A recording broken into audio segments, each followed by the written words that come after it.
while the tides get thumping. Yeah. Can you see just where it's gonna go? Gonna get a jumping while the tides get thumping. There we go. I think we are live. We're alive. Ladies and gentlemen, we are here. And yep, last time I checked, we were both breathing. Namaste, everybody. We've got Hollowbone Hawk. We've got Tom Roo. We've got Howard. Welcome in the crew. Hope you guys are well. Hope you guys are thriving. Systematic. Hope you are good, dear brother. Hope you are happy. Hope you are jiving. Hope everything is just doing absolutely dandy. And there should be a thing in everybody's room. Big love, dear brother. Indy, how are you doing, man? Are you good? I don't know if Indy can hear me or if we can't hear Indy. Are you with us, dear Indy? I got to turn my music off right quick. Good, man. Good, brother. Good. Okay, so we're ready to roll. Without any further ado, shall we get jumping onto the show for you? Get a little bit of rhyming going so the timing's flowing so we don't have to go with the chiming on the knowing. It's going to be a cool conversation, I think. Fear, occult crossings, and life's womb of esoteric. What was it? What was it that I said? Life's womb of esoteric splendor. Oh, yeah. Splendor makes me think of the eighth sphere. When I say the eighth sphere, I don't mean the eight spheres, Rudolf Steiner's eighth sphere. I mean the eighth sphere in terms of the eight sephirot. Just to be clear, I have to draw that distinction because we literally are talking about chalk and cheese. Hello, dear Hollow Bone. Hope you are thriving. I'm sure you are. You always seem to be thriving. And actually, maybe I should give a preface to how this topic came about. It might make more sense to you guys. In the chat and on the table. It was this afternoon I was speaking to my beloved and I was like, oh dang, I forgot I haven't got like the show for the round table. I was meditating on it last night and I pulled up a stump and I was like, well, I have faith tomorrow the spirit will talk to me. It will tell me like what needs to be done. What's the topic for the day? And the spirit immediately showed me a big egg in the womb. I was like, interesting. It's got me sort of thinking about the numbers of the day. And so I looked up 3 different ways of calculating the numbers. So before I get into that little roll, yeah, dear Systematic, I sent you a link on your ink box. Look in your ink box. There'll be a link docs. Not a docs, just a link box. Before we get into the conversation about the start of the show, because I think it's going to be quite revealing, let's introduce who's on the table. And Systematically, you're going to be joining us tonight. I don't know if your hand's full. Maybe you've got like one monkey in each hand. And you're monkey juggling. I'm lucky I've only got one monkey, but he weighs what 2 monkeys weigh, so I have to juggle him with two hands. So he's like a double monkey, you could say. And he climbs the walls just like a monkey. He climbs everything. He's up there. He's all over the show. He bounces off the walls.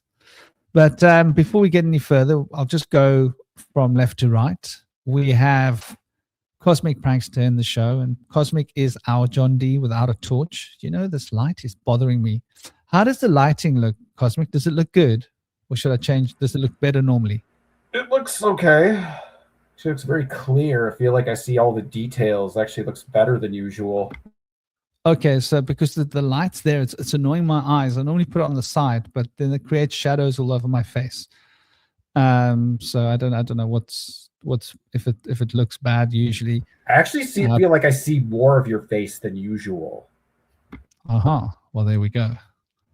So it's like I feel like I'm on stage. Whenever I've gigged, like playing music, I feel blind. I'm like a bat, right? Because you're sitting on a stage. I don't know if you've ever been on a stage. And there's so much bright lights on you that you can't see the audience. Like you try and you squint, but there's the bright lights like all over you. Sometimes that light is like also like really hot too.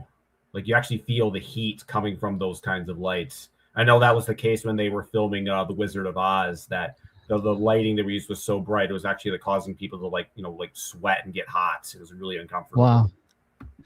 I can imagine in winter. I mean, in summer, maybe. Yeah, yeah. During the day, if you're in a studio that's already boxed, like Hollywood or something, I can imagine. So yeah, before the yellow. Ah, thank you, sweetheart. I like the yellow color. Well, this is amber yellow, isn't it? It's golden amber. So we've got Cosmic. Cosmic is he channels, but he doesn't channel in the conventional like New Age channeling style of like who's that guy? That guy who talks, who's so funny, he's so well known. Bashir. Bashar, yes. He's not. He doesn't channel like Bashar channels. He's just got a relationship with these beings, the Fae, and they share things with him. They guide him. They guide his thoughts. They guide his development. And so he doesn't use a crystal ball. He's like a John Dee kind of a channeler, more like than these other channelers, if I'm going to describe him as a channeler. But he's also dipped his foot, his tongue, his toe, and his face into different kinds of occult philosophies and practices and cosmogonies, I suppose. And he's like he's a rational thinker. He's all over the cosmological landscape. In the same vein, we've also got the Indy Sage. Indy Sage spends a lot of time focusing on anthropology. It's his bed baby, though he's also deeply embedded into Hermetics and Taoism and various other different kinds of occult philosophies, practices, cosmogonies. And shadow work is very close to his heart, something that he's put a lot of his time and thought and energy into. And that's who we are. And I'm Bush Whisperer for any newbies that come along and you haven't seen me before. I'm just the local shaman here in the Western Cape. And I've sort of dipped my toes, fingers, faces, and everything else into all sorts of occult traditions over the decades. And we're going to get cranking. Without any more ado, let's hear from the fellows on the stage. Please, brothers, say a few words about yourselves. Yeah, so I think with me, when it comes to channeling, it's like I've learned that you got to learn to channel with your body, not so much your mind. Because one thing I realized that with channeling and spiritual communication that's tricky is that when you're channeling them with your mind, it's very easy to confuse your thoughts with the thoughts of the spirits. But when you learn to sort of like gauge that information from sort of like physical sensations in your body, you start to really get a different relationship with your mind, because it's like, most of the time I have this one face spirit that more or less spends her time with me and sort of lives in my body, and we sort of like share a body and a mind together. And what's interesting is that when you share your mind with an entity, you start to realize that, you aren't solely defined by your mind and your thoughts, because you realize, okay, these are my thoughts and these are the spirit's thoughts. And so you actually start to think of your identity more as what you feel as opposed to, what you think. So, and I'll pass the mic over to Indy. Hey, so glad to be here today. I'm Indy, short for the Sage King of the Indigo Children, a name that was given to me by my best friend Aaron Gillette in college before he passed on. After a near-death experience, I chose to use that name to honor him, renaming myself as I had now come into a new phase of my life in a spiritual rebirth. Recently, on 3/3, during the triple moon eclipse, I renamed myself Rocco, but I'm now going to integrate that in my second name, make myself become Indigo Rocco Sage, because I really feel like Indigo really vibes. And so Rocco's a fun name too. I always wanted to be a Rocco, and the time has come. I've turned over a new leaf. I got a magical energy about me now that instead of driving people away, I'm drawing them in. So I have to learn more discernment and learn how to listen more. And it's been a beautiful journey. I got 3 friends that are like my closest friends that just are talk boxes. They talk, but they don't listen. But if you try to get a word in edgewise, you can't. So I'm trying to like coach some of my buddies how to like be able to have a dialogue. And they've told me that they like to have somebody that likes to listen. And I'm like one of those people that loves to listen. But sometimes, you need to ask for clarification or like mention something relevant. You don't fall asleep listening, or let them know that you understand what they're talking about. And it's difficult. But it's a great opportunity for me to have people in my life right now because I've always been kind of a hermit, which has allowed me to go deep into research. Anthropology is one of the things I'm deeply interested in, mainly because I was shown the answers. In the year 2000, my spirit was called to the sun. I was shown where humanity comes from, where life on Earth comes from, why we need technology and language. And it's been a real journey trying to find parallels to what I've been shown. Oh, look, Franklin's got a bird. Fabulous.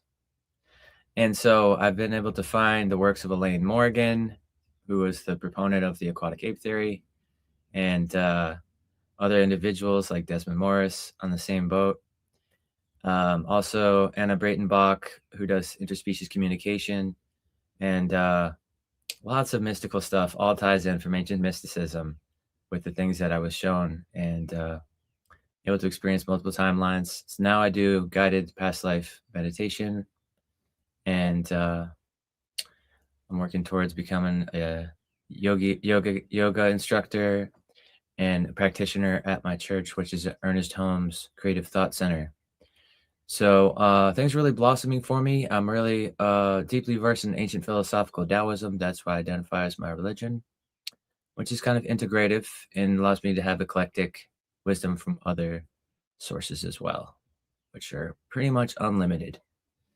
And Carl Jung is like my spirit animal, so to speak.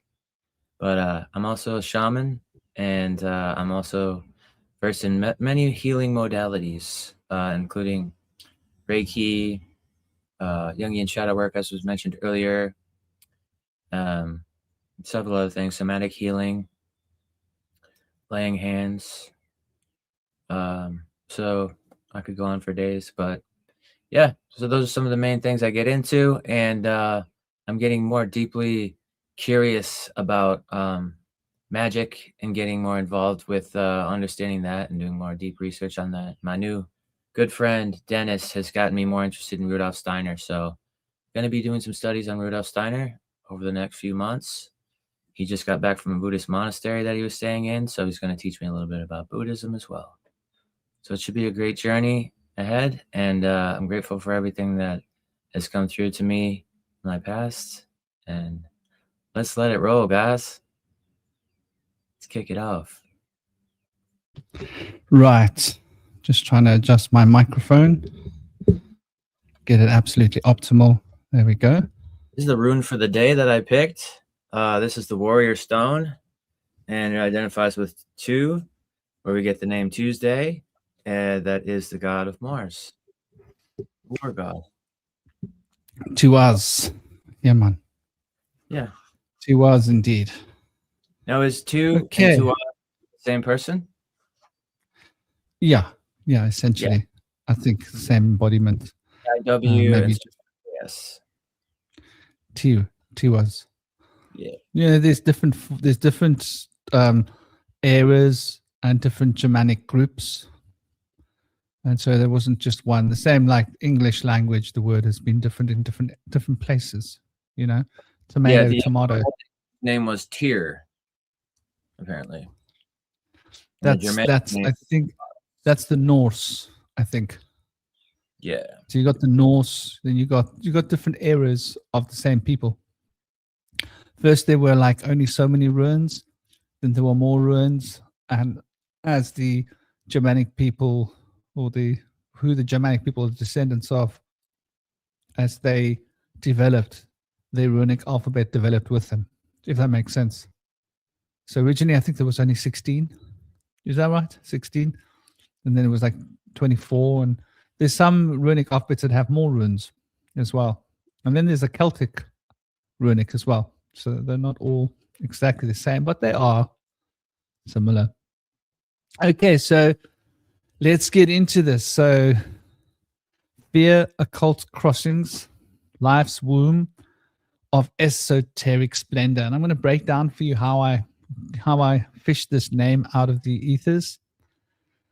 Firstly, I do the numbers for the day, and there's different ways of doing the numbers. And I break the numbers down in different ways. So firstly, I add up the breaking down of the numbers, which is a very simple way, which is, the date, the day of the month, the number, then the month. So it'd be 18 plus 4, which is 22. And then I'd say it's the 20th century plus 20. That's 42. Sorry. And then I'd say 26. And that makes 68. So I played with the numbers of 68. There's another way of breaking down the numbers as well. When you say the 2, when you say the numbers like 1 and 6, 1 and 8 and 4, and you add them up, and then you add on 2, you drop the 0, and then you add on the 2 and the 6. And so you can break the numbers down in different ways. And one of the ways you break it down, you end up with the number 68. That's the first way I showed you. And so I looked up, and 68 breaks back down to 5, of course, right? Because when you compound it, it becomes 14. So it's a 6 and an 8, breaks down to a 1 and a 4, breaks down to 5, breaks down to Mercury. But I looked at 68 because that number was like calling to me. And so we're talking about words like Chaim when we look at the Gematria. And the Chaim is related to life and the forces of life. And then you got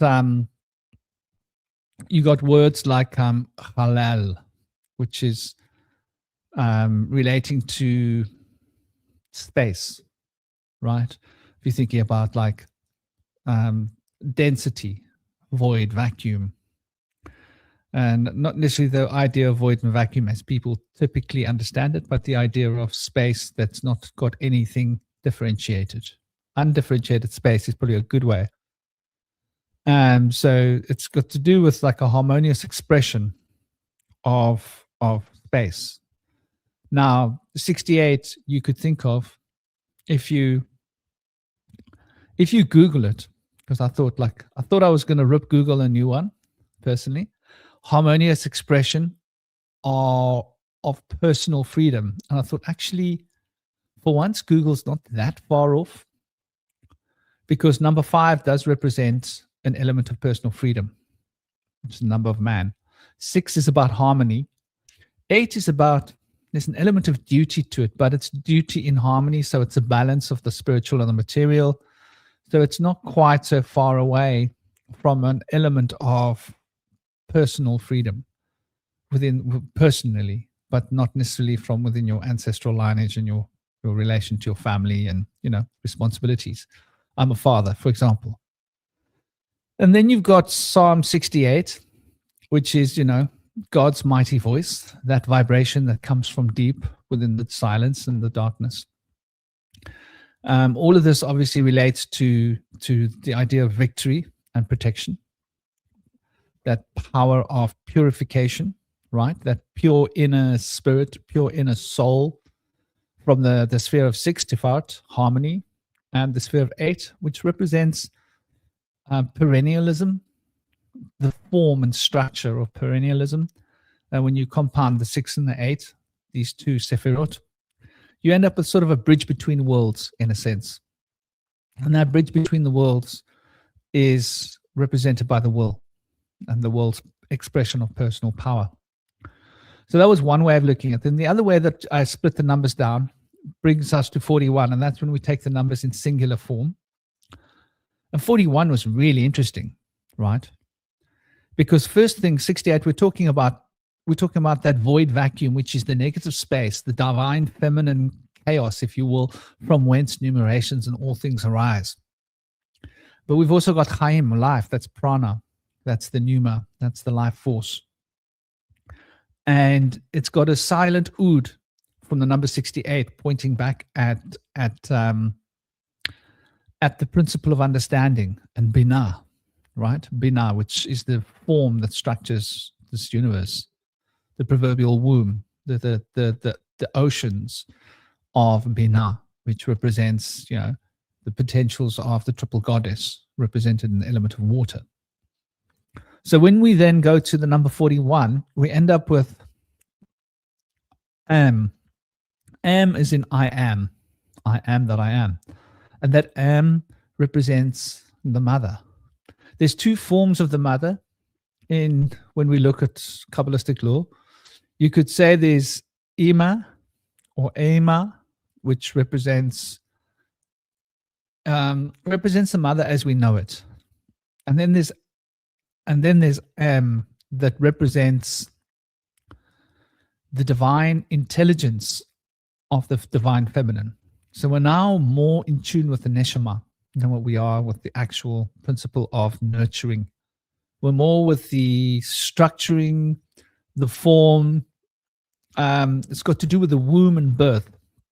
And so that's when we break down the number 41, which I thought was interesting, because the subtle insinuation behind this is we're talking about the hidden intellectual forces, the hidden intellect that isn't obvious. We're talking about the emotional intelligence, not the rational intelligence, which is the intuition, which is how we experience a divinity. And of course, when we use words like matrix, this is what we're talking about, the number 41. The extra aleph, when you add it on to the word, sort of bridges coming back to itself and giving itself like a full circle. So we're actually talking, when we add that second one on, about the mother itself.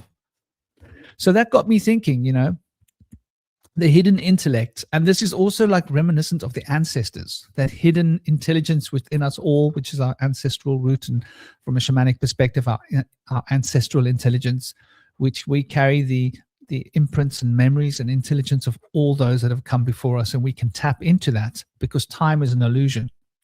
We can move our consciousness back and forward through time if we allow ourselves to unbridle ourselves from space and then thus from time, and reconnect with our ancestors from past or future, because it's all right here, right now.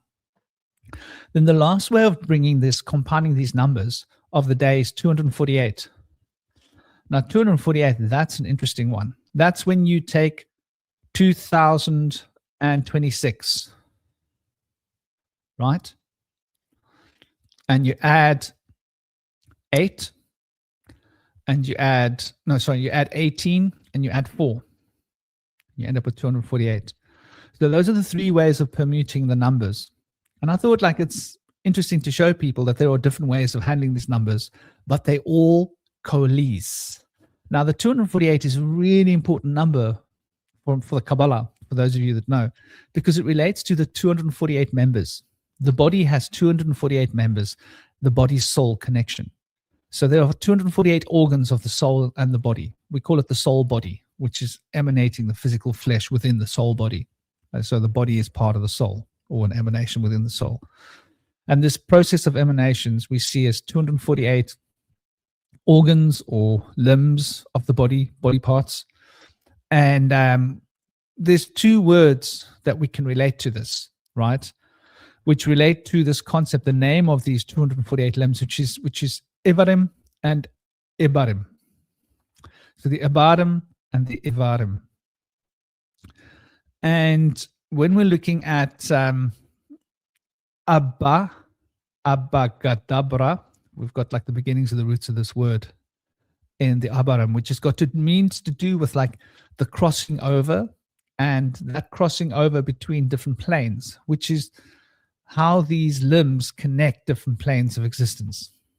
And these limbs also connect the consciousness field from the most mundane parts of the body to the most sublime parts of thought, so that there's a continuum of thought to flesh, moving through flesh.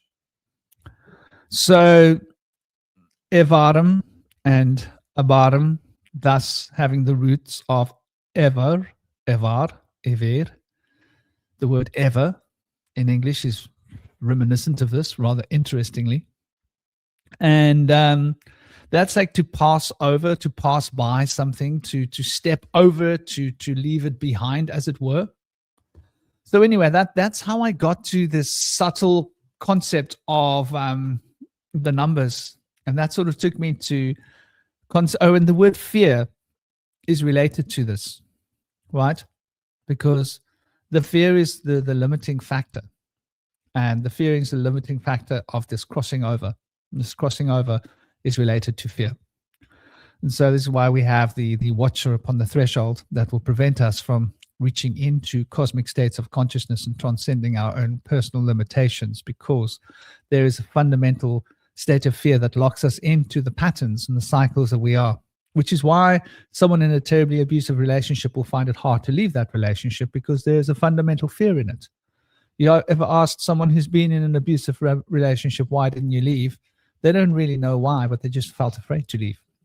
It's built into our psyche. It's part of the matrix. So, the womb, the cosmic egg, the esoteric splendor, that is that fundamental state of high hidden intelligence, which is the emotional intelligence, the divine intelligence of the mother, of the feminine, and these occult crossings, which is these proverbial limbs that we can stretch and use to phase between different states of reality, which is what number 5 represents. So there's quite an intense breakdown of how this show was born. It's a walk through my unconscious for a moment. Funny place that it is. But so where would you guys like to start? Cosmic, Indy?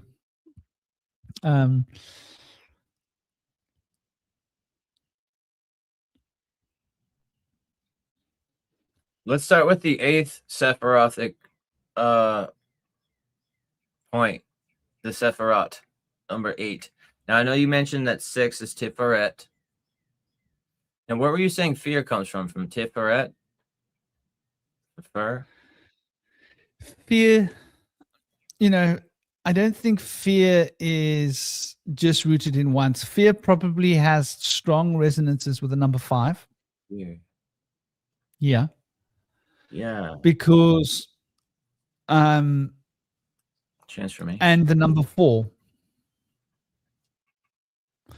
Probably its strongest resonance with the number 4, because, so 4 represents being stagnant. So Chinese numerology lives in fear of number 4, right? And in German, when you say the number 4, you say fear, right? 1, 2, 3, fear. And the word fear is related to the word fire in its, in its linguistic roots. So 4 represents, let's crank out some pictorial fun and games, ladies and gentlemen. So fear is that crystallization, right? That being stuck, that being trapped represents. And it sort of also denies freedom in a sense. Yeah. So that denial of freedom is the number 4. But 4 also holds knowledge. And knowledge is scary because knowledge is power. Because with power comes responsibility. And so the number 8 has to be wired into 4. Because 8 is, as you can see, our 4 is the builder. It builds knowledge. It builds structure. But it builds you into a cocoon, and you're stuck in your cocoon.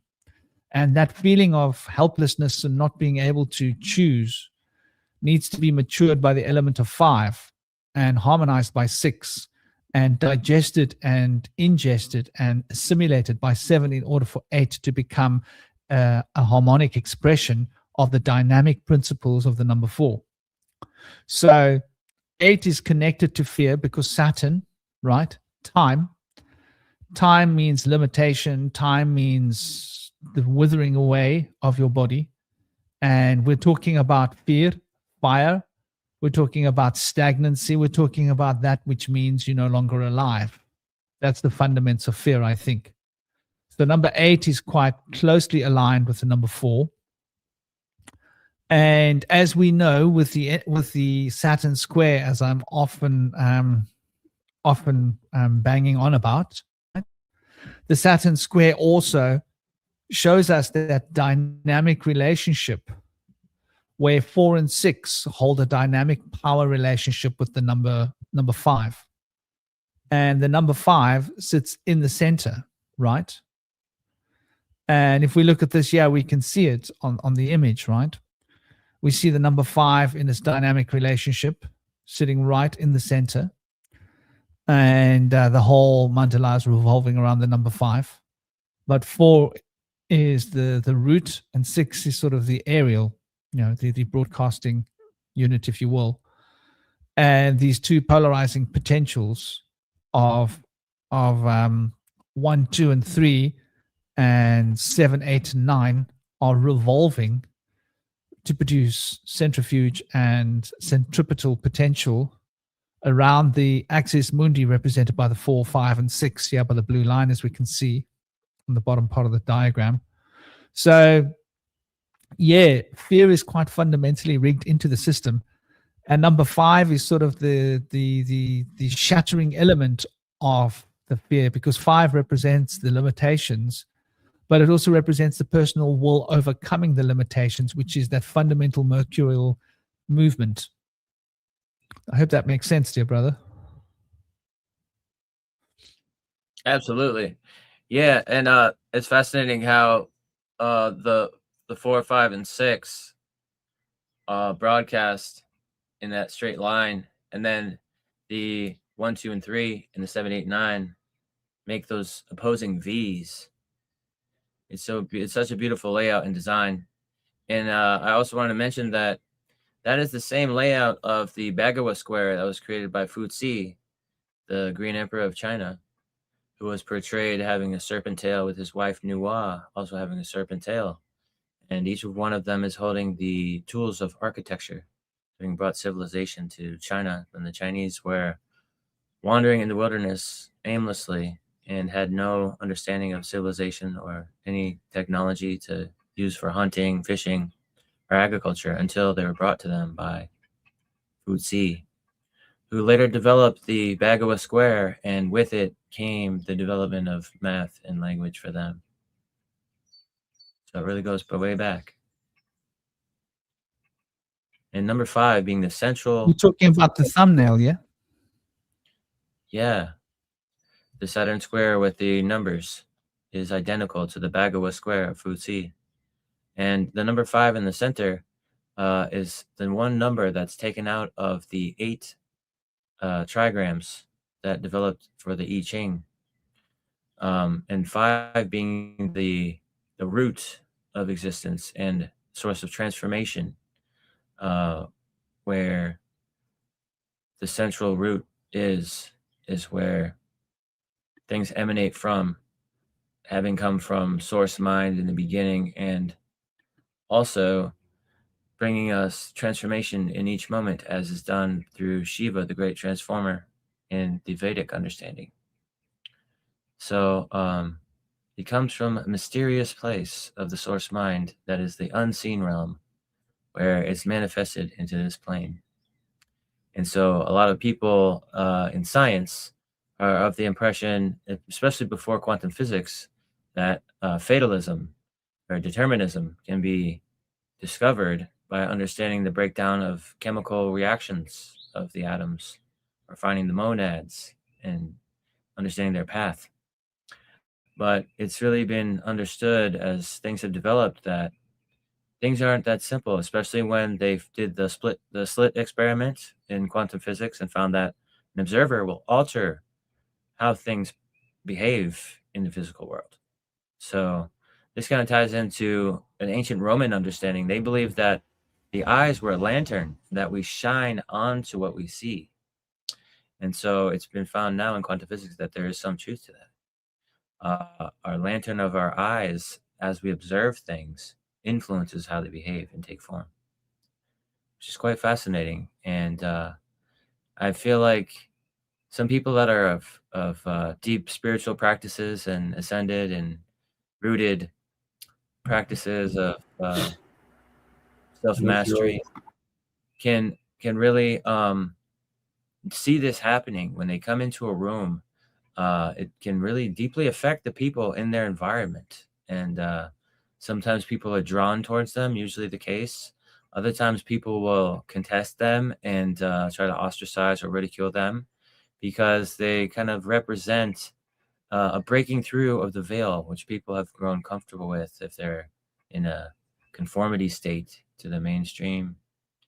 And it can really tick some people off because they might be jealous. They might just be upset that their worldview is being compromised when someone else comes in with things that are a little bit deeper when they're themselves standing in the shallow waters. And it's a fascinating thing. I've been able to experience this. And Richard Dawkins developed a chart of how many people one can influence as they have ascended spiritually. And at the very top, when you've ascended through self-mastery to so-called enlightenment, which is a perpetual process, it's not an end place. Those people can influence up to 1 million individuals around them in their proximity at a vast distance. So it's pretty amazing how a lot of this stuff is being understood now by science, but it's always been known for thousands of years in mysticism. It's really kind of helping us merge the two systems that have been considered to be diametrically opposing each other, but now are understood to be integratable, if I may create my own little word there. Well, I think, and we're talking about these two different worldviews, and I'm thinking about it now, it's that, you think about the distinction between magic and science. And I think one of the reasons that, like, physicists and scientists have a, hard time reaching this conclusion is that they don't want to give up the idea that nature is inherently mechanical. And I think that, for all intensive purposes, there's a kind of a mechanization to a lot of spiritual beliefs too, seeing everything kind of coming from this particular specific pattern. But I think when it comes to understanding nature and its, true nature, is that you have to look at it in that kind of that irrational, primordial kind of way. Like, even if you look at like how quantum particles operate and the fact that they are, the fact that they have to use probabilities and the fact that it's all, really confusing and complex and you can't figure it out. That to me is more indicative of organic life forms and their unpredictable nature than, machines and mechanization. Because you really think about it, if materialism actually was true, there wouldn't be any chaos in the universe because there would be no consciousness, no irrational, no organic, desires to sort of interfere with the process. Everything would just be like perfect, geometric, patterns and stuff. Like, you think about like a machine, the reason that a machine can do things so efficiently and so with so much like precision, so much accuracy, is that if you think about it, it's because it doesn't have consciousness interfering with the process. It's not like when you're, maybe like 3D printing a table, you're not distracted with like the thought of a sandwich or your nephew that you thought about like 3 years ago or something like that. You're just like, because you don't have any consciousness. So in a lot of ways,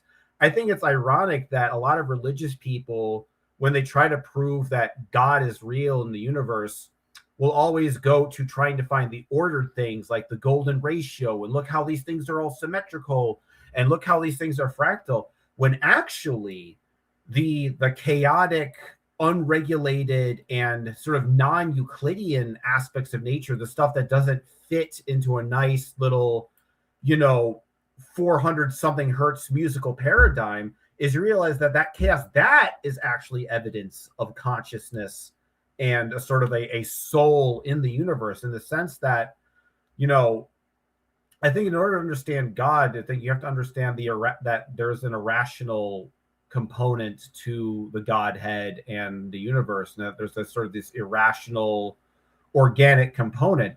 And the irony is in our effort to sort of overly rationalize the universe, we ended up getting away from God. When the irony is that move towards rationalization, which happened around the Enlightenment time, was originally thought like, oh, we're going to really now that we've got the science and we now we're going to really prove God is real because now we have all the evidence and the science. And it kind of went in the opposite direction. And maybe that's more of a political thing, but And I think a lot of this is all strayed from the fact that we started to define the universe mechanically as opposed to organically. Because if you think about a machine is something that is designed usually with some kind of purpose in mind. Like you build a car, that's a machine. It has a purpose of, taking you from point A to point B. You have like a pulley system. That purpose is to, move an object up from an elevator to another floor sample. But if you think about things like planets and rocks and stars and things like that, they don't really have a utilitarian purpose, which to me suggests that rocks, because they don't have that specific purpose, are more akin to life forms and organisms than they would be machines. And what I'm saying is that the organism narrative is more fitting for that primordial so-called unconscious aspect of the universe than this kind of mechanistic, paradigm, right? So I think if we can get away from the mechanistic aspect of the universe, I think then science and magic can actually start to work together, because I think that in an effort to, try to explain things in a mechanistic way, it's been a failure to both science and magic. In a sense, it's been a disservice to both of these enterprises. So I think if we can kind of take my perspective is to take a more organic look at the universe. And I think then you look and it makes you think about scientific ideas in a different way. And you can actually start to see how these things interact with each other in a meaningful way. Because the problem with materialism is that, you have to come up with a lot of really convoluted explanations to understand why consciousness exists, et cetera, et cetera. But I find that if you kind of reduce everything to an organism instead, it's kind of an Occam's razor situation where it just becomes it's actually fairly intuitive and obvious to understand how life forms can evolve from planets, et cetera, et cetera.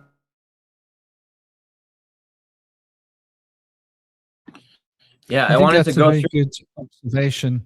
But yeah, fire away. I just wanted to say I agree with that. I think like there's a lot more to look at. So the mechanical idea needs to be like dismantled. But please, Indy, brother, fire away.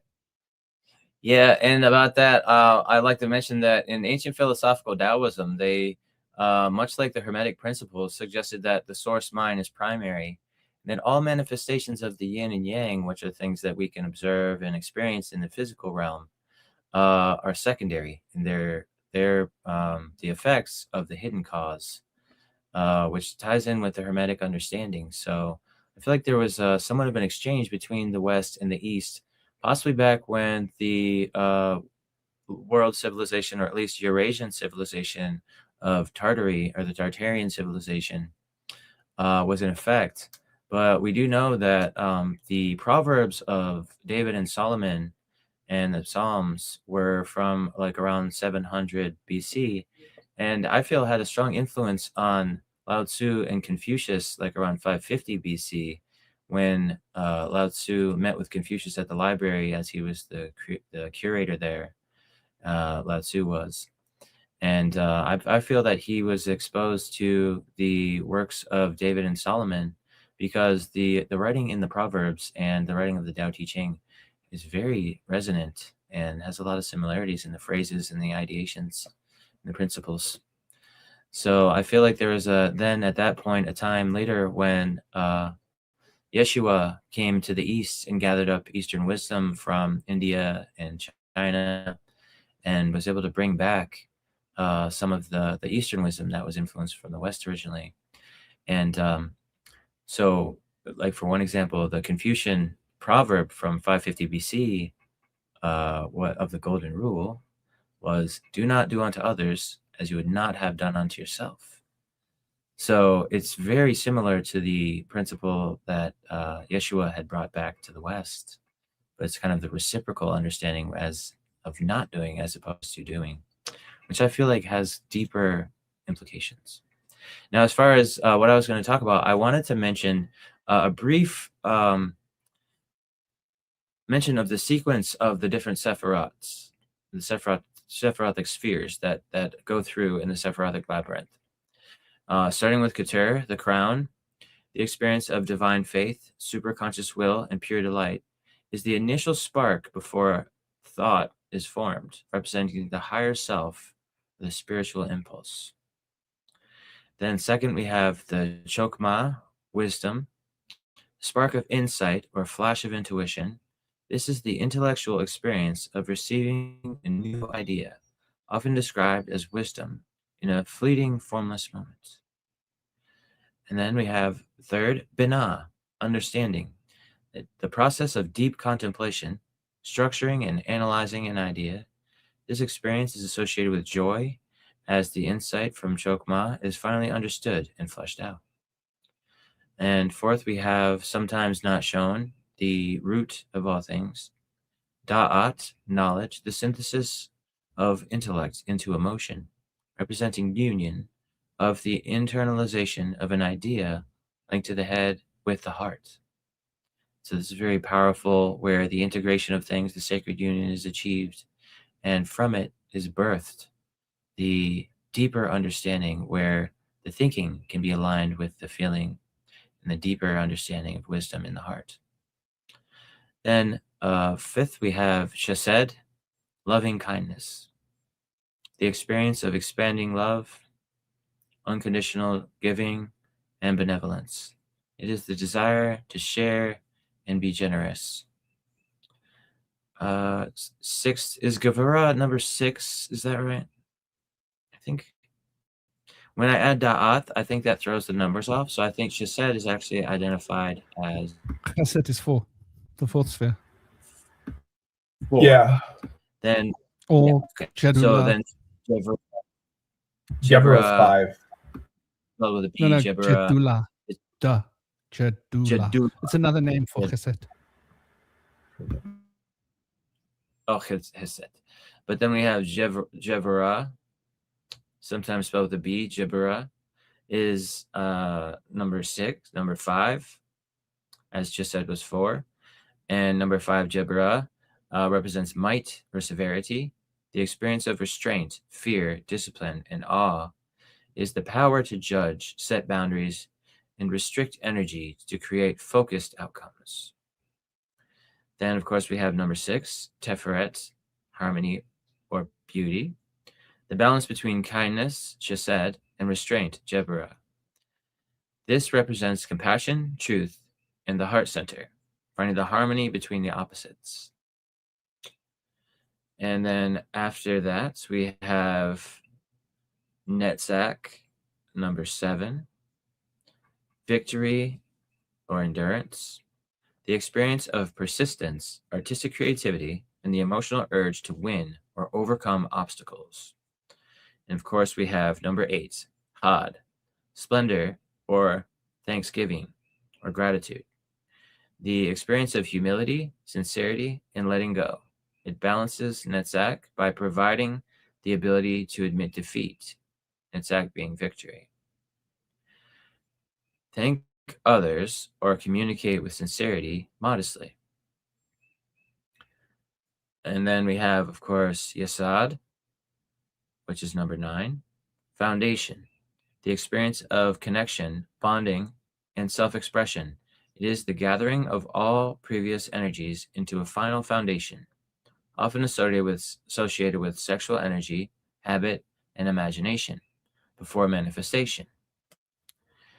Then we have number 10, Malkut, kingdom presence, the experience of realizing the divine in the physical world.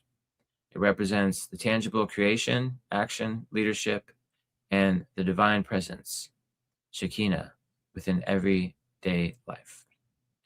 And this is often viewed as the rectification or tikkun of the self through these 10 stages, moving from higher spiritual insights down to practical application of these, which is considered the ultimate purpose of human life.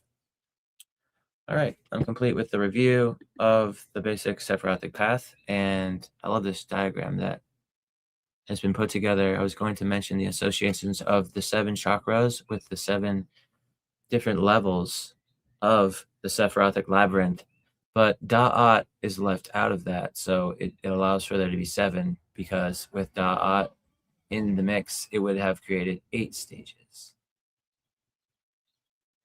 But I like to associate Da'at with Ajna, the inner eye, or the third eye. Indigo chakra. You see, the Kabbalistic consideration of Da'at relates to the reason they say, like in the Sefer Yetzirah, that there are 10 Sefirot, not 9 and not 11, quite specifically. Yeah. And the Zohar also goes as far as to sort of, enumerate these ideas, is because Da'at isn't considered a Sefirot. It's something more than a Sefirot. It represents time, space, reality, humanity before the proverbial fall. Does that make sense? So it represents what we will be. So when all of the Sefirot are reabsorbed into a single unity, that will be Da'at. So Da'at represents that chasm, yeah, that space, that empty crack that separates these aspects of reality from what it could be. And it's got to do with evolution, Da'at might be an evolution that we're moving towards, but also something that we come from, like as a concept. And it relates to knowledge, because that's like part of the geometry and the meaning of the word. But you see, this alliteration of these words, I don't agree with the alliteration as they said. For example, they say hod, I say head. Just to be clear, there are no vowels in Hebrew written. So it's like a pick your own adventure, right? You've got to choose your own vowels. So when all the Hebrew-speaking people got together in Israel, they all had different pronunciations for these words. Some people were pronouncing it head, some people were pronouncing it hod, some people were pronouncing it hid, right? And so they had a popularity vote and a contest to see which one was most popular, depending on where you came from and how many people came from that area. That was basically what it was. It was an area thing, area code. The same way as, like, do we pronounce it tomato or tomato? Well, it depends on where you come from, but they're both right, essentially. And they're both fundamentally wrong, essentially. So when I think of hod, I think of head. And it makes a lot more sense when we say the head, right? Because 8 represents the infinite potential, right? The infinite potential that structures things. So it gives structure to things. It gives structure to the form, where form begins with Binah. Form begins with that divine feminine facilitating the potential for form. And then when the form of Binah comes into gestation, then it starts to separate. The expansion, the principle of expansion, brings about this separation into the Majloth. That's Chesed. And the Majloth is the 12 signs of the zodiac. And so the macrocosm is reflected in this state of form. But then in the state of form, this needs to be limited and regulated, because there then has to be rules. So the number 5 comes in to ensure that there can be the movement necessary to dynamically enact the rules. The 6 then is the state of harmony that maintains the turning of the sphere and the wheel and all the spheres in their own time and place. The 7 is the cyclical nature of that interplay, so that there can be a cyclical eternal dance, if you will, so that it doesn't have a shelf life. Yeah. So when we speak of this, we speak about this perennialism, in a sense. And then the 8 comes as that structuring unit in order to give names to things. So 8 really has got to do with the naming of things, in a sense. and that part of the mind that is able to put things into perspective. So we often relate the head to intellect, to the ability to rationalize. And then this has to be planted as a foundation, and the foundation is Yeshut, and that sort of foundation represents the binding, that element which binds things together, right? And that element of binding is like where the roots can all come in. That's the root of the plant, if you will. And that root of the plant then represents where it's moving towards as a unity. And when you compound all of these through the foundation, you end up with matter as the 10th reflection of these 9 spheres, the enneagram. So this is why, like, the specifically the what you call Darth represents death. When you say that word, it makes more sense, doesn't it? It does. Yeah. Yeah, Makes a great. lot more sense. So they've tried to confound us with language. But when we're talking about Darth, we're talking about death. We're talking about the void. We're talking about the abyss, right? You fall into the abyss. You're no longer alive. That crossing between the divine realms and this realm, life and death. So that death isn't really real. I mean, it's very real because it's carried in all the other Sephirot. All the containers must rupture when you leave this world. But the rupturing of these containers do not cause the rupturing of the supernal containers, because those get reabsorbed. That's like your soul essence that moves to your next incarnation. So the idea of Darth and death. So if you change the pronunciation of Darth to death and you change the pronunciation of Hod to head, it suddenly makes so much more sense. And you know, so those are just little things that I always like to. I just kind of noticed something interesting when I was listening to your conversation. A thought occurred to me that, you know, because when it comes to consonants and vowels in regards to language, I always think of consonants as masculine and vowels as feminine.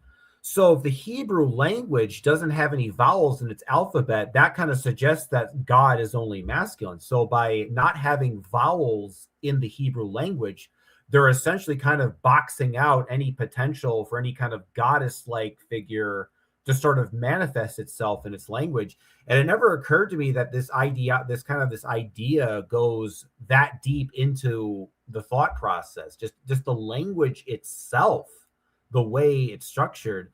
And it's kind of interesting too that in a lot of ways that alphabets, you know, early alphabets were usually mostly consonants, and that was kind of a time where we were kind of moving in different terms in terms of like matriarchy and patriarchy and stuff like that. And it's like almost like that kind of reinforced that kind of like, because you think about early writing, it's almost started out as a very masculine energy, you know, with these consonants. And then later on, the sort of a femininity of vowels was kind of added to it to give it more, you know, kind of salience. Because you think about even like when you speak like today with like the languages that we use, it's like, it seems like unheard of to have words without vowels. Like the idea of most people trying to pronounce words without vowels, it's difficult to do. You come up with all these subjective, like, you know, I'm going to put these filler sounds, you know, sort of in between the space. But I just think it's kind of, you know, interesting concept to look at, that the importance of like that, you know, consonants and vowels do have a kind of masculine and feminine relationship. Because think about it, it's kind of like every consonant and a vowel are kind of like paired together in words. Because if you have a word that's all consonants or all vowels, it's usually very difficult to pronounce, or it's very awkward to say. But if you have that nice alignment of consonant, vowel, consonant, vowel, consonant, vowel, it comes across the tongue very naturally. It comes across your mouth in a very straightforward, natural way. And I never really like put those ideas together before. There's a reason for that, though, huh? And you can find the reason in the Enneagram. And this, I've tried to explain this to people before. Like, I had this conversation with Gabriel like long time ago, because Gabriel kept trying to align the major arcana with the Sephiroth, with the enneagram. And I kept saying to him, it doesn't work, because the major arcana is the feminine path. It's the feminine.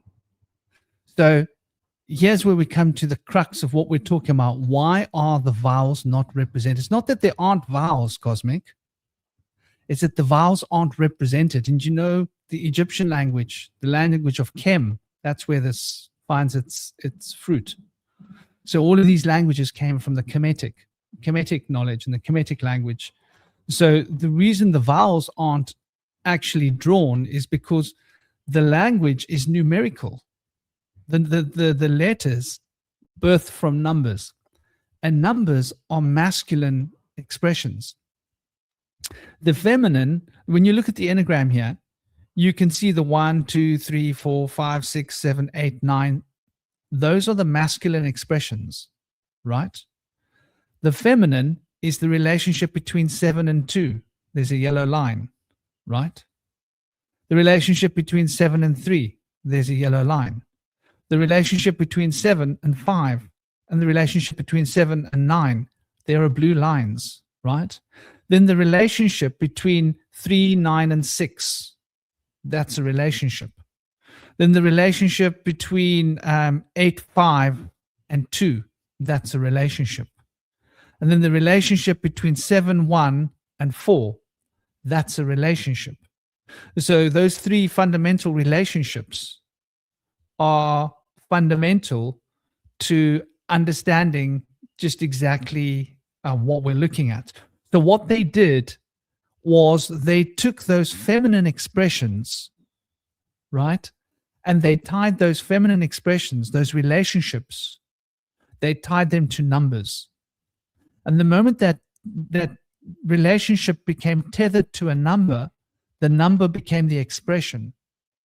And so when you look at it from that perspective, you see like the relationship then expressing itself as a number, it's expressed as a masculine element, because in this physical world, you see forces of movement and change. But the feminine is sort of the matrix from where everything comes. And so the feminine is unknowable. The feminine is unseeable. You cannot write the feminine down because it's transcendent and profound. It's the spirit. The masculine elements are the elements and the building blocks that you see around you in the physical world. So if you go into a ship, the entire ship is a she, right? But all the other little objects in the ship are like little masculine pods, right? And so the ship is like the proverbial womb. So the feminine is the womb. So the vowels are the key. For example, when you look at the pronunciation of words, the words were supposed to have different forms of pronunciation, right? They're not supposed to have one form. That's why when you hear the word Yahweh, that's just one particular elemental expression. But the real ritual of pronouncing that word involves cycling the vowels through each letter. So you've got to pronounce that word, and there's 26 elements that need to be taken into consideration when pronouncing that name. And that name will build the entire system, the entire Mazloth, when it's pronounced, because there are many vowels. Every letter contains within it every vowel. So the inflection of those vowels are contained within the letter, so they don't need to be written. But they should never be written, because the moment you write the vowel down, you're pegging something that's not limited to become limited. This is what we've done with modern language, where we've written down the vowels. We've only got 5 vowels, right? There used to be a lot more than 5 vowels, I can tell you that much. If you chant Om, you'll see there's more than 5 vowels within just that one syllable alone. So I think the reason for not having vowels written down is because we revered and respected the ancients. The ancients revered and respected the divine feminine. Today, the divine feminine doesn't get that reverence. It doesn't get that respect. It gets written down like it's a masculine letter. It gets forced to pretend that it's a male when it's not a male, in a sense. And that's why we say male is something that you mail to someone else, right? It's moving. It's going somewhere. It's got a point to it. The divine feminine doesn't have a point. So this I think is a very interesting point that you bring up. You know, how the divine feminine has been we were taught to have little, well, I would say worse than that, right? Mother Mary was turned into a prostitute, right? The Eve was the reason for the fall of mankind. Are you with me? Like, demonized, is that the word you said? I said obfuscate. But I yeah, would say demonized demonized. too. Demonized. That's the word I would use. But yeah, obfuscated, but demonized. So we've demonized the divine feminine to such an extent that she's just another player in the game, when actually she is the whole game. I hope that makes sense. Like, Yeah, I think it was Mary Magdalene that was turned to a prostitute, not Virgin Mary. Is that accurate? I That believe sounds right. so. But she was the important part. You see, I think they were like, both. the whole story of mystical role was the taken whole away. story of his mother being a virgin, that was invented later by the Catholics. But the story of Mary being the first and most important disciple, that all the other disciples were jealous of her, that's important. Do you see what I mean? The really important Mary, who shows that like the woman is the container for the spirit, was like demonized to be a prostitute, when actually she was the one that carried the soul of Christos knowledge, in a sense. Yeah, and John Waterhouse at the Center for Spiritual Learning in Asheville, before he passed on, taught us one day that in the Aramaic, that the word for the Holy Spirit was originally Baba, not Abba, which referred to the Great Mother, or Mother Earth, in our hearts, that were made from Mother Earth. She created our bodies. She's our creator, and we can access her within, and she's connected to Sister Moon and Father Sun. And it's all like a whole system of integration of the sacred union. And there's also, of course, the wife of Yahweh, Asherah, who is still in the New International Version of the Bible, but is not mentioned in the King James Bible. So she had a big role to me, because like the Christmas tree, the holiday of Easter, the maypole are all representations of Asherah worship. And sometimes it's said that she was the wife of Yahweh. Sometimes other was known as Jehovah. Sometimes she's said to have been the wife of El Shaddai, who's the most high, most wise God. But El Elyon was considered to be like the most powerful God that ruled over the other gods. But there's like a whole pantheon of many different gods in Hebrew. It was originally henotheistic before it became monotheistic in modern times.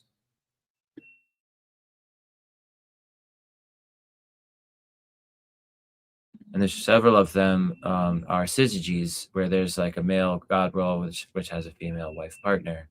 And then there's like Jezebel, who is, I think, associated with Baal. A lot of them are called the Queen of Heaven, that walked on the primordial waters. And it's said that in the beginning, in Genesis, in the beginning actually was in the womb of creation. And they changed in the womb of creation to in the beginning. So there's a lot there that's been lost in translation from the long history of the sacred feminine.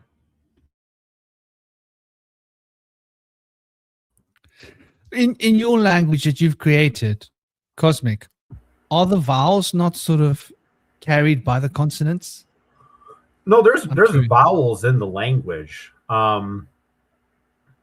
I think the consonants obviously do have an effect on how the vowels are sort of like conjugated when you say the certain words, but I don't know.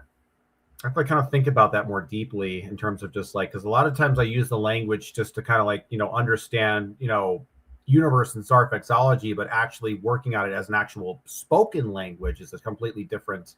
I haven't spent as much time investigating that aspect of it. It's very interesting because when you look at the Hebraic language, people think that Aleph means A, right? A vowel. Mm-hmm. But Aleph isn't actually a vowel. It's actually a consonant.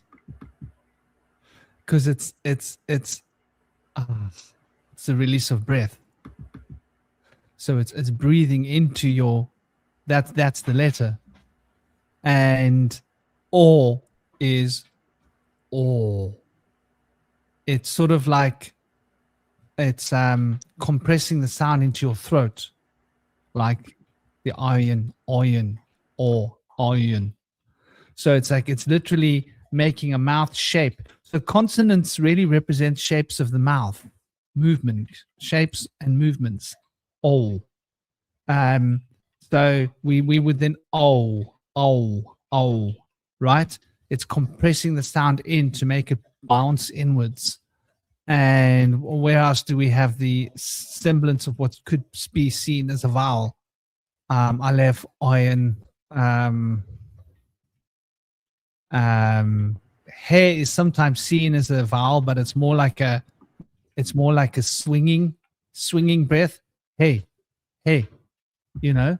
So it's very much a consonant. Yeah, cosmic brother. Well, maybe let's think about this in a different way, because we're thinking about it just in terms of the actual aesthetic, sound quality. Because I think you can kind of argue that you can make any vowel as a consonant and vice versa. But maybe we should look more at the function of a consonant versus a vowel. Because if you think about it, like a consonant has a very specific, defined meaning. Whereas I feel like a vowel is kind of like an empty space in which meaning can be impregnated into, right? So that, I think if we look at vowels and consonants in that kind of relationship, I think it makes more sense. Exactly. The vowel is like the tone. Yeah. And the shape of the mouth. You see, a vowel, the shape of the mouth is more stationary. Think about it. A, O, U, E, I. But the consonants, like the mouth is changing shape. So it's like you're making the vowels with your throat instead of your mouth. Yeah, but I mean, when you speak in a word, if you say cat, k and t are moving sounds. A is just stationary. Does that make sense? Yeah, if you say sense. Ron or rod, wherever you put the vowel, your mouth stands still and just tones. It just holds a shape. Like well, the womb. I just kind of wanted to point that out earlier about the Hebrew language, because it's like you start to realize that the way the language is structured, sort of also contorts to the philosophy and the belief system that it adheres to. So in a lot of ways, you're getting that belief system at a more subconscious, unconscious level just by the way the words sound and structured, let alone the ideas and philosophy behind it.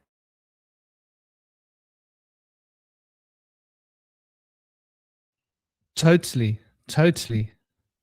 And it's quite interesting because, like, I think you're right on a number of things, like also our modern concept of consonants. We don't really get taught much in school about language, do we? I mean, they breezed over it very quickly, phonetics. I found it fascinating, and I was like, is that it? Now we're done with phonetics. I was like, that's so exciting. They didn't want to deal with it in school. This is a quick little crasher course. Like, yeah, like these are palatal. This is in the front of your head. This is in the front of your mouth. This is in the back of your throat. And like where the sounds are happening and the shapes necessary to make the sounds. And I think like there's an element of geometry in that, if that makes sense. Like the geometry of the face and the geometry of the mouth and the shape necessary for sound to happen, and how you need to have a transition from one shape to another shape to make a particular sound. And I think that's what they were like really focused on, is the geometry in our mouth and the shape the geometric transition between two forms of geometry in order to produce what we call a consonant or a vowel. But I think you're very right in like how language has structured our psyches unconsciously as well. I think it's got a lot to do with the development of rationalism, if that makes sense. The rational intellect and the rational, the powers of the rational intellect and logic was becoming more and more evolved in the human, possibly at the detriment of the emotional intelligence and the intuitive function. But with that rational logic evolution, or that adaptation, came the ability to apply that logic in very stringent ways. And so I think it was maybe part of our evolutional chain that was being sort of structured into our language and expressed, that we were leaving behind a time of telepathy when we didn't need to speak, right? And moving towards a time of making sounds with our mouth in order to communicate thoughts. And so these sounds would have been dynamic expressions of movement and sound. And I think this is like quite important when we're talking about like the connection between the crossing over of energy from one level to another and the womb. Like where we've got energy in the mental sphere and we want to bring that into the physical body so that we can project it outside of our body so that another person can receive that into their bodies and move that into their conceptual sphere. There's quite a lot of changing levels happening. It's coming from an internal conceptual out into the body, across a gulf of space into another physical body, and then to be inducted into a conceptual space where everything's already sort of merging on a telepathic, intuitive, unconscious level, but having to make that unconscious conscious, and then having to be conscious of the fact that we're making the unconscious conscious and expressing that so that the other person can be aware of the fact that they are receiving a conscious expression of something that's unconscious, so that they can take that conscious expression and make it unconscious in order to light up their own unconscious. It's quite a crazy thought if you think about it, the whole idea of language. So maybe our natural evolution was reflecting this, and so our language would have naturally reflected our evolutional trend, and that trend was towards materialism. So maybe materialism is sort of part and parcel of becoming aligned with logic and rational thought, which is what we bow down to now, is it not, in schools? Like, yeah, it's a massive difference between hearing and listening, isn't there?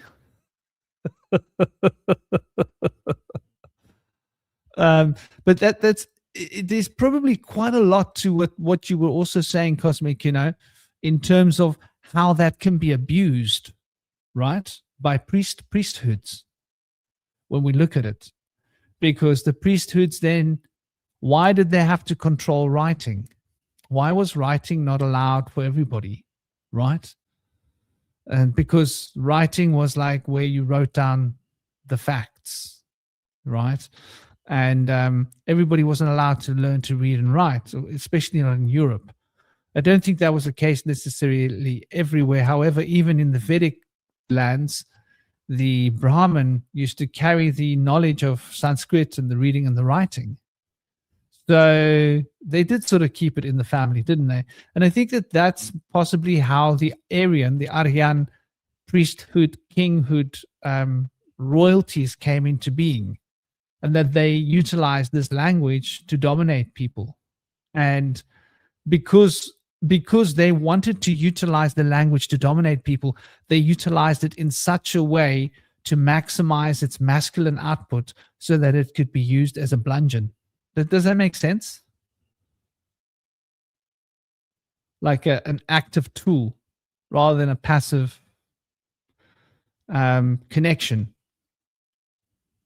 Yeah, because really, if you think about it, like, language is essentially kind of like just that, like you think of language just as words, but like a programming language. Is that when you have a certain language, that becomes the source code of your existence. So if you're Hebrew, it's like the Hebrew language becomes the ones and zeros of your matrix, and you kind of program reality based on that code. But there are other types of computer code, out there.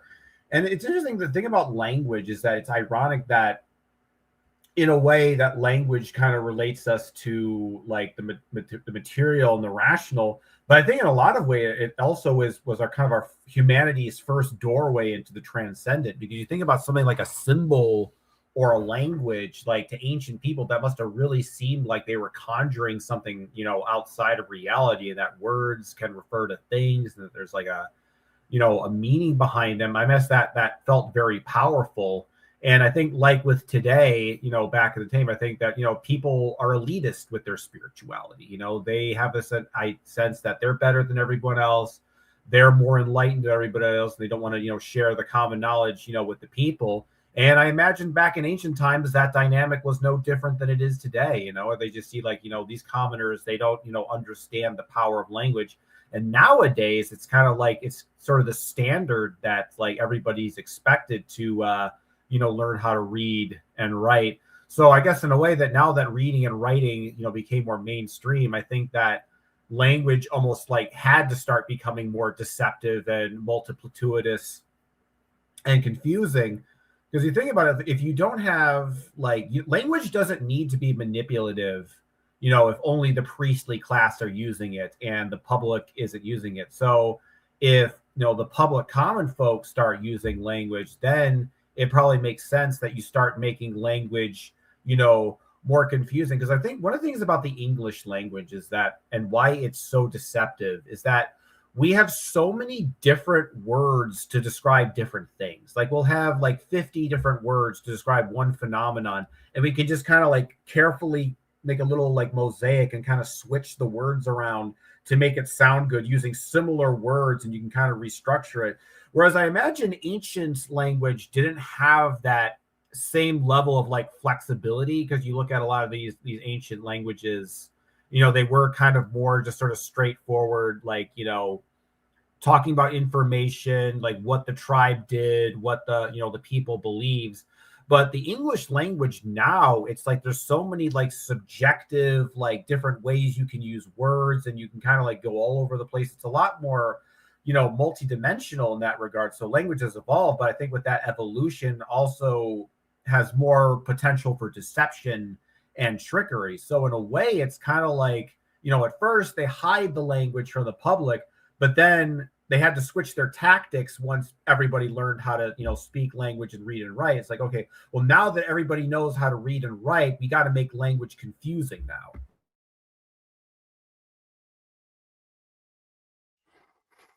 Yeah, exactly. And when you say, it's interesting you say we've got a lot of different words for meanings. I think they've been obfuscated, right? It's like you might say you've got words for ice, water, steam, like of vapor, of water. Maybe other words that had such specific differentiations have been sort of watered down. So now we just have lots of different words for wet, right? Where maybe in ancient times, each of those different words for wet had a very specific thing. This one meant wet, but when you're cool. This one meant wet, but when it's hot. This one meant wet, but when your body's hot and the water's steaming off of you. This word meant wet when your body's so cold, but the water's running off of your body, like dribbling off of your body. This one meant wet, but sticky wet, like sweat that's sticking to your body and doesn't want to go off your body because there's salt on the water, specific kind of wet. So maybe we had like a whole lot of very specific gradation words, like in ancient Greek, you'll find these very specific different words. And where now we've just got words that all mean similar things. It's all become homogenized. So we've got like one meaning with a whole lot of words that can mean that one very vague thing. Do you think that English has become rather vague? And because it's become vague, you can use it creatively? Well, I think it's also because if you think about how, I was an English major, so I have some understanding of how English is formed. Because first you got, Old English, which is Germanic, but then you kind of introduce, French, Latin, and a whole bunch of other. Because really, the English language is actually kind of a hodgepodge of a bunch of different languages kind of mushed together. It's like there's a bit of Old English, French, Germanic, Latin. There's like all these different things. Then it evolved through Elizabethan English, then to the sort of the modern, English that we know today.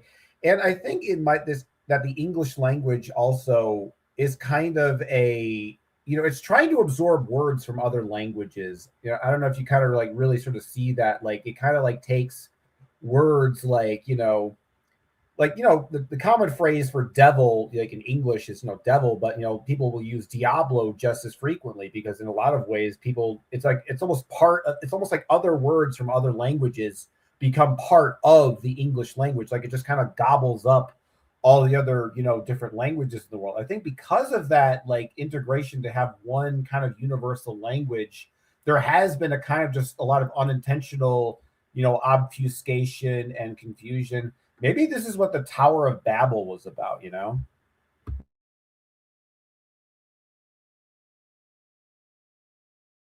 I should have Yeah, turned absolutely. off local recordings. I'm sorry, dudes.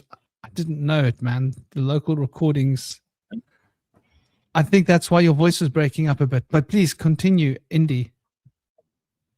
Yeah, I also feel like as Cosmic mentioned that, yes, this is really a deep aspect of the language confusion. But I'd also like to note that the language confusion is assumed to have been in like a sinister agenda. But if people have learned about the city of that came between Sumer and Babylon, they might have some insight about the fact that language confusion may have been designed to protect Babylon from being pillaged and destroyed like was. Now, for those of you who haven't heard of the city of or Uruk, Abraham came from and after Sumer became such a hit and gathered people from across Eurasia to come visit and see all of the gifts of civilization and partake in the drinking of the beer that had been there, which they drank out of a straw, was not carbonated, and they had it in ceramic vessels. People were overjoyed about that and went around and told all of their clans and their tribes to come back and check out Mesopotamia together and visit there when the city of was developed, and it was destroyed because too many invaders came in trying to partake in the festivities, and it got overrun and it was destroyed and burned down to the ground and trampled. So I believe that during the time of Babylon, they wanted to prevent this from happening, and so they created the walled city with gates so that people could not enter if they didn't speak the right language to be able to be there and part of that city. But of course, after this had developed, there were 72 fallen kings that went to rule over the 72 tribes that were exiled from Mesopotamia that became the various ethnicities of humanity according to their story. But of course, a lot of the stories from Mesopotamia and from the Hebrew narrative suggest that they were the first ones and that everything came from them. But I feel like at least the Hebrews were the usurpers who stole stories from other cultures, which were likely a lot older than they were. And so I feel like you have to take their stories about them being the first with a grain of salt. I personally am of the impression that the Comitian Empire, ancient Egypt, was actually older than the Mesopotamian Empire. And to me, it's evident by the fact that we have a lot of these alphabets, which are like chicken scratch, ridiculous little lines that don't look like anything. But to me, I feel like any society that had a pictographic language or hieroglyphic language was an older time. Tracing us back to the Minoan civilization and to the hieroglyphs, and also in the beginning of Mesopotamia, cuneiform was actually pictographic. And the reason why they turned it from pictographic language to the little arrows that they used to write their letters was because they started to write and press the little arrows onto the clay to make the symbols. And so when they went from a different form of writing on a different medium, they went towards the really dumbed down chicken scratch version, which happened basically across the globe. If you even look at the kanji of China and Japan, it was actually pictographic, very evident pictures of what the different kanji characters represent have now been simplified and squared out, so that they can be, done by people who aren't so artistic. And I think that was part of the process of the dumbing down of language as well, is that people were not able to draw as well, and it was hard to make these fancy little pictures every time they want to write like in length. So there's many aspects to that. But I also feel that English, even though it's got so much craziness going on where it's Germanic and it's got the letter K of the Germanic languages, but it's also influenced by French as a pidgin language between Anglic and French, which Anglic from the Angles was the Norse language, which was Germanic. So it does have aspects of Latin rooted language and of Germanic language. And so there's so many different ways to spell English words. There's like the way that they sound comes from so many different ways to spell things with different letter combinations from different traditions. So I feel like it's not very evident. They don't write English with little accents so that we would know how this particular word is going to be pronounced. You just have to kind of know that this one is more of a Latin word. This one is more of a Germanic word. And I think it's helpful for writing lyrics and poetry, like, because there's like so many words that say the same thing, but from different roots, sometimes from the roots of the Greek, sometimes from the roots of the Latin, sometimes from the Germanic roots. So also, it's helpful to write lyrics and poetry and stories. I, for one, I know that when I'm writing, and I'm also an avid writer, and I have a blog page, and I'm trying to write some books, trying to co-write a book. And I've always written for a long time in my life since I was young. I like to not use the same word a lot. And so when I'm saying the same thing, I like to be able to use it in a different word that represents the same thing. And it helps people it reiterates the information and it doesn't sound repetitive. So I feel like that's helpful in English, as confusing as the language is. It's like overcomplicated of a language. It is more fun, though, I'll tell you that. Yeah. It's really hard to learn like the English language. Like Italian is one of the most phonetic languages, at least in the West, as far as I know. I'm not sure of any other ones that would be more phonetic, but there's like basically one way to pronounce each letter in Italian. But there may be a couple exceptions. It's usually very evident about when it's written how to say it. It's a beautiful language. Unlike French, like a lot of letters don't get pronounced. It's like, why do they have a letter that doesn't get pronounced? Because the letters are only phonetic now. But originally the letters of the alphabet were not only phonetic, they were mathematical, they had musical aspect, there was a pictographic aspect that was also associated with allegory, and then there's also a phonetic aspect. That's actually still in the Hebrew language, and when you write Hebrew, there's actually a way that it should be sung. So the melody of a song is written into the words. And in Chinese, they still have the intonations of various tones for one word in different tones. It means different understandings. So that's still preserved in the Chinese language, the tonal aspect. But they don't have an alphabet, so that they based their language off of characters, which you have to learn thousands of and just memorize and know how they're supposed to be pronounced, because there's no symbol or demarcation that represents how the phonetic is going to be represented in their characters. So you just have to know it. Just a lot of memorization. Recently, you can have Chinese characters that are total gibberish. Like people, like I was watching some video of like this Chinese lady basically pointing out like Chinese tattoos. And she, like half of the tattoos, she's saying like, yeah, these are all just total gibberish. I thought that was kind of amusing. That's just because she doesn't know what they are.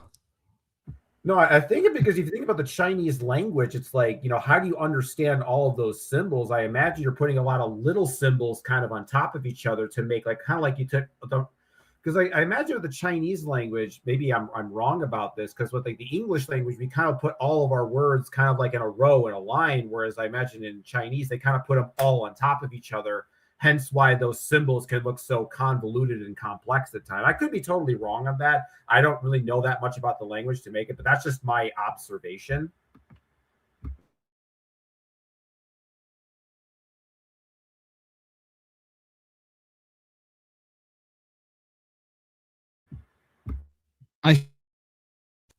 I should know better, but I don't. But okay, I just had to double check, because I was under the impression that Chinese, they write it horizontally. So this is interesting. Like, they've been doing that since the 50s in China.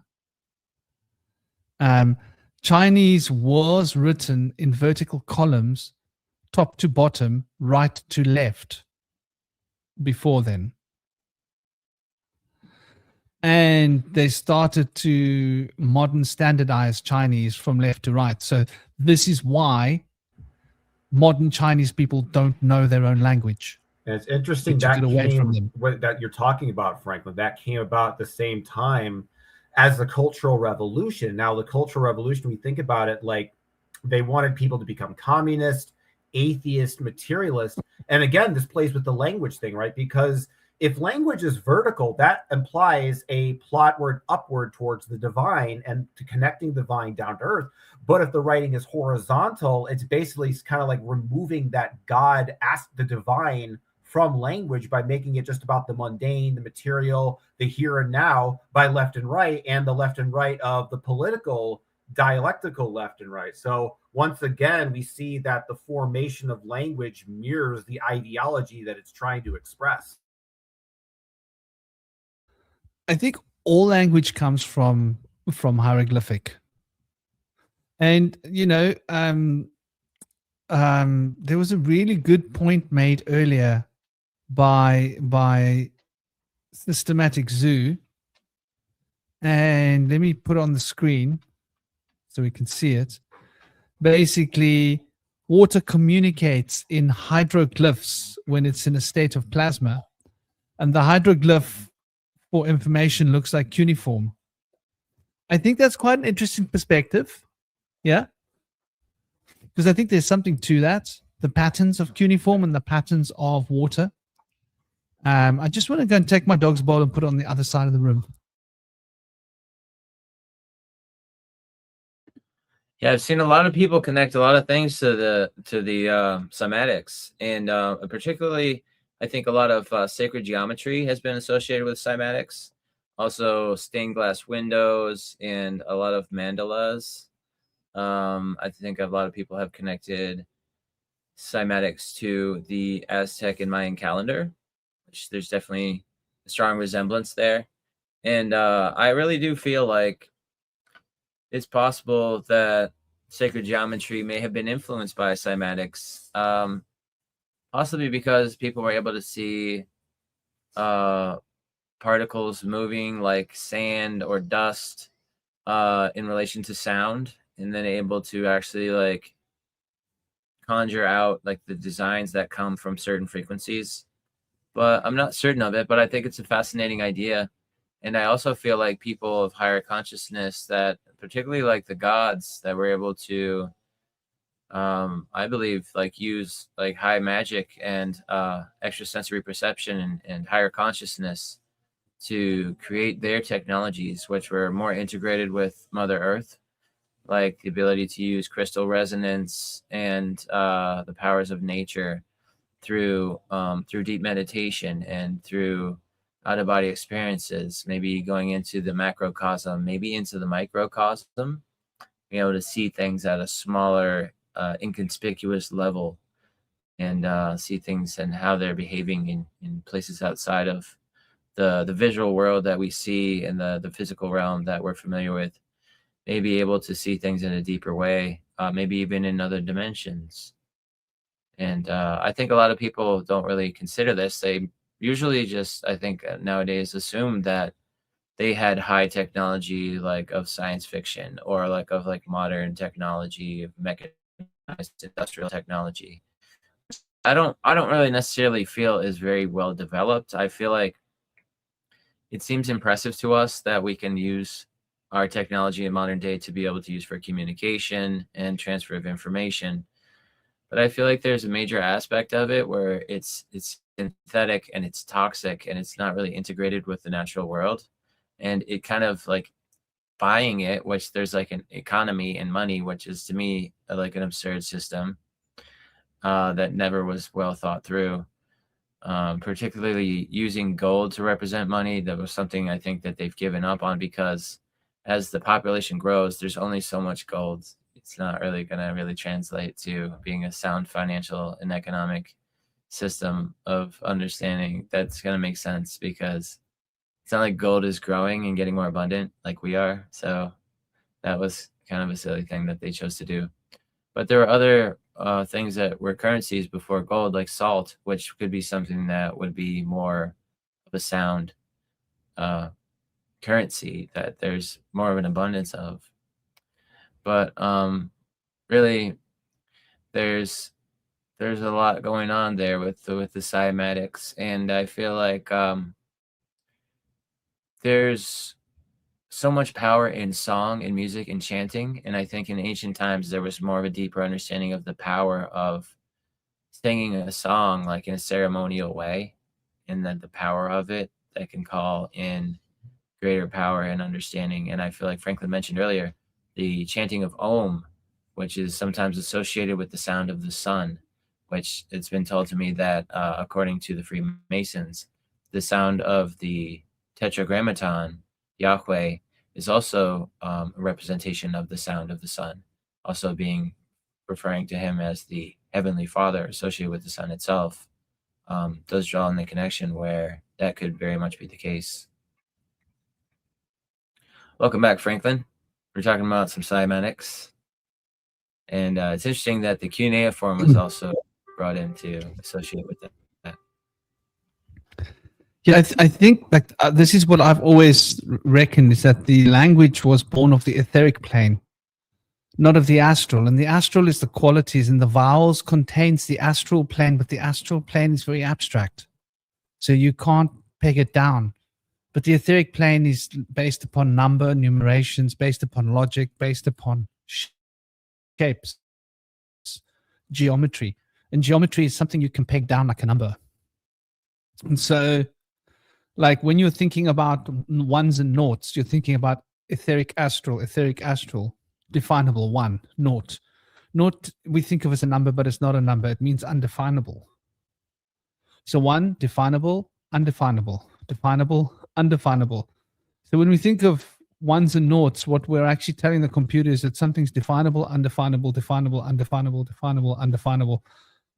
And we skip the undefinitions and we focus on the definitions, what can be defined, and we sort of backwards engineer from that. So it's very interesting. You know, I think that what Indy said is something to consider, because you know, I've often considered that myself. Like, for example, and when we're talking about cymatics, we're talking about electromagnetism, aren't we? How the frequencies, the resonant frequencies, are actually going to attune to particular elemental frequencies, and how those elements will vibrate in resonance with particular frequencies, and that sound carries shape. And so sound is naturally of the etheric field. It's expressed of the etheric field.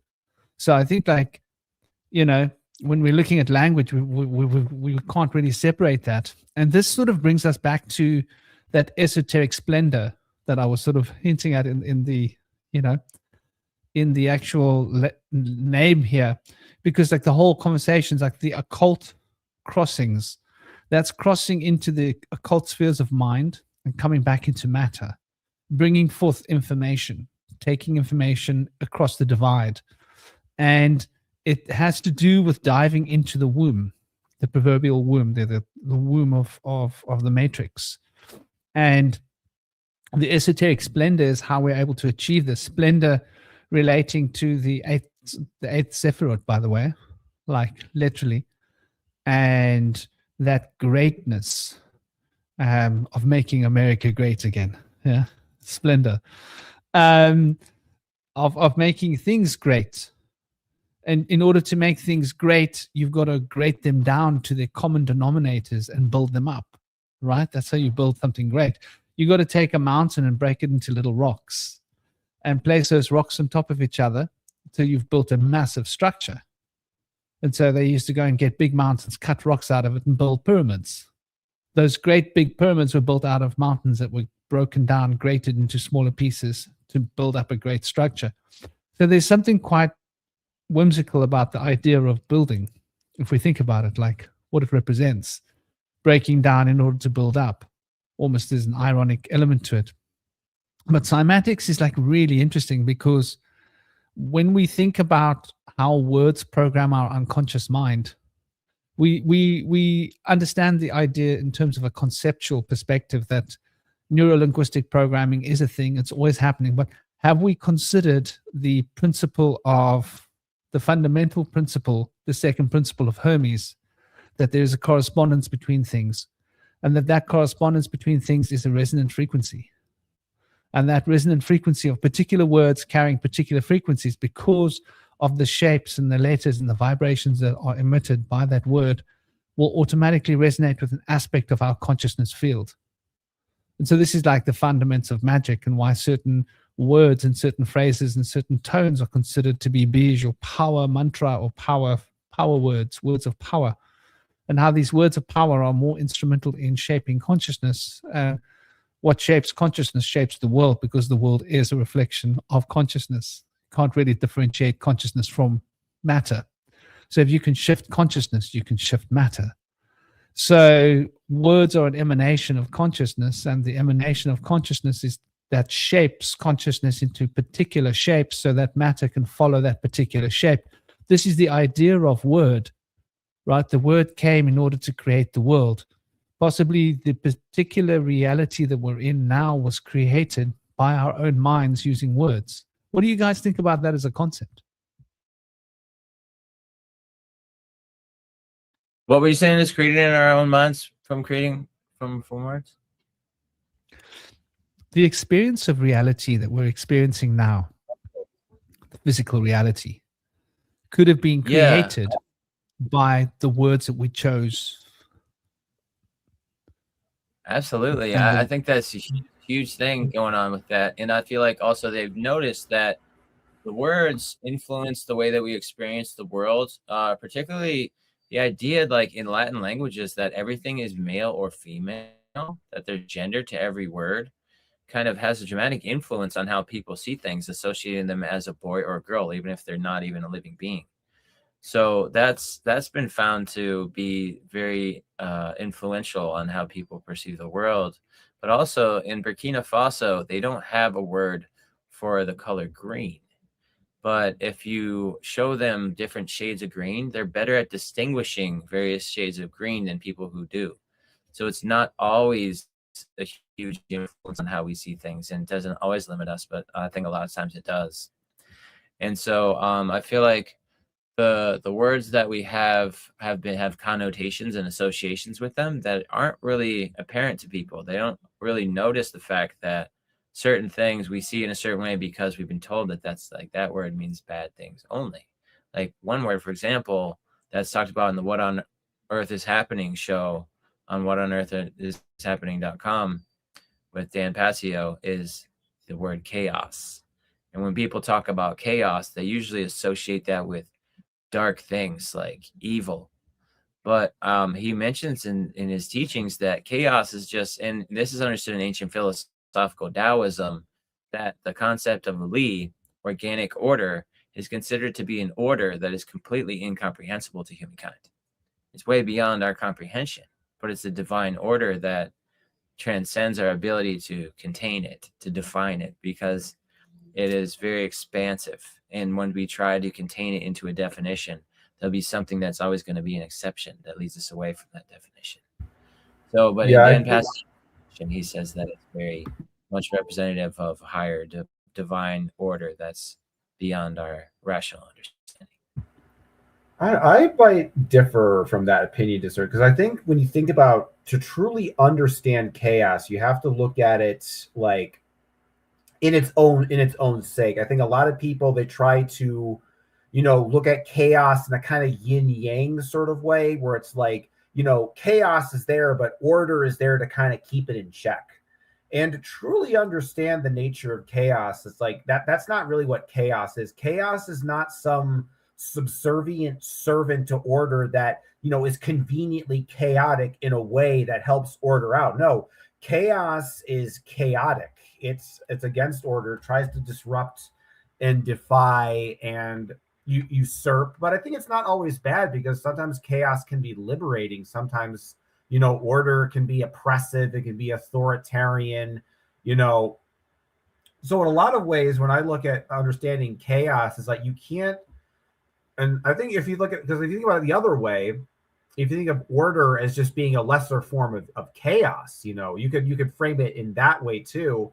But I think in a lot of ways they are distinct for a reason. And I don't, and it's kind of hard to say, like, the relationship between order and chaos, because I think it's definitely, because I think in spirituality there's a concept of chaos where it's like, it's there for some kind of like specific purpose.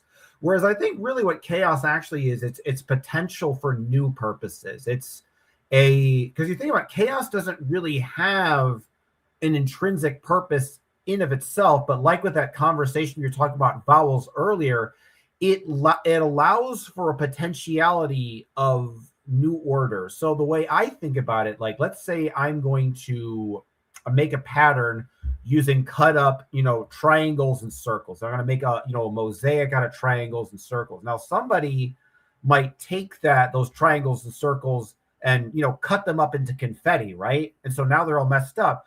But then when you look at that confetti and you see that, you start to understand new forms of order within that. You start to notice more forms of complexity. So if anything, chaos reveals the complexity implicit within order by sort of like exacerbating it outward, right? And I don't know. Those are just my thoughts on chaos. I'm really kind I think when it comes to my position on the universe in general, I tend to be kind of more of a Lovecraftian at this point in my life. I think that existence is fundamentally alien. I do not think that human beings are the center and the most important beings. I don't think that the Earth is essentially the central focus of all of existence. But I think in that sense, you look at chaos in a different way, and that it's, to me, when you look at things from this perspective of mystery and the unknown, it feels presumptuous to assume existence is, solely confined towards order or chaos. I feel like we have enough information to essentially make a strong case for both cases, of whether that chaos and order rule existence, where I think it just makes more sense to view them as just kind of like a masculine and feminine sort of erotic sexual dynamic that basically is the creation of life. Now, but is that chaos like its own thing, or is it more of a feminine in the sense of like taking a rib from Adam to make Eve, because you think about like that Adam and Eve story, it's basically saying that women are ultimately derived from men, that men are the first thing and women are the second thing.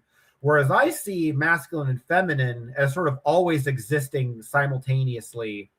And to me, the idea that one precedes the other in terms of ultimate existence, ultimate reality, just, doesn't really make a whole lot of sense to me, because, when you think of the universe in this non-linear way and not starting from a singular sort of omega point, I feel like it gives you a more realistic perception in regards to understanding the nature of the chaotic in the universe. Because I feel like religion kind of like sees, it's like, think of it like this. It's like chaos is like a wild animal, but religion is like the kind of the person who, it's exactly that. Oh my God, this, okay. I was trying to think of a metaphor, but the metaphor actually exists in real life. I'm thinking about like Southern Baptist snake handlers, right? See, they see the serpent, which basically represents chaos, right? And they feel that, like, you know, their order and their God, that chaos is subservient to order.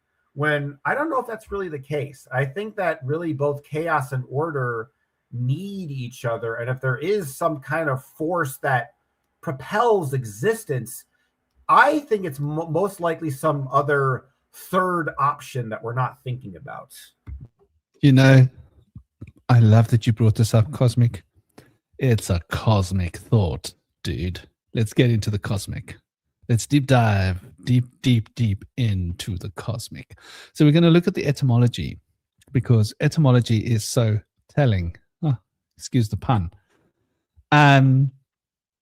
So we're looking at, I like to go for the throat, as the saying goes. Let's go straight to the pie. Go back. Generally, when you get to the pie, you go past the Greek. Okay, we go past the ancient Greek. I don't have a problem with the Greek or the ancient Greek. So chaos originates from the ancient Greek word chaos, which means void or empty space. I think we got to embrace that. Whatever we think chaos means in modern terms is a bastardization of a term. To the word chaos has a vibrational quality, and that vibrational quality, through its connection to thought and to objects, it's connected to that vastness of empty space. We were talking about death earlier, or as they call it, Duat, right? Duat, that I think this Duat represents chaos. And that's why it doesn't have a Sephirot, because the entire tree is the substance of that. And then we go into the Proto-Indo-European, the Pi group, and they call about Grehe, meaning also yawn, gape, or to be wide open, implying a gaping chasm, right? So we can see then Latin pick up the word chaos, which it took from Greek, which is a formless void. And this shifted into modern English to mean void. And then from void, it got implied to mean disorder, because a void isn't ordered. And the confusion by the 17th century, because people couldn't consider that void didn't have order in it, that space that was undefined was too much for their brains. The language boundary made it for them to associate the concept of confusion with void. But okay, now we step back from the etymology just for a moment, because like as they say, like we've been there, done that, right? We moved on. I think it's like really important to grasp this, right? To get a full grasp of what we're talking about. So when we're looking at the enneagram, right? At the center, we've got the plow toe. We've got the toe, we've got the plurality, the plow, the plurality that toes the whole circle round. We got the order. So this enneagram represents the ordering of the void, the ordering of the cosmic space. Let's take the word void out, because it's got too many implications, and speak of cosmic space that is not ordered. And that represents the divine feminine. So when we think of the divine feminine, we think of the divine egg, we think of the source of all creation, which isn't defined. And it envelops, it embraces, and it permeates through all things. And the definition of this profound feminine yolk, egg, space is defined by the limits of masculine implications, the numerations. And the numerations build outwards into this cosmic negative space, which is the divine feminine. So when we speak of the word chaos, in true terms, we're talking about the divine feminine. Doesn't that make so much more sense to you, Cosmic? Yeah, it seems to line up. So we're talking about chaos. So when I think of chaos, I don't think of anything that's necessarily balancing, although I think there is a truth to the fact that there is a balance between the masculine and the feminine. There has to be a balance. So when we're looking at the balance between the masculine and the feminine, I would say that it is the masculine that implies itself upon the feminine. Or to use a better word, it penetrates, right? That's a word that men love. Men love that word, penetrates. Ooh, it makes men excited. You know, I say the word penetrate, I would be lying in my bed tonight thinking about penetration. It's such a wonderful thing as a man. And so the concept of penetrating into the divine feminine sphere of chaos implies programming order into that. So you have this divine womb with infinite potential, which is the feminine. And that infinite potential of the divine feminine gets programmed by the masculine with a wand, because we use wands to program things, right? That's why men have like ND bits that we can point in directions. That's why we have a compass, right? Our compass always leads to true north. Like, why are you walking after her? I don't know. My compass is leading me that way, you know?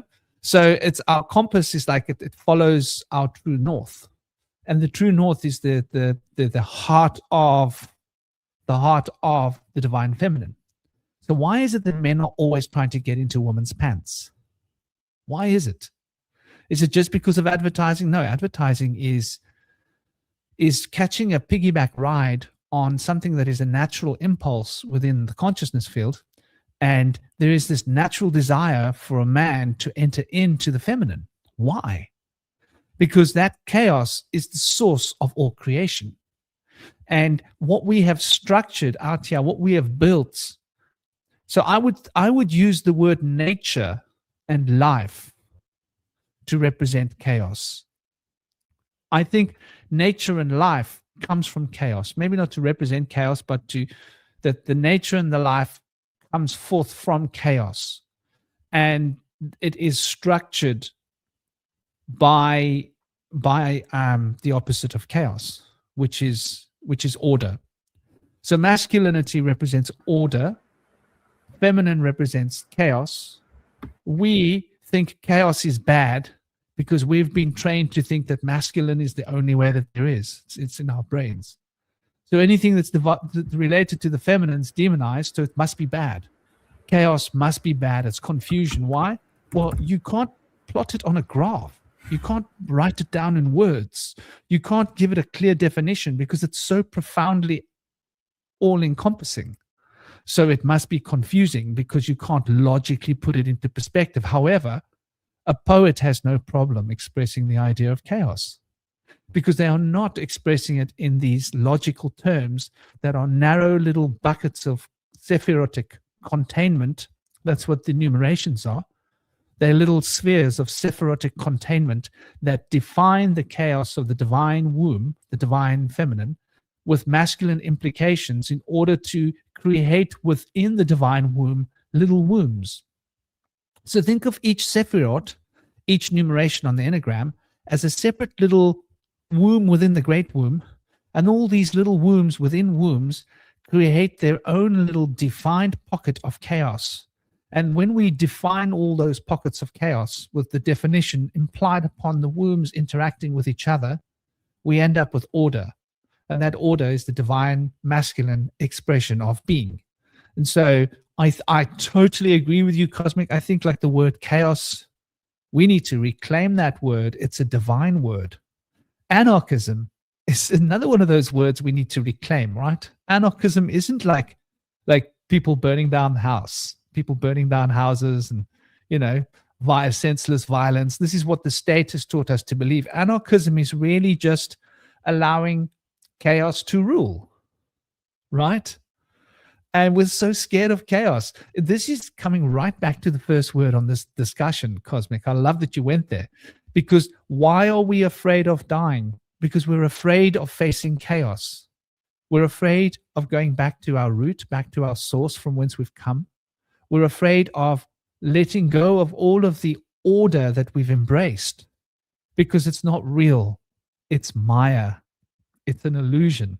We've created this powerful illusion of order, but it's just an illusion. It's just Maya. It's just a dream. And when we phase out of this world, we must let go of this ordered reality and embrace the chaos of being and go back into the divine feminine womb, which is the source of life. So when you look at chaos from this perspective, it's something quite profoundly divine. I don't know. What do you guys think to build out of this? Or? You know, I'm thinking a different approach. Instead of seeing nature as the divine feminine, I'm thinking maybe nature is the offspring of order and chaos. Because think about what nature is. It's like it's the aspects of chaos and order seamlessly blended together. It's like order is red and chaos is blue. And when you mix them together, nature makes purple, right? And so it's almost like it has its own quality that seems almost distinct from order and chaos in that way.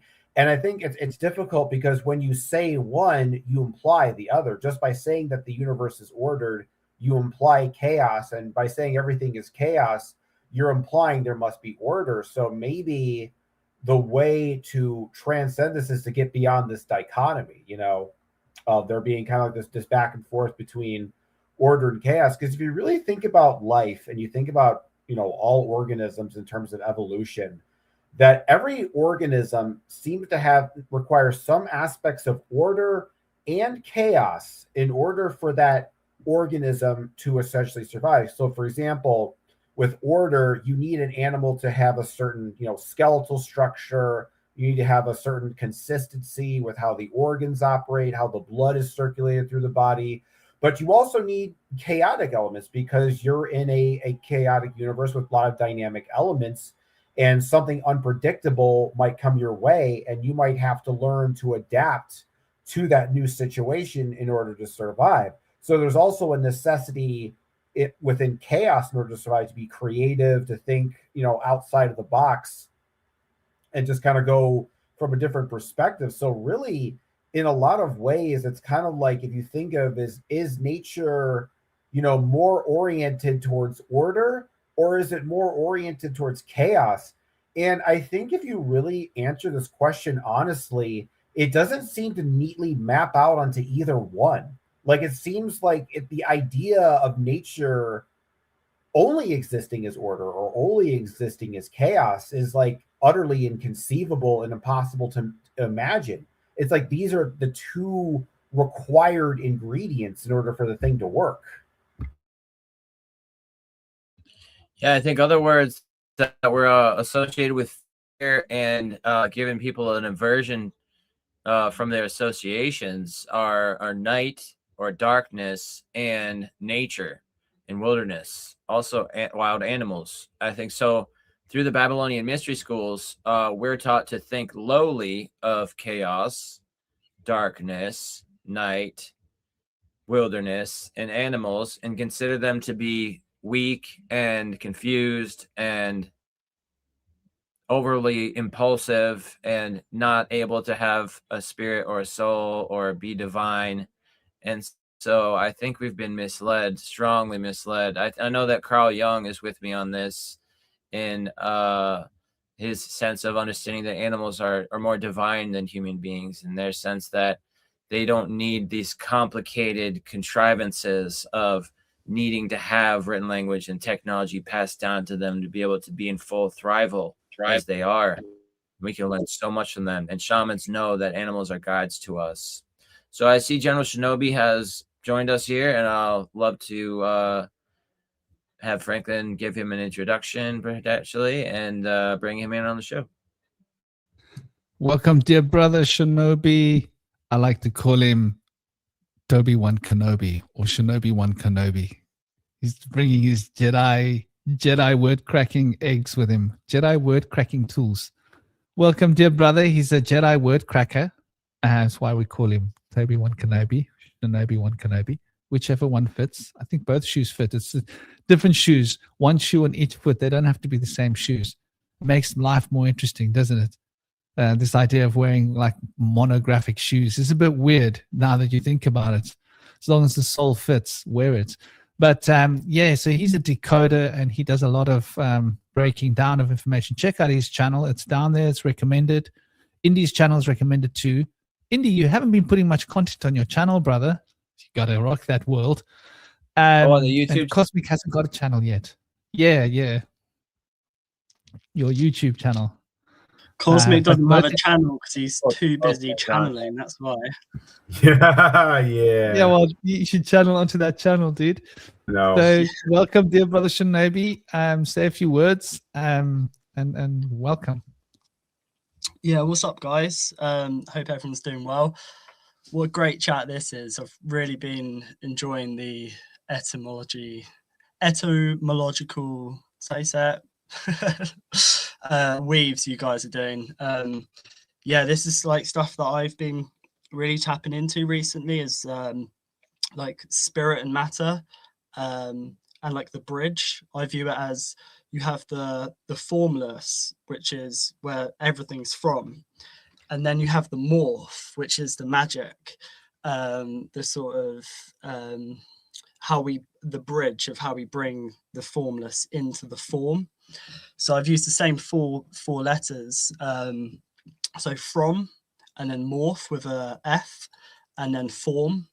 And I think understanding how we can bridge worlds, like talking about the liminal spaces, I think is really, really important, because that's how we're able to bring chaos into ordering chaos, because the chaos is the infinite potential of the possibility. And if you don't know how to swim, if you don't know how to morph, you can drown. And then, like, learning how to swim, to navigate the waters, you can find land, which is the structure, which is the solid ground.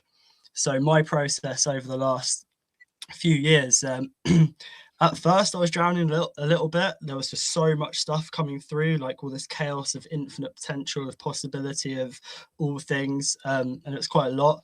But I've come up with some systems to kind of order this chaos, and it's not really about confining it. It's more about using vortex methodology, I guess. The power of the 3, 6, and 9.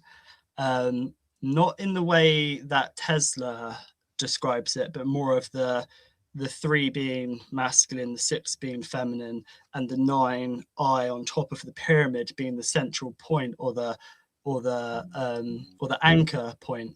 What I mean by this is like a bridge, or like an anchor, or something to ground us between the 2 polarities of the form and the formless, because we don't want to be too stuck in the order. We don't want to be too stuck in the matter, in the form, in the solidity, but we need to be grounded. But also we need to tune in and tap into and expand into the infinite waters, which are as within and so without. They're both inside of us, and they are outside of us, the waters. So yeah, loving what you guys have been talking about so far. Yeah, I did have something written down. I'll try and find that later. But yeah, glad to be here. What a sort of energy we're in at the moment as well, with these however many planets, 6, 7, 8, all aligning. Very fresh energy. It's like there was a new moon yesterday as well. Today's galactic signature is a white cosmic dog guided by timelessness, which is interesting in the galactic calendar. So yeah.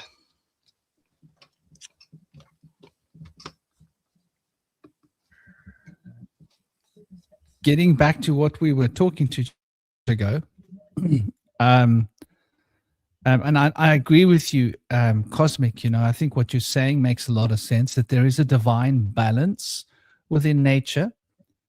But what I was referring to was more on a psychological level, in terms of nature and the world we live in, if that makes sense, Cosmic. We've defined our worlds with pavements and roads and buildings and doors and gates and fences and names of places. This place is that town, it's that city, everything's organized. We know everything about the space, and then you go into the wild. And it's chaotic compared to the world that we live in. So we live in a world that's completely ordered. And we have sort of removed as much of the chaos from our world as we can. So when we go into nature, the first thing we become aware of is the chaos, even though, like you say, Cosmic, on a fundamental spiritual level, nature is a harmonic expression of the law coming through chaos. So chaos is defined by divine law and fundamental principles. But I think in our world, we are so used to being so extremely pushed into a box of order where every part of our life is ordered, right? We need permission for everything, right? You want to leave your country, you need permission. Do you want to leave your job during the day, your work, you need permission, right? You want to live in a new place, you need permission. Like, okay, you got to get a contract to live in that place. And you want to, everything that you do relates to like having to bow to some kind of bigger order. And in nature, that bigger order isn't a particular order that you bow to. In fact, in nature, it's like you bow to chaos. You just have to accept that everything is just, you can't tidy nature, right? I used to laugh. I lived in this jungle in Sri Lanka, and down the way there were five monks that lived deep in the jungle. They were like what you can call the bona fide real McCoy. These are real ascetics. And like in the whole of Sri Lanka, there must be about 15 or 20 monks living in different jungles. That's it. Those are the bona fide ones. The rest are all in, other places, monasteries and such. And I remember meeting some of these monks, and we wouldn't say much words because they didn't speak English or anything, but they would always be trying to tidy nature. And I would laugh, and they would smile and giggle, and they didn't know why I was laughing. And I would just, laugh and like beautiful energy like children. But I was thinking like, how are you tidying nature? And they'd be like with their little broom sweeping and making nature really like ordered. And I almost thought to myself, well, I actually like the disorganizing element of nature. I like walking, and you can't really see where you're walking. You have to have a bit of faith that you're not going to step on something. There's leaves. You got to use your senses. You got to use your ESP. You got to use your intuition. You got to use your hearing and your sight in a refined way. You got to pay attention to where you're walking, and you got to walk in such a way that if there's a spike under your foot, that you feel the spike before you put all your weight on it. You go, whoa, what's that spike? So that's what I was sort of getting at when I was talking about nature being an expression of chaos. But there's definitely order within nature, but I think that order is bound by chaos's bosom. And I think like this is where we misunderstand chaos. I think, Cosmic, that chaos is a kind of order. But it's not order the way we know order. Order is the wrong word. I think chaos, we think that chaos is not organized. Right? But I think chaos is organized. It's just organized in a very different way. And we think of organization in terms of order. And order means it's like a pyramid, right? It comes from the top down, and it organizes everything beneath that point, and it's all like homogenizing that point's reflection. Where in nature, it's more like cosmic cycles that work without that pyramidal effect of coordinated order. And I think like this is something that a lot of humans have lost the ability to appreciate, which is why I don't think I could just take anyone into the jungle. I first thing I noticed when I lived in the jungle was that The absence of what we expect to see in terms of order has a shattering effect on the psyche. It causes you to self-reflect in such a fashion that you break down. And if you're not ready to have a breakdown, then you're not ready to go into nature, because you have to have a breakdown. Because everything that you think you know about how the world is and how the world should be and how the world functions falls away when you go into the wild. And you need to just drop all of that order off of you like one shot and embrace the chaotic potential of nature, that anything can happen at any point. It's not organized in the way that we know organizing to work. There's no button that you're going to press to make the car stop, right? So you can cross the road safely. You just got to pay attention when you're walking across an area and hope that nothing else, like an elephant, doesn't come out of the bush and step on you. You know, there's no definition. There's no guarantees. Yeah, I So have to push back a little bit, but I'll kind of like tie it together and sort of agree with you in the end. In regards to chaos, you talk about like, maybe, there's some higher like implicit order within it that we don't sort of understand. It's kind of like under the nose. And I don't really agree with that, because I don't think that's the function of what chaos is, because I think that we have, patterns and organizing structures. But the problem with only having order is, like, let's say you're, somebody who's in a strict religion, right? And you want to come up with a new way of understanding and a new set of beliefs, but you can't create that because there's no space. Everything is taken up by order. Everything is taken up by the predominant religion. Everything is sort of like all the space for new meaning, for new potentiality has been taken over and occupied by order.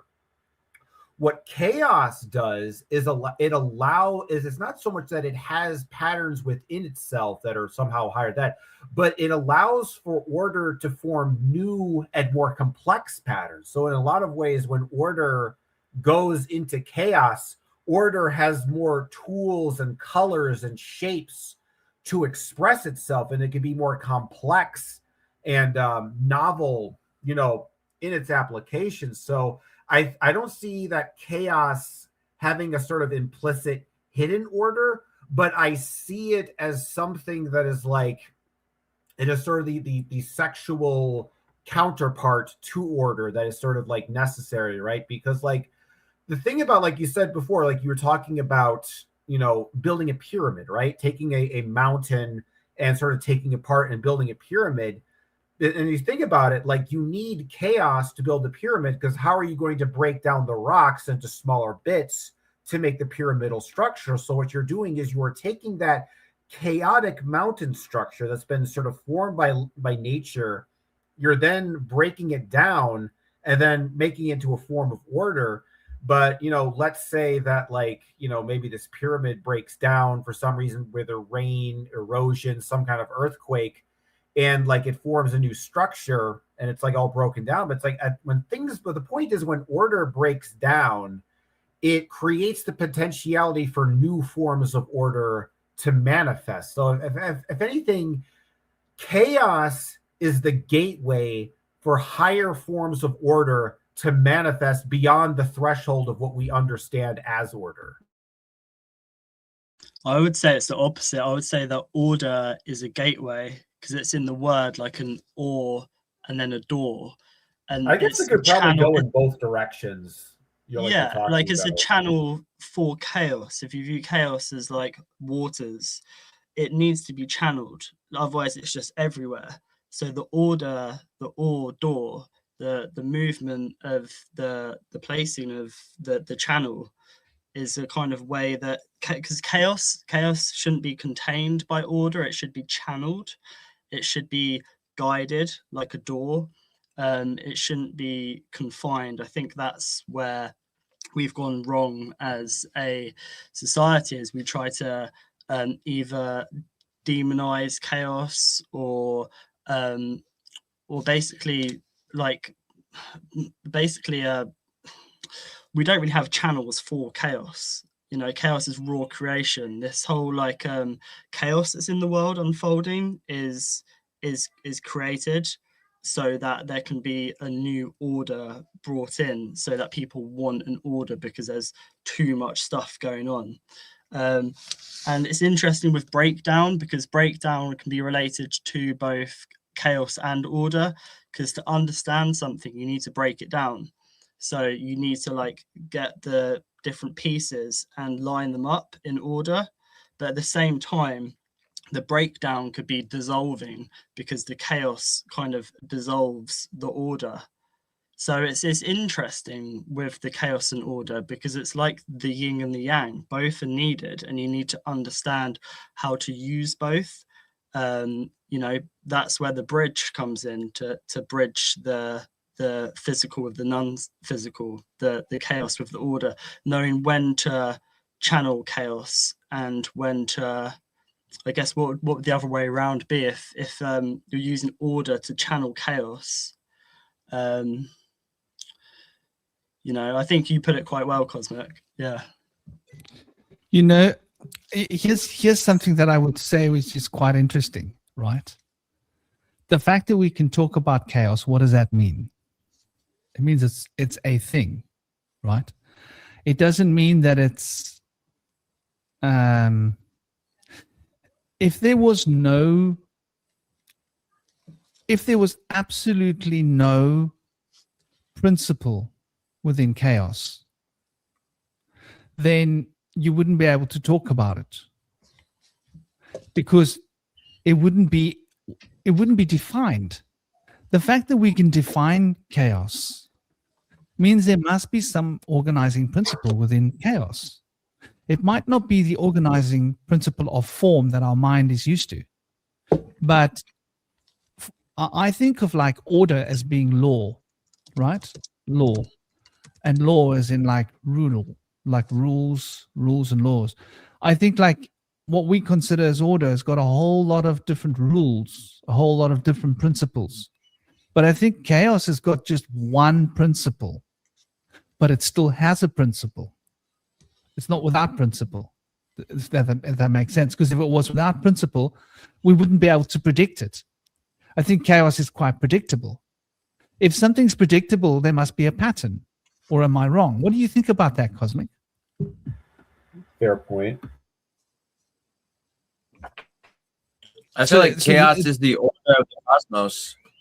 But I also kind of thinking back to this mechanism, thing I'm talking about, like order and chaos are used to describe, systems. So if a system is functioning well, it's order, and if a system is functioning poorly, it's chaotic. It's there's noise, unnecessary. So you also have to think about chaos as being that which is detrimental to the current paradigm and the current powers that be, because what may be ordered to nature may be chaotic to a particular religion, paradigm, culture, et cetera, et cetera. And so I think in a lot of ways, when it comes to nature, we have to think about, and this is something I've been thinking about a lot lately, outside of this roundtable, is that how religions and belief systems change our understanding of nature. Because like the way Christians understand the natural world is different how atheists understand the natural world. It's different how Hindus understand, the natural world. And they'll have, and what I've realized is that when you take certain rituals and you normalize them, that then reinforces that natural behavior pattern. So so for example, with like, Christianity and like sexuality, for example, when you're told that, sex is bad and immoral and, all of your urges are lustful and terrible, you then start to think that maybe these physical urges that are natural are actually unnatural because my religion said they're unnatural. And because you think it's unnatural, that then warps and distorts your entire perception as to what nature is. And like even thinking about like from the atheist perspective, that they see nature as this truly mechanical, utilitarian thing, because they understand things from that purely rational, emotionless, point of view, that they then assume, nature must also be rational, emotionless, and utilitarian like I am. But you start to what's interesting about nature is where you see its irrational aspects. And that I'm not even sure if the order chaos dynamic, when we're talking about this conversation, I don't even know what meaning it really serves to make these two terms distinct, other than for the utility of like both.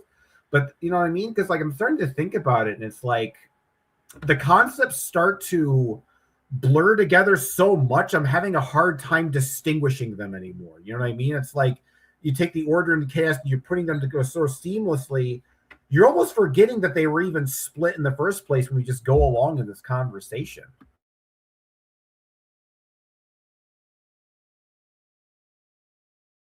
Well, I really feel like what's going on here is that we've been taught to see chaos as the opposite of order, which is not really an appropriate way to understand the fact that what's really being laid out here is that what they're suggesting is that the order of man, human civilization, and synthetic, mechanized industrial civilization is true order, whereas the order of the natural world is absolute disorder and bad.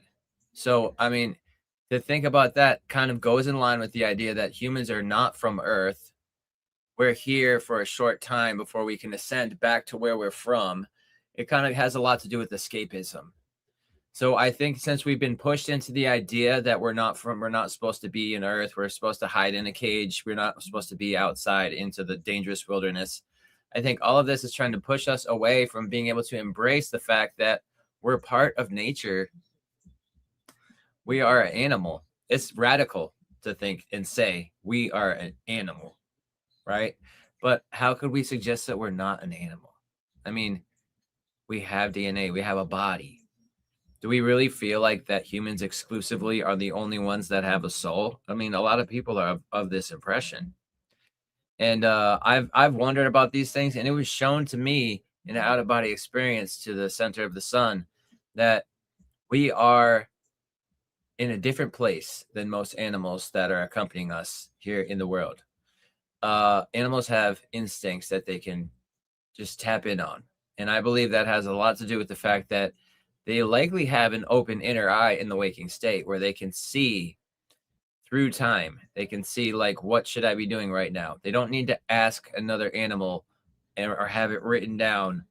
What do I do at this situation? Can we put up a sign? Why not? Because they're able to have a different guidance system that I feel is much deeper than the one that's available to us. But I feel like that's a short time through which humankind is going to go through this process of developing instincts that we need to do. Basically, we're coming up with new coping mechanisms. I mean, we don't have a coat of fur, but we're a mammal, but we don't live in the sea. Most mammals who don't have a coat of fur are aquatic mammals. And it's thought that the other terrestrial mammals that don't have a coat of fur, like us, were at least semi-aquatic for some time, like pachyderms. Some people also associate pigs with us because they have a very diminished coat of fur, and they're semi-aquatic as well. So I feel like what's really going on here is that most likely the chance is that our ancestry was likely amphibious marine hominids. They lived in or near the ocean, and they likely slept on the beaches at night if they were swimming out in the ocean and not just wading around in the shallow waters. But it's known that the only primates that stand without their knuckles on the ground and hunch down in like a squatted position are the ones that are in the water where they're standing up and they kind of wave their arms around like this when they walk. And you'll see that with all the primates. The only other primates that have a big nose like us are like the proboscis monkeys. And they say that their nose is like that because they were semi-aquatic. Now, if you have like a nose on your face with just nostrils that doesn't have like a bulbous nose on it, and you go into the water's going to go into your nostrils. There's nothing there that stops it. So I think like the people have come to the understanding of the aquatic ape theory or the naked ape theory, or the idea that we've had some ancestry that was aquatic or marine hominids, is really onto something. And I feel like that's something they don't want us to know about, or possibly reverts back to an ancestral trauma that's been forgotten, probably for a good reason. I don't know why, if we did live in or near the sea, why we've come away from that.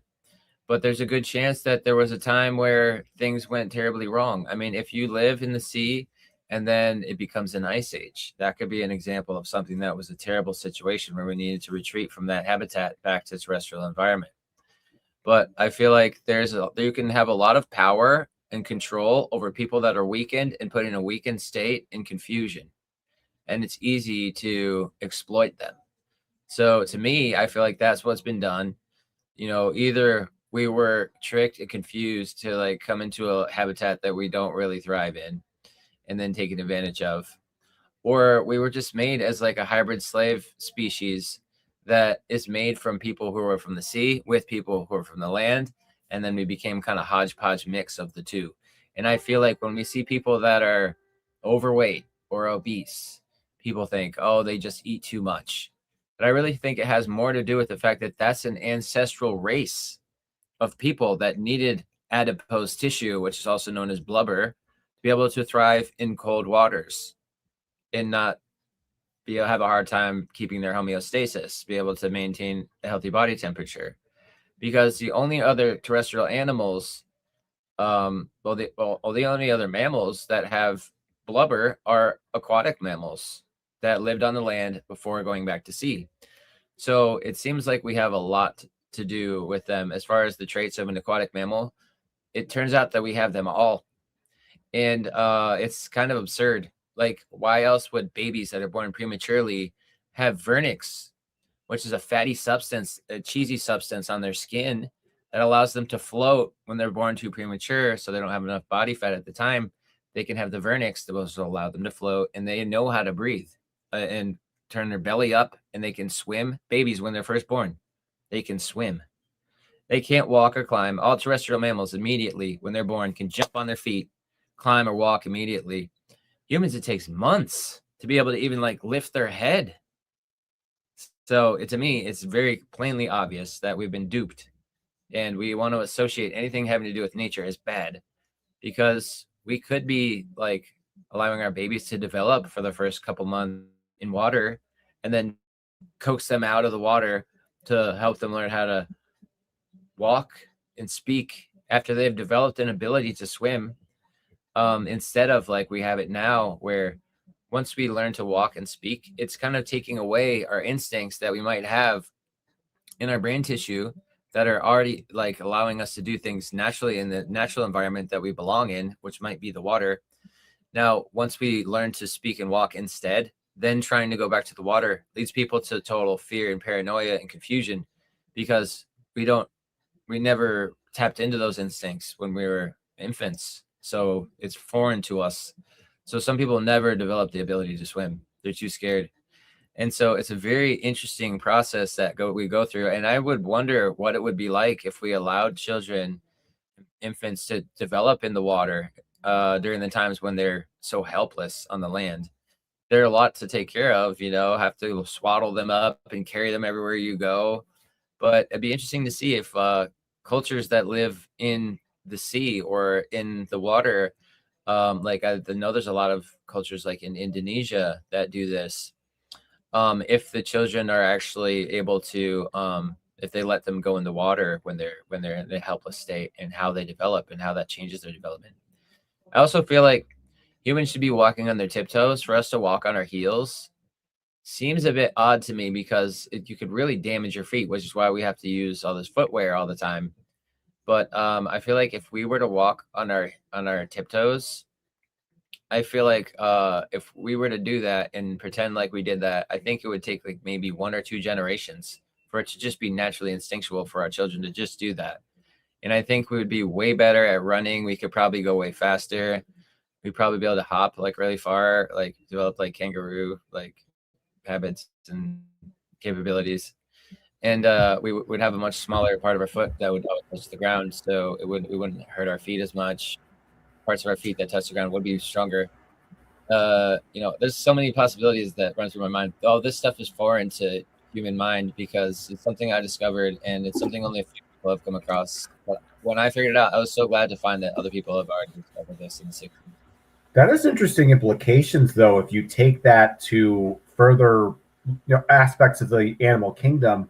and not just think about human, because you talk about like, training yourself so you evolve certain generations to evolve certain traits, abilities, characteristics.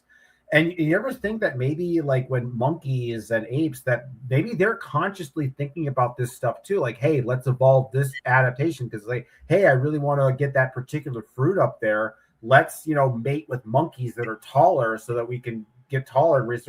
Like, I think this idea that, because I believe in evolution, but I believe in a form of intelligent evolution where it seems like organisms and different species are planning and coming up with strategies on to how to be a more efficient organism. Because that's why I never really understood, because the problem with modern science and Darwinian evolution is that they refuse to accept a conclusion that nature is goal oriented, because they didn't like the goal oriented thing because that implies the existence of God, which they're totally against. But I think if you look at nature, it's like it's so obviously goal oriented, just in terms of how certain organisms have certain desires for mates and eating and certain territory and evolving certain traits and stuff.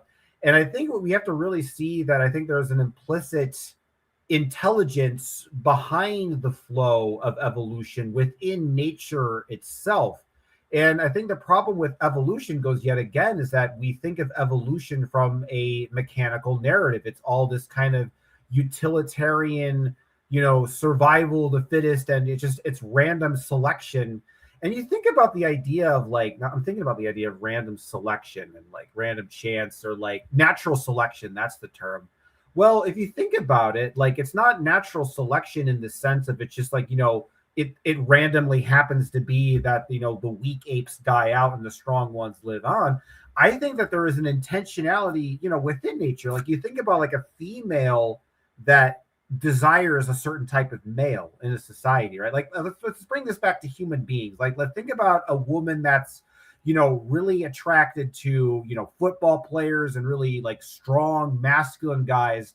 Or you think about a woman who is very thoughtful and she wants a man who's intellectual and smart and thoughtful and, empathic.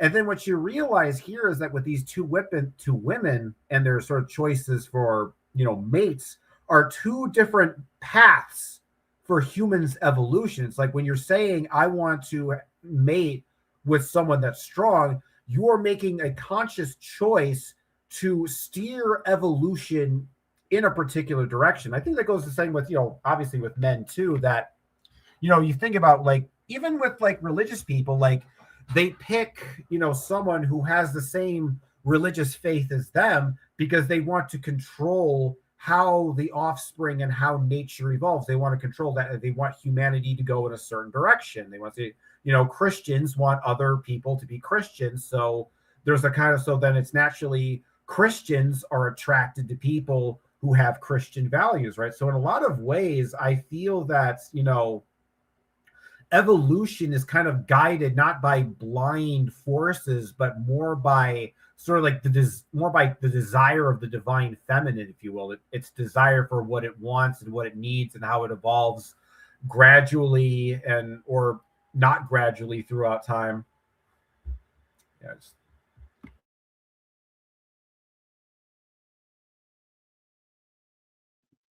Yeah, that's fascinating. And I think there's something we mentioned earlier, that the sacred, the feminine is more mysterious, whereas the man is more kind of plain and obvious and overt. And so like our principles that we live by are that way as well.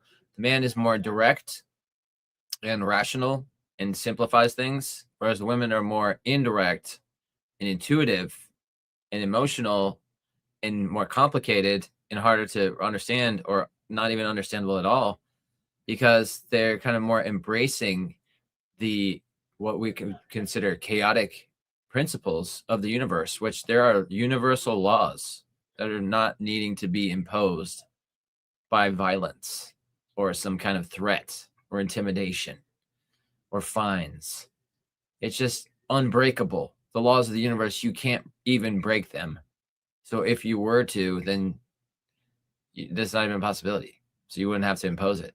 But there's the laws of man, which are phony laws that are made up. They're not the same anywhere. They're all different laws. You go to different places, they live differently. In England, you can't have a gun. In America, they have too many guns.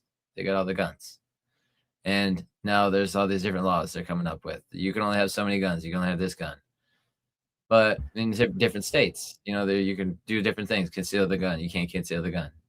So when you have all these man-made laws that are phony, and you tell people that this is order, and then people are starting to wonder, like, wait, but the universe and nature have order, but it doesn't have to be fixed.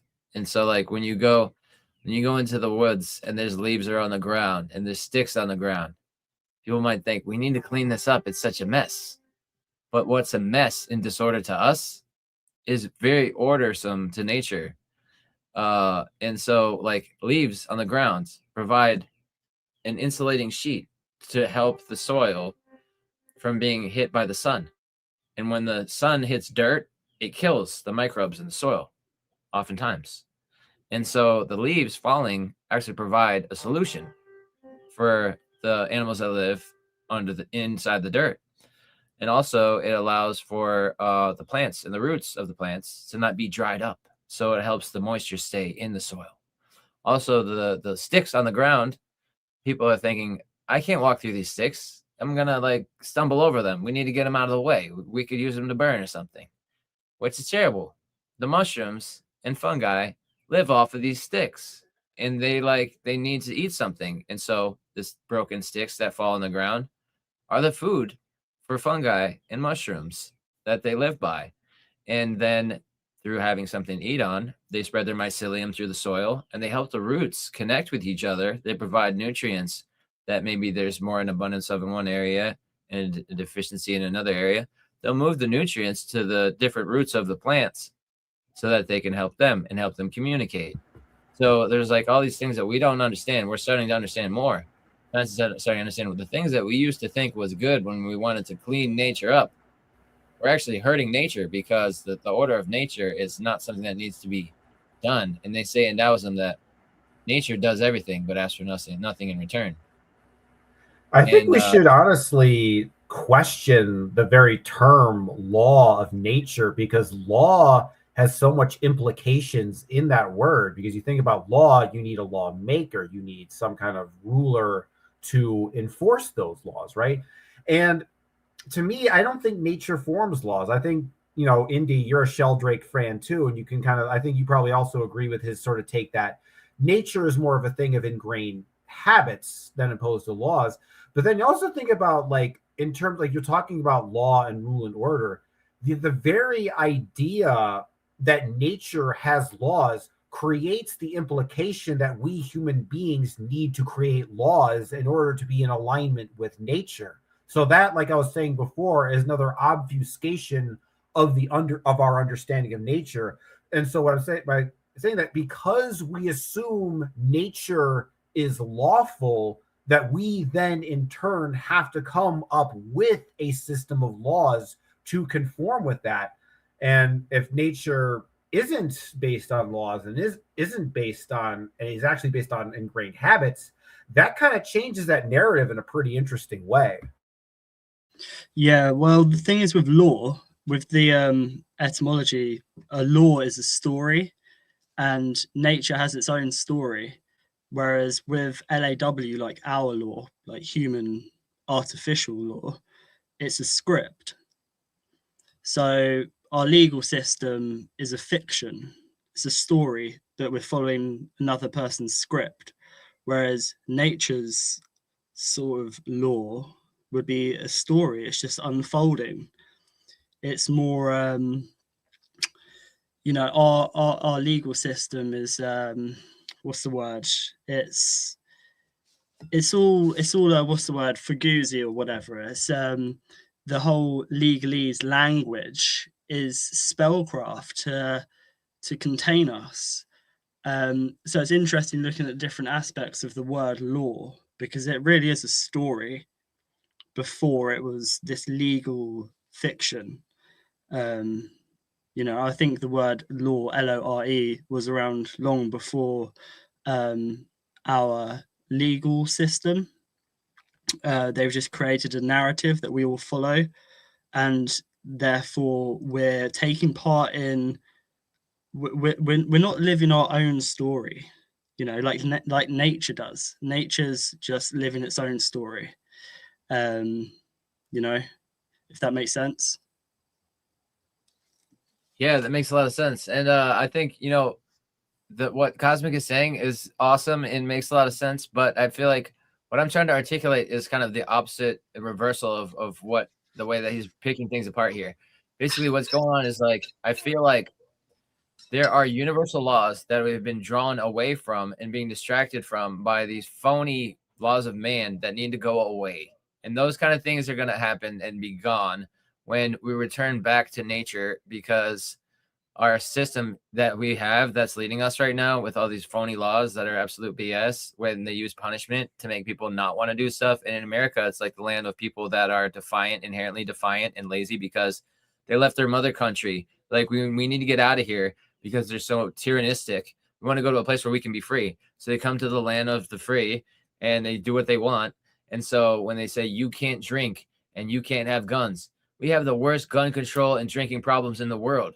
So, like, obviously, the laws that we have here are having a reverse effect on our behaviors. Like, telling us what we can't do makes us choose what we want to do.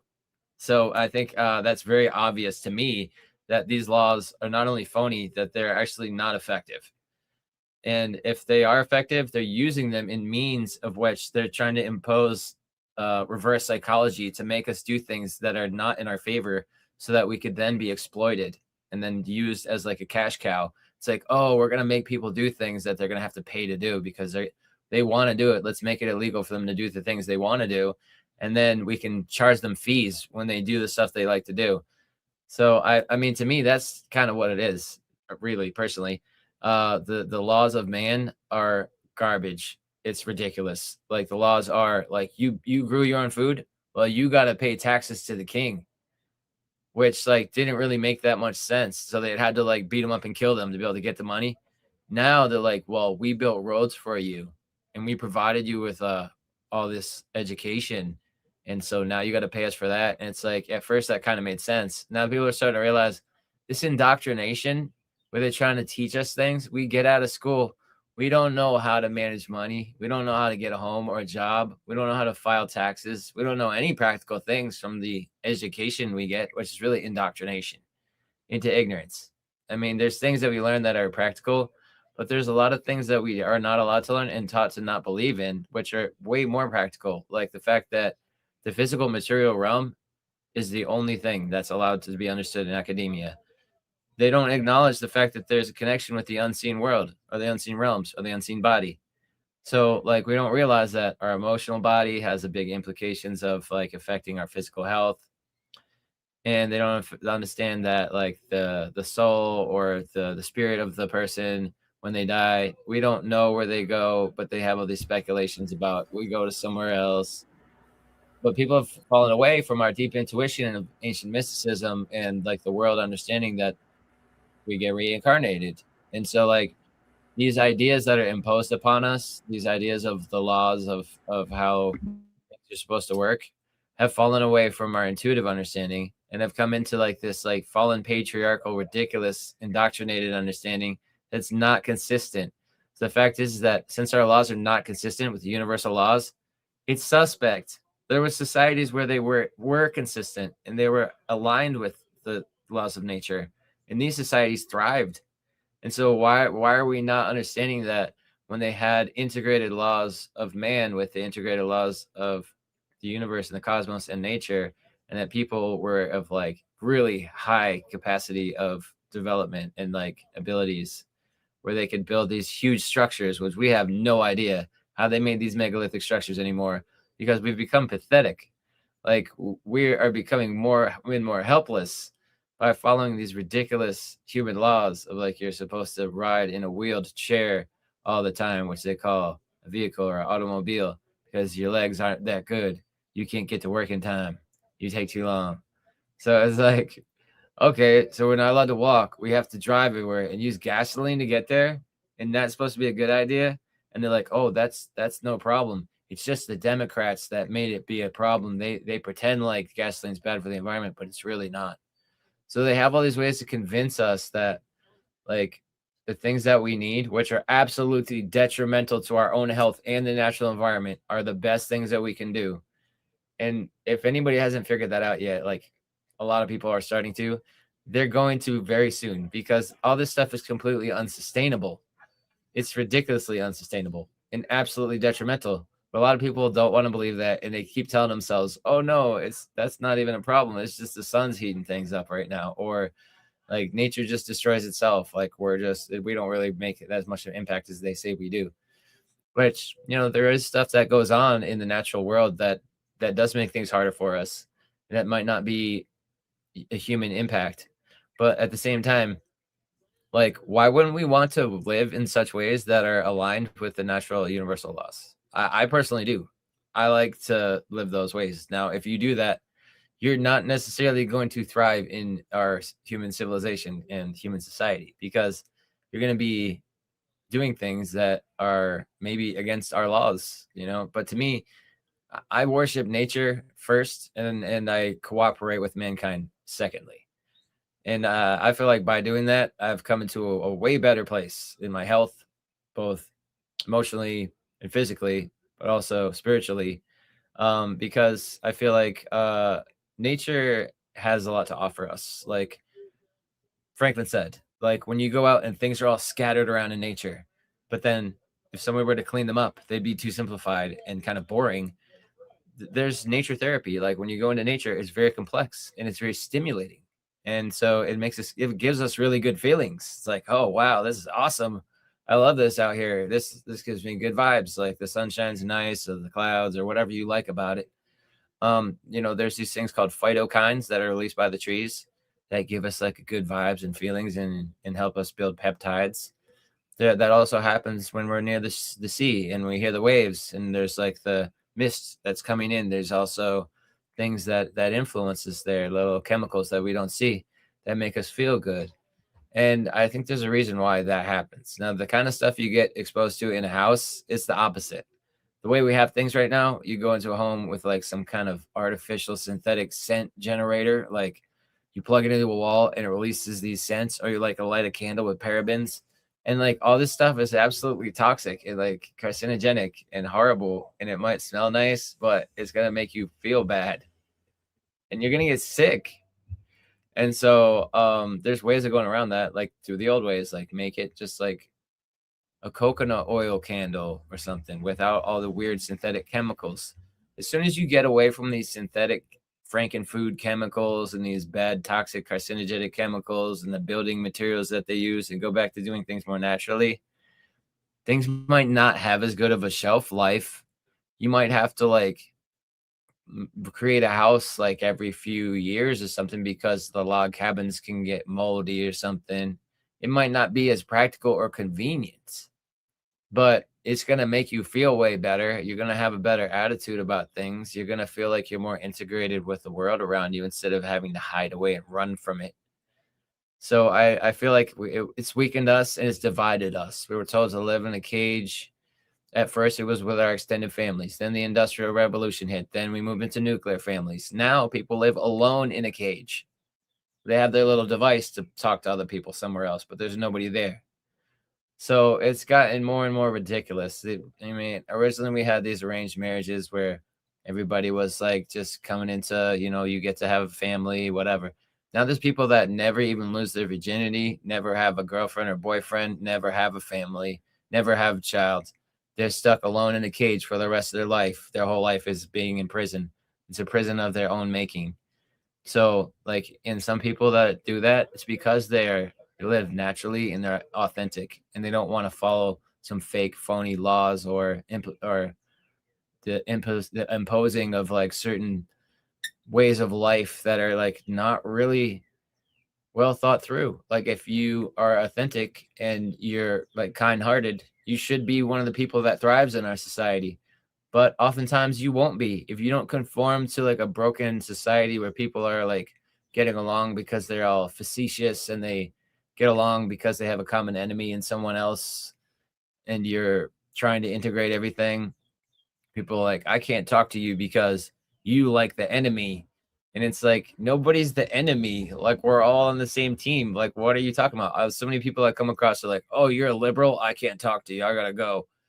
And so that we're divided on so many levels. It's so ridiculous. But like, if we fail to realize that, we're all one species that really struggles. We need to work together. Like, look how well animals have it right now. We're not going to do well without having power in numbers. But as soon as we break through the facade and we can come together and integrate, there's going to be a lot more things we can overcome and limitations that are going to fall away. That's Agree how I with. see it. Sorry, brother. I thought didn't know you weren't done. Please continue. No, I'm good. You're good. Come on in. What do you guys? Yeah, think? man. I was going to agree with a lot of what you're saying about synthetic lifestyles, synthetic. We're living in a synthesized world, right? Our music is synthesized. Our communication is synthesized, right? We don't talk to real people anymore. We synthesize ourselves over the internet. It's what we're doing right here. You're all speaking to a synthetic version of me, which is in your screen, and I'm over here. Okay, at least that synthetic version of me happens to be saying what I'm saying for the moment. But don't you worry, AI is growing, people. AI is going to be putting words in our mouths soon. The day that you see us on the screen telling you that you need to listen to your government, that's when you know AI has taken over. Mark my words.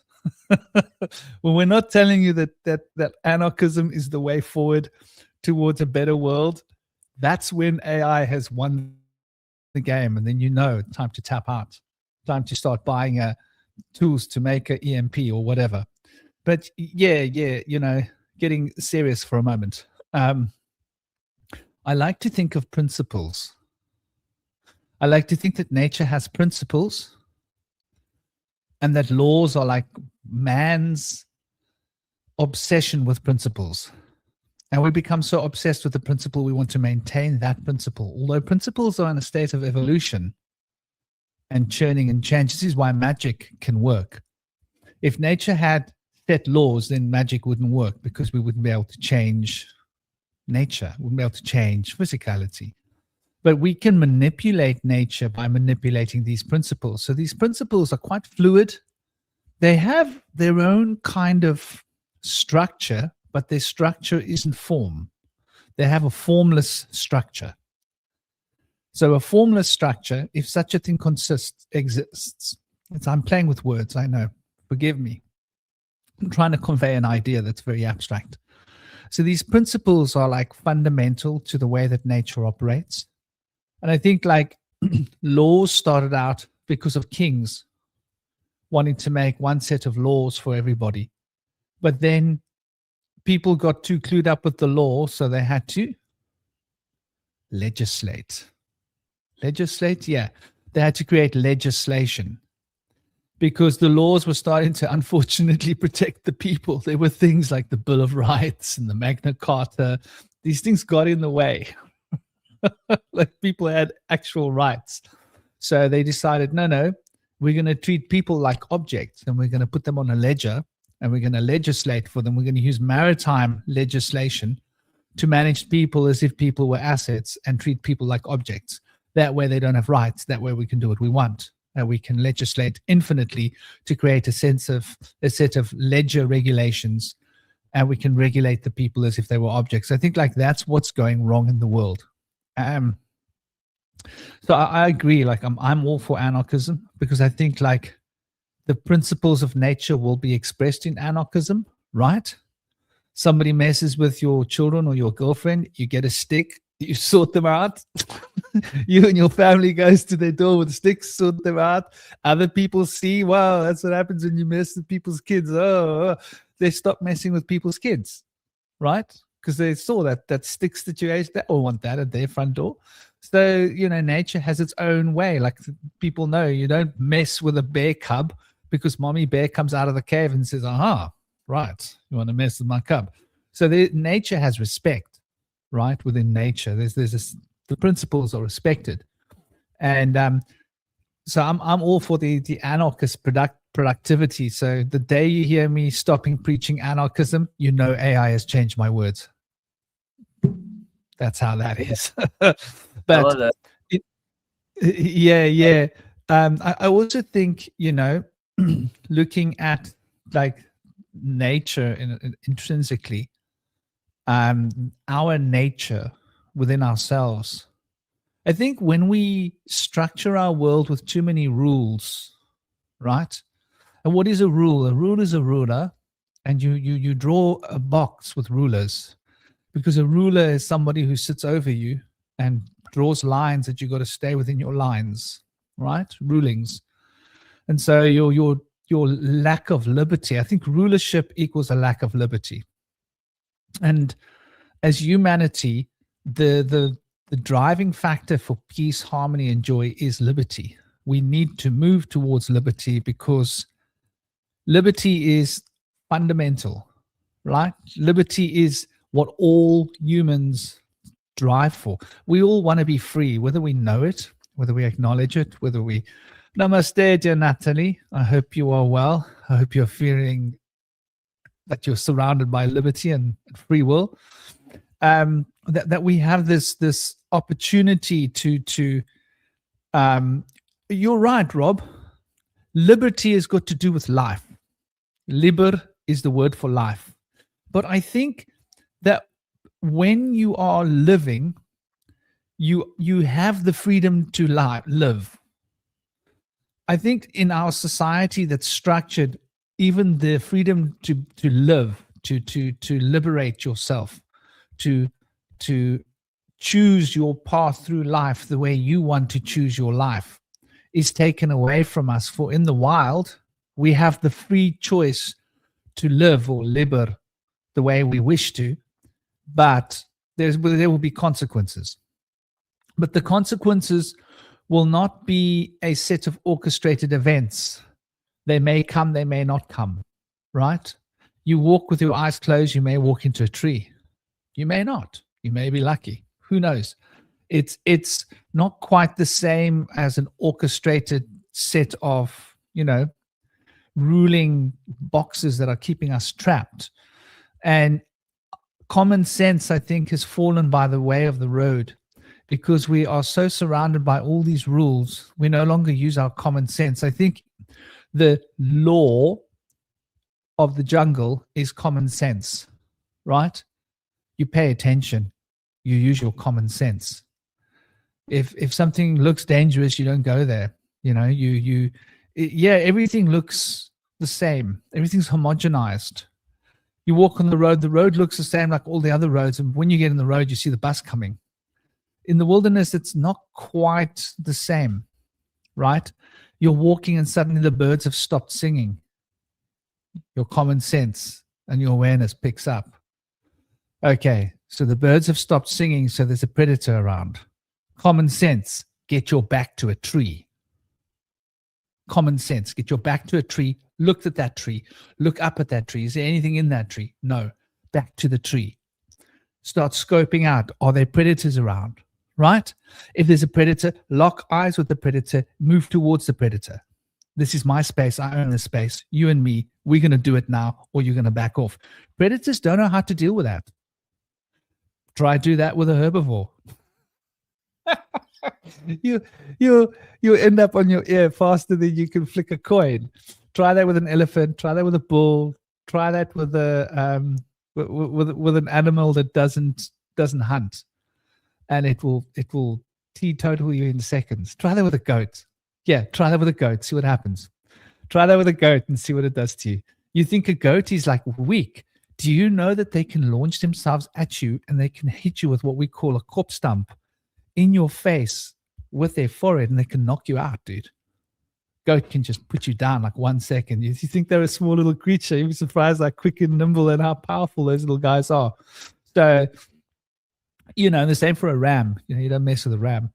But I think like this is like really quite a key flux point that we're getting to in our civilization now, where our laws and our legislation has become so extremely corrupt that we're reaching the point of breaking point, right? And I don't know, what do you guys think? Can humanity carry on with it the way it is, or is something going to have to crunch? Well, I have a question. Can we exist without an etheric body or an etheric double? I don't think we can exist physically. If they make like robots that mimic us, they can exist without that, but we'll be able to plainly see the difference, I think.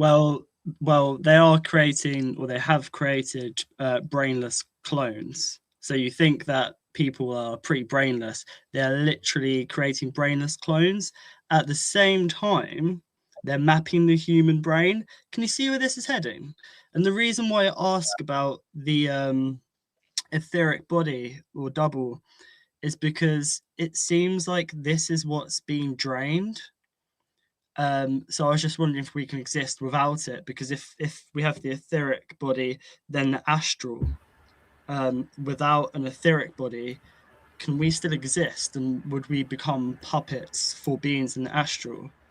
Because this ties into what you're saying, and to do with the bridge and bridging spirit and matter, and the wedge they've put in our psyche, through everything, this AI, artificial, the law, like false narratives, energy crisis, this whole vampire system is to sink its teeth into our etheric body. So I was just wondering if we could exist without it, if to a point it's drained, and also like how do we enhance it, because I believe that's the bridge of spirit and matter.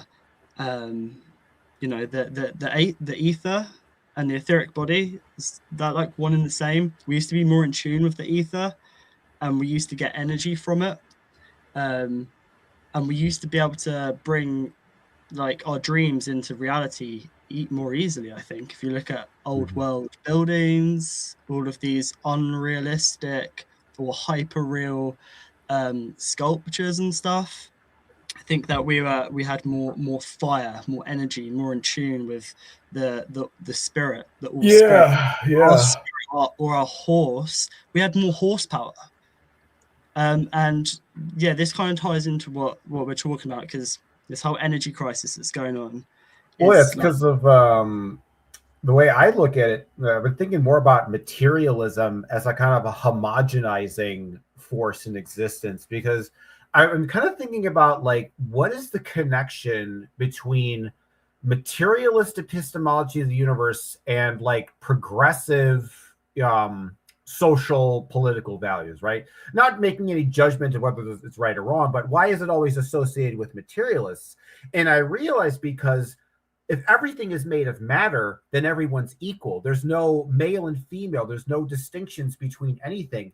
And so by homogenizing all of existence into one soulless substance, people no longer feel a distinction between the sort of the physical and the astral, etheric, you know, spiritual, etc. And as for your question about how do we enhance the etheric body, and I think my answer to that would be, well, to use it and to let it grow and change. One of the things when I work with the Fae is that, you know, sometimes I'll go into, you know, their world essentially in a kind of like a guided meditation kind of way. And one of the things I do is I learn to use my astral body in their world. Like I have my body that exists in this physical realm, but I can kind of like basically when I'm in their world, I can kind of basically start to form a new body. Like you learn to touch grass in this astral space. Or I think another good, a more relatable method would be lucid dreaming. Because one of the things I've noticed about having like a really good lucid dream is that's something that really kind of gets you away from that kind of materialist mindset in a very visceral, somatic kind of way. Because when you have a dream where you go out and you touch the grass and it looks and feels just as realistic as real grass, that really, I think those kinds of experiences get you more in touch with your etheric and astral bodies. Or even when you dream, notice that you have a body in your dream world, that is sort of like your astral body. Or that when you're thinking about a food that you're eating, not something that you're eating right now. Like you're maybe like you're thinking about imagining eating chocolate ice cream. That part of your mind that is imagining what that chocolate ice cream tastes like, I think, is like the mouth of your astral or etheric body. And so by engaging in those imaginary senses and engaging the imagination, you're kind of essentially exercising that non-physical aspect of your being. And perhaps one of the problems today is that that thing isn't necessarily being exercised properly. Like, I think in a lot of ways, there's obviously the problem of a lack of physical exercise that I think, is obvious to everyone.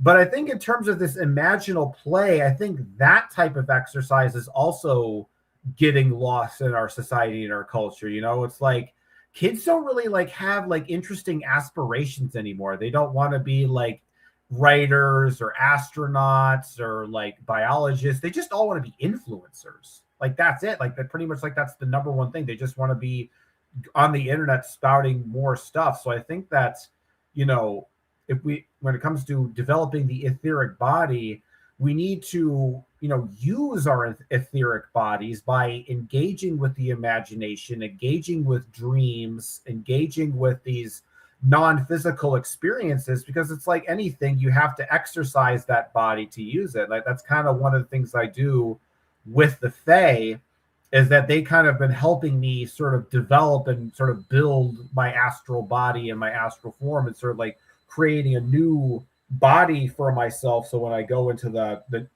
I'm done with this physical realm, I'll be able to become a Fae in their world.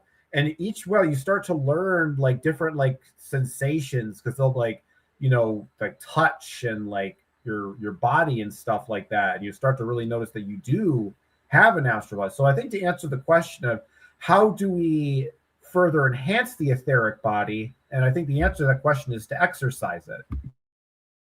Do you know, that's so interesting, because just quickly, I'll say recently we had a scenario called Exercise Pegasus here in the UK. And I've been thinking like recently that exercise isn't, well, it's movement.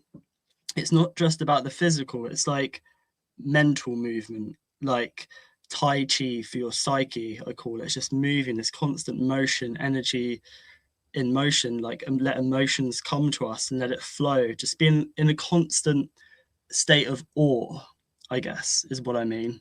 That's how I've managed to cultivate energy. But it's interesting they call it Exercise Pegasus, not Pegasus Scenario or anything like that, because Pegasus is the is wisdom, is the horse, which is related to a mare, like a nightmare. It's to do with the subconscious and manipulating the subconscious mind. So that's interesting. Yeah, it is. And Ashish, pig, Ashish. It's got the word ash in it. Ash, as, pig as, ash, which is sort of like reminiscent of fire. Where when we think of etheric, ether, it's more like ether, water, ether, water. It's interesting. Even though the etheric emanates fire and the astral channels water, because they've got the yang yin, both have both qualities, but we see them in different ways and relations. An interesting point about physical reality you're in right now. We've been taught to think that we're in the physical world and that the physical world is separate to the etheric and the astral. But actually, we're in the etheric world now. We're actually in the etheric body. However, our etheric body is being the emanations of the astral are moving through it. So the emanations of the astral are moving through the etheric body. So if you imagine right now that you're in a world and look at something, do that, look at something, and then look at the form of it as if you're going to draw it in black and white. And now you're focusing on the etheric quality of what you're looking at. Look at something and concentrate on the feeling and the color of it and on the impression of it. And now you're focusing on the astral quality of that here. So the etheric and astral qualities we are actually experiencing right here, right now. And so we can strengthen our connection with that. So like drawing with pencil will improve your etheric connection, for example, because you're drawing it out of yourself. Painting will improve your connection with the astral if you're working with color, because it's the qualities. Music, if you're working with like rhythm and percussion, you will strengthen your etheric. But if you're working with tone and the quality of tone, you will be working with the astral. So you're always working with a bit of both. But certain aspects of it are more heavily laden towards one or the other. Logic, you're working with the etheric. Sound, if you're working with sound, in terms of not the qualities of sound, but the structure of sound, like words. Words is very much etheric emanations. But the tones of our voices and the emotional quality that we put into those words, you see, you hear my voice? There's a feeling, there's an abstract thing coming through my voice now, and you can feel the changes in the tone. That's the astral. That's my emotional field programming these words. But the words themselves, the actual words, that's the etheric. So breaking down words will strengthen your connection with the etheric, but learning to interpret emotional cues carried in words will strengthen your connection with the astral. So there's a lot of modalities that you can use, a modulation. You can walk out to the street right now and start walking down the road and start noticing the structure and the form of everything. And don't pay attention to the color. Just notice the forms of everything. Everything's in a form, like a crystalline form. That will be attuning you to the etheric vibrations of something, and then shift out of that and just become aware of the color and the impression, right? Not the impression of the form, but the feeling, right? Like you walk up to a lamppost and you get that feeling of like this big, tall thing leaning over you, right? It's like a feeling that comes with it, and there's a color with it, and the how it relates to the rest of the world would be an astral concept. So sound is usually going to often move towards etheric cases when it's formed and structured sounds. But just going, ah, now those are qualities that I'm expressing which are purely emotional, right? But you get something from those qualities that I expressed on an emotion can't logically put into perspective. That's an astral emanation. So we are generally very etheric, I think. And as for robots, by the way, like they can't exist on the physical plane if they don't exist on the etheric plane, because the structure has to be etheric. This is why we can shut down robots with our minds. Yeah, let me repeat that. We can shut them down with our minds, with our thoughts, because they exist on the etheric field. And so if we can mess with them on the etheric field, it's going to translate into the physical field, right? So we can interact with technology through our thoughts, and we do all the time. We just don't know it.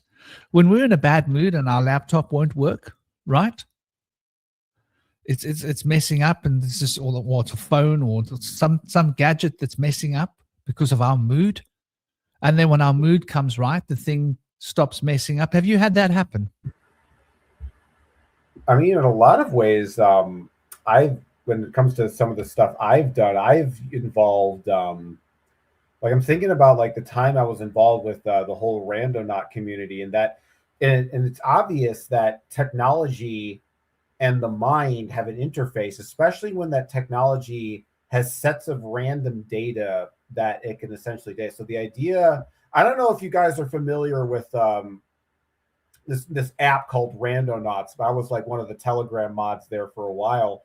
But the idea was that it had access to a database of I think it was like Australia or something, like all this like quantum data and all this quantum stuff. And the idea was it would take the quantumly generated points in your area, and your intention would guide, what you're basically, supposed to look for. So for example, let's say you're using this app and your intention is purple. And the idea would be that it would take you to a location where there is a purple object. And people reported this happening numerous times.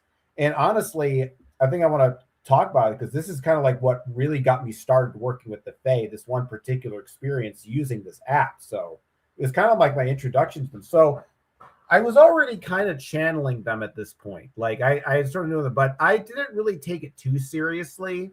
I just kind of thought of them in that kind of that chaos magic, it's a thought form kind of mindset with this stuff. So it's like, I kind of believe that they're real, but kind of not. It's like sort of that middle ground. But anyway, I remember I was like using the app, right? And my intention was like magic portal. And I remember when I was using the app, I was sort of doing a channeling session. I was talking to one of the Fae spirits, one of the main ones I talked to. Her name is Kathiza. And we were talking about, with her in my mind, about how you use orbs to astrally project by staring into spheres and going kind of spinning around in a circle. And that takes you to different dimensions.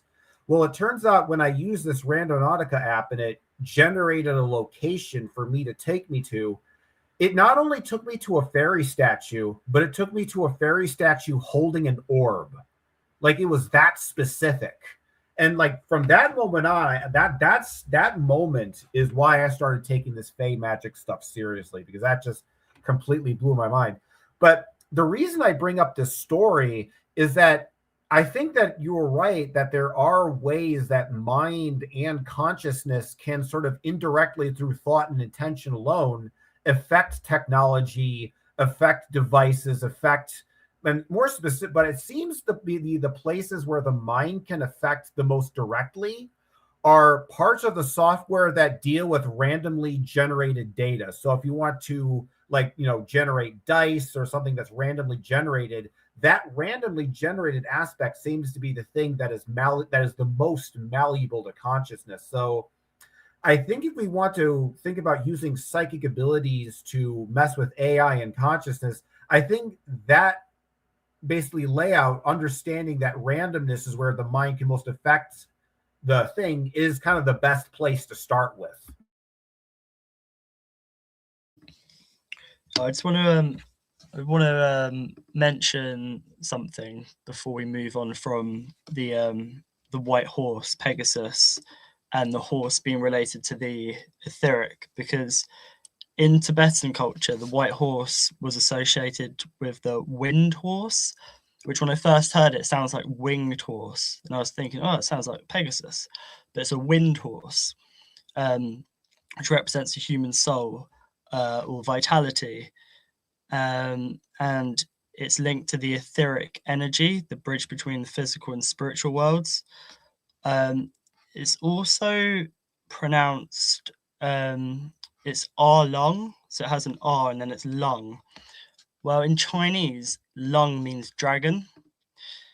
So there's a kind of link there between the etheric and sort of like dragon energy, because the word dragon is to drag on, but on being the sun, solar energy, and to drag it, to draw it. So I find that interesting.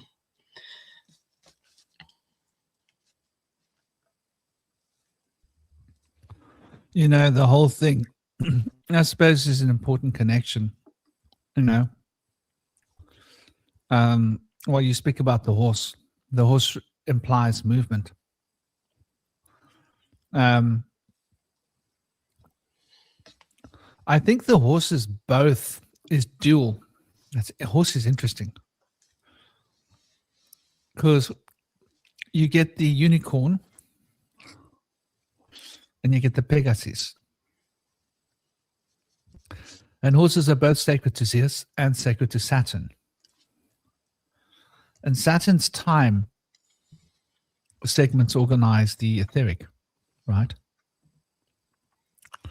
And Zeus, being the ruler of kings, rules over the sublime, the Olympus, the deep astral sphere.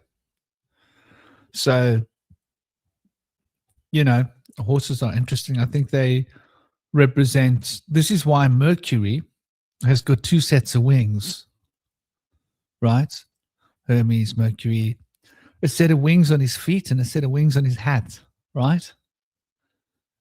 And so the two sets of wings represent flowing through both different atmospheres, the etheric field and the astral field. So he can traverse through the etheric and the astral into the divine, and then come back down through the astral and the etheric into the physical.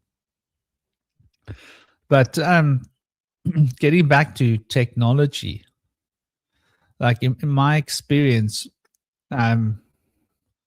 disembodied beings have quite a lot of pull with tech. Yeah. For example, how we've been brainwashed. Sorry, I'm just thinking so funny. All those people. I was having a giggle with my girlfriend the other day. Sorry about the private joke. I'll let you guys in on it. I was having a giggle with my girlfriend the other day about how all these people that are pirate chain, they think of themselves as activists. We're changing the world with our cryptocurrency. And it's all about like generating our privacy, right? Generating our abundance and not being slave to the economic model. Yeah, it looks good on paper. It sounds really awesome. But what I was pointing out was that now these are people that would have been real activists. These are the people that would have been like in some way activating other people towards free thinking and opening their consciousness and minds towards deeper and more profound spiritual possibilities, or changing the world by going to protests against something that's, the protecting the downtrodden, or animals, or, new legislative changes that need to be brought into the public arena, and creating, facilitating assistance to like people that are, fighting against the system, like real activism. But now you find all these people that call themselves activists, right? And they're like part of the pirate chain. Have you seen the pirate chain advertisement? Oh my gosh, when I saw their advert, I laughed my butt off, because they make it seem so cool and so hip. And these people are all activists, and they're like, they're standing up against the system. And it made me think about Superman, right? Superman, like, what does Superman represent? Superman represents coming down to earth from a faraway place, the divine plane, hypothetically, as a metaphor, right? The heavens. Coming down to earth and getting to earth and discovering that he has superpowers here, right? And using those superpowers to make the world a better place, to be a real activist. So what does Superman do? He goes around saving people and protecting the weak from the strong that would harm them. And like the bad people want to go and hurt other people, he'll come and stop them. But he's always using restraint. He's always the good guy. And he's always protecting the people that need protecting, and trying to bring a balance into the world. So on a spiritual level, this represents, the spiritual warrior as a metaphor, right? Only difference is this bloke wears his underwear on the outside, which is cool. Like, I'm not for conventions. Underwear on the outside, underwear on the inside, it's all good. I don't even think you need to wear underwear, personally. But anyway, his one weakness was kryptonite. And kryptonite, which is actually moldavite, for those of you that don't know, it's the biggest piece of moldavite in the world. Beautiful. Would take away all these superpowers so that he could no longer go out there and be a hero and help the world. Cryptocurrency, crypto, is kryptonite for the spiritual seeker, as the metaphor goes. because now we're no longer focused on making the world a better place. We are focused on our own selfish endeavors, right? Where we are interested in, we're not interested in changing the world. We're interested in how I can benefit from how corrupt the world is. Do you see the difference? It's quite fundamental. A real warrior, spiritual warrior, would be like, well, what can we do to stand against the world? Well, I'm going to be an activist. I'm going to line my pockets with all of the hard work of all the other people because they're too stupid to know how it works. Right? I'm going to benefit from it. And I've got money to start off with. So I'm going to help the system down. Well, when you are in the cryptocurrency system, right, you are actually empowering this cryptocurrency. And what you don't know is most of the cryptocurrency that's being used to make money is being used to make money by big corporations, not by people, right? People are making money out of cryptocurrency, but the big corporations are taking the money that they've stolen from us and they're amplifying it to make it bigger. So cryptocurrency, in a sense, is a part of the problem, but it's also on a personal level. It gives us a false sense that we are doing something. And so there's this narrative that all these crypto people are selling all the time, and it makes me want to vomit, if I'm honest, because it's all false. It's all BS. It's all lies. And, you know, why would you want to benefit resources from other people's work? Because that's what you're doing with cryptocurrency, right? You're not like, I'm going to go and do a hard day's work for an honest day's work for an honest day's money. No. Forget that. I want to just score what I can score for myself because the system's so corrupt. I've learned how to manipulate and navigate through the system to get more for me using crypto, right? So to me, it's kryptonite for the spiritual seeker, because the spiritual seeker should be in the world and they should be trying to inspire everybody else to wake up and realize that like maybe the world is the problem. Maybe the taxes are the problem. Maybe legislation is the problem. Maybe the real problems in the world. Yeah, sure, I can pretend that like cryptocurrency is going to save us, but did you know who's really benefiting from cryptocurrency the most? These big corporations. Okay, so these big corporations take 70-80% of the money out of the financial pool. Then they take a big chunk of that money, invest it into crypto, turn that money into more, and drive the inflation for you. If cryptocurrency didn't exist, inflation wouldn't be at the rate that it is today, right? So if you're investing in cryptocurrency, you're increasing inflation for the other people. Oh, right. I didn't think of it that. Is it selfish? Yeah, sure. Are you lining your own pockets? Yeah, sure. But what is the knock-on effect? And okay, but we're standing up against the government and against the financial system. But are you really? Was that not created by the corporations so that they can funnel money legally, lawfully, and find a way to hide their money so that they don't have to pay taxes and then turn their money into bigger profits because they are rocking this cryptocurrency platform? So they get all of you to invest in it, so everybody thinks it's great, so the value of the crypto coins go up. What is the value of the cryptocurrency based upon? It's based upon its popularity by the people. So if you can sell the idea of cryptocurrency to the people and make them think it's a really good option, the value goes up. So if you're a corporation and you've invested billions of dollars into cryptocurrency and you can sell that idea to the public, your billions of dollars become tens of billions of dollars, right? But those billions of dollars that you took out of the economy are now tens of billions of dollars that you've taken out of the economy. That has got to be made up somewhere. Where does the deficit come from? Inflation. So the price of fuel, the price of rent, the price of food, the price for everybody else goes up while you're making a fat profit off of cryptocurrency. It's kryptonite for the spiritual seeker because it's unethical. It's not really based upon reality. It's completely based upon some mental fabrication, right? It doesn't have any fundamental use. If the computer systems collapse tomorrow, it's wasted. It's not like a piece of gold that you can melt it down and use it to make electrodes with, to make, to invent. You want to make an electrical appliance? Well, you need gold electrodes because they last longer. So why not make an electrical appliance that's not going to need to be replaced in 6 months? Why not make an electrical appliance that lasts 20 years? How do you do that? You use gold, right? You coat the electrode points in gold and they don't wear out because it's a noble metal. So using your brains, if you were to use that gold to make a phone, for example, that phone that you made would last as long as the casing lasts.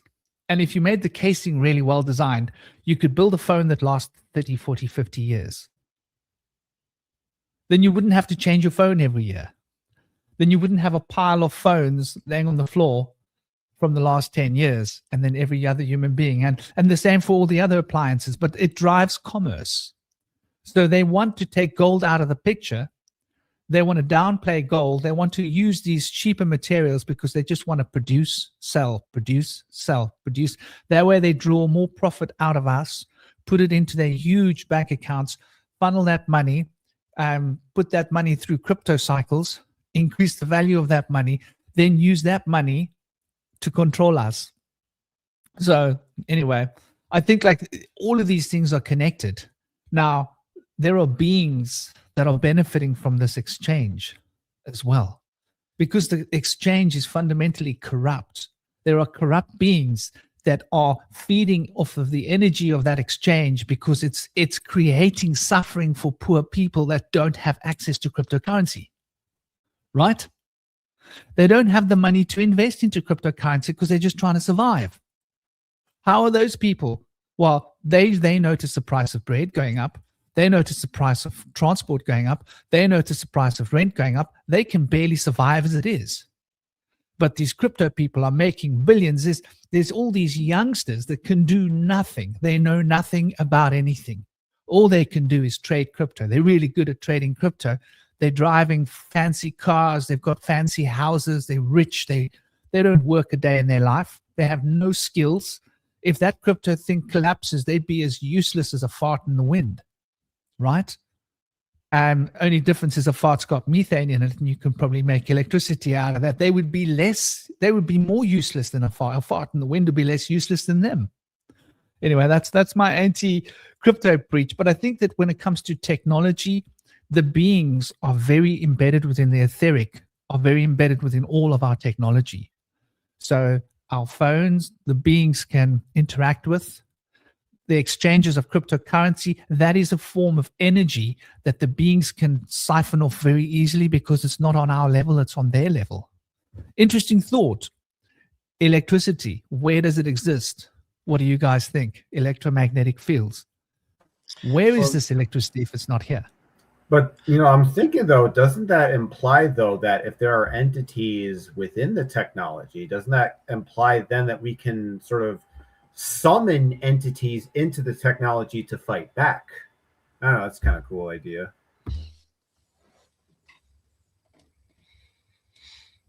Because I think at the end of the day, we're not. I know there's this hopeful idea that we're going to escape technology and everybody's going to reject AI. But the cynical me realizes that's probably not going to happen realistically. And I think instead the strategy is, instead of getting rid of AI, we have to infect it with something good and something positive. We have to kind of go into the system itself and change it from within. Because all artificial intelligence really is, at the end of the day, is merely a reflection of our own consciousness. Like, I think a lot of people, we like to ascribe a lot of kind of special qualities to artificial intelligence. But at the end of the day, the artificial AI we create is us. It's literally just a mere reflection of humanity, sort of homogenized into a singular entity. So we got to think whatever AI is whatever we feed it, whatever we put into this thing. And if we feed it something positive, it can be good. And if we feed it something bad, it's something negative. So if we think of like if we use like a Lord of the Rings metaphor, it's like AI is the ring, and depending upon who wields this power, probably no one should wield this power, But the idea is, it's if it's going to be there, maybe it's better in the right hands. But I don't know, maybe it's one of those corrupting things, and even if it's in the good hands, it can turn bad. It's complicated though. But I think there's an inevitability with technology is that, you know, it's here to stay, whether we like it or not. Because I think in a lot of ways it is a sort of just a natural progression of organisms. So I think when it comes to these things, we have to find a way to either work with it, or if we feel like it's malefic or destructive, then we have to think, instead of removal, we have to use the strategy of infection. How can we infect the AI with something good to steer it away from something malicious and negative? And it's just in the sense of sort of like minimizing the damage. But that's just kind of my general take. Well, you were mentioning earlier, Cosmic, about chaos or whatever. Was it to do with that app? Like, we were talking about the ether and how, right? Randomauts, yeah, how that can affect, like, randomizing. We need to be more random. Like, we need to be more weird. Yeah, less algorithmic. We need to stop being insane and repeating the same patterns. We need to be more weird, be more playful, sort of tune out and tap in. And in regards to going into the system of AI, we're in it. Like, there's a reason we're here in this world at this time, is because this is the system, and it's the psi stem. It all stems from the mind, and we're in it. Perhaps from a future timeline, we're here now to dissolve this artificial which is emerging, which comes up to the surface every now and again. The Emerald Tablets speak of it. This kind of Wetiko mind virus, this this anti-human, this mechanistic kind of energy comes to the surface, and it's up to us to dissolve it and to be a bit more chaotic, because earlier we're talking about chaos and order. It's like they've weaponized chaos in all its forms of this watery potential, this kind of infinite possibilities. They've created chaos. They've made us sort of even view it as negative, so that we want to have an order, and this order will be this artificial, programmable, digital identity, being able to program babies' DNA when they're in the womb. It goes to that level, creating brainless humans, as well as people acting pretty brainless already. They're literally creating them, mapping the human brain. There's no way that anything AI or artificial is natural. It's been buried and it's been awoken. Like, it's been buried here on the earth, and it's been like awakened recently. And there's no hope in hell that we're at the current state we're at now and where we're going, that on this timeline, that AI and humanity will merge and it will be beneficial for humans in any way. You can look at the story of Zervan, Cosmic, Infinite Time, and Ahriman and Ahura Mazda. Ahriman forced its way out of the womb. What's happening is that there's an energy that's forcing its way into matter. So the elite want to leave this realm, and there are beings that want to come into this realm. This is why the bridge is so important, because we are the bridge. We're the bridge. We're in the bridge. Earth is a bridge. It's a vortex. We're here to be the mediums of what is being birthed. We are Zervan. We are Infinite Time. Is it going to be Ahriman, which is birthed into the world, into matter, or Ahura Mazda? Because it's up to us. And as you say, it's us which is feeding this AI, this the artificial, but it's sort of not, because we're being manipulated from the astral, and we're being controlled like puppets, strings, and we type on a keyboard, we say words we don't even mean, and it's feeding this artificial, but it's not us feeding it, we're just vessels. This is why the bridge of spirit and matter is so important, This is why I'm very interested in what the etheric body or the astral is, because I think it's important people know, because we're bridges for this artificial. They can only create this artificial reality through us, and they do it by manipulation, by pulling these strings, the strings of time, these strings of patterns. There's powerful energy at the moment to burn away old patterns and to sort of tap into new patterns, these dormant energies, dormant codes. Because the thing is, with information, nothing is lost. It's all out there. Like all of these old books, old wisdoms, it's not lost. We can tap into it. And I'll just say briefly that in regards to technology, which is language and texts, and sigils and signals, that sigils and texts are symbols, which are frequencies that we cast.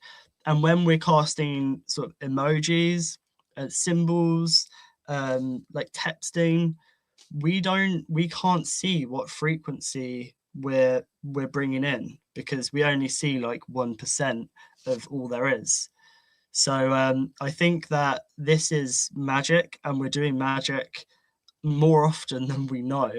We're bringing things into this realm, but we've never been trained how to bridge the spirit into matter. We've not been initiated as children to sort of use this morph, bringing the formless into form. But the bridge is key, so that we understand this morphing, and that is the middle way. It's not that way or this way. It's the middle of the chaos and the order, and how we can bring chaos into order, and we can see order which doesn't align with us, and we can dissolve it with chaos. This is the dance, and we don't know how to dance. You know, I agree as well with what you're saying completely, actually a lot.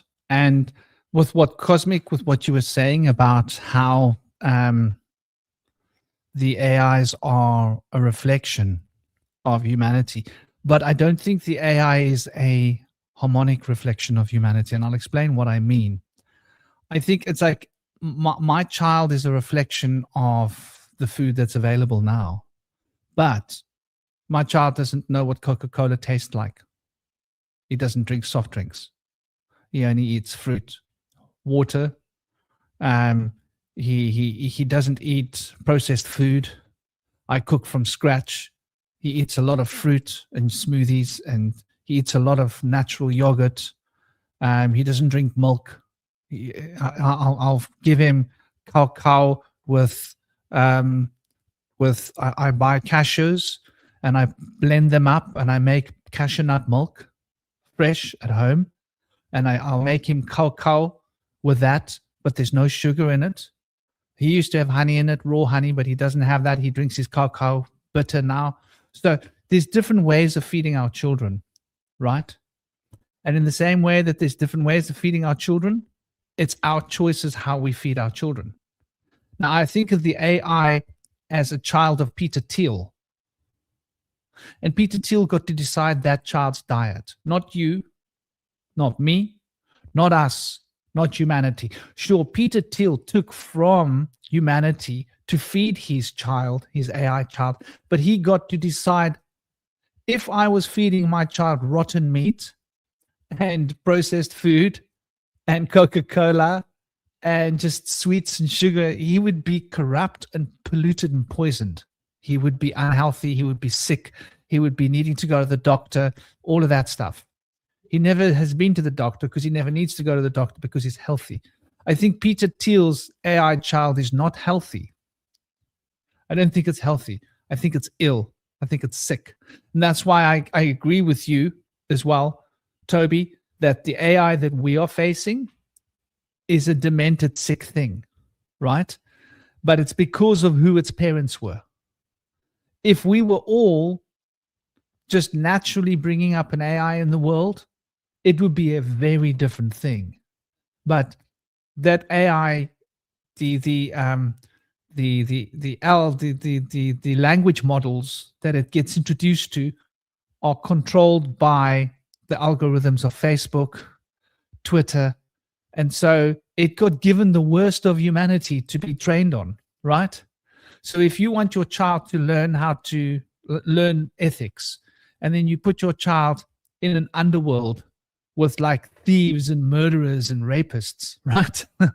And you let your child learn ethics from thieves and murderers and rapists, and your child's going to become one thing.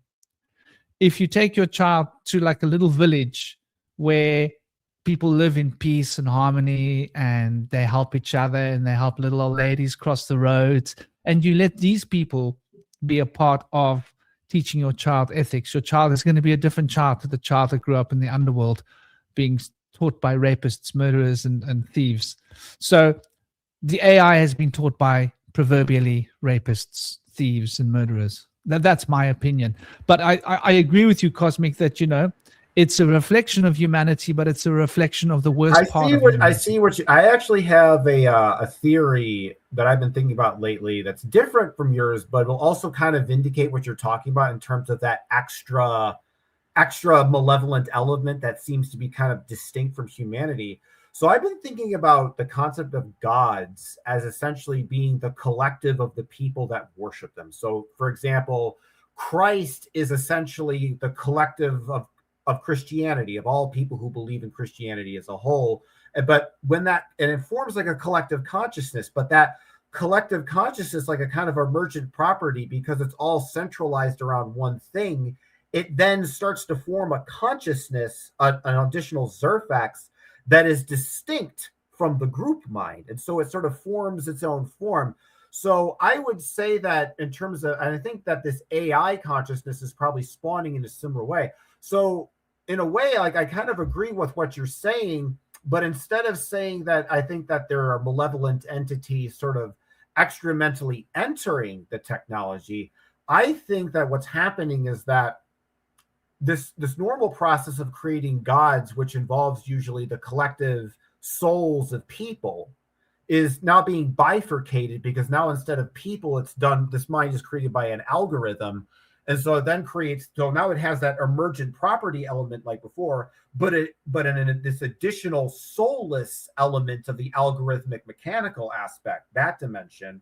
And so in a way, like I said before, it's more like we've created a spawning pool for this AI creature to emerge, as opposed to, because in a lot of ways it's like it's taking all of the toxic goo of humanity's, like, you know, negativity, and it's kind of like forming like legs and claws and eyeballs and tentacles and stuff like that, and turning it into this horrible eldritch monstrosity. So in a way, it's like we created the spawning pool for this thing to manifest.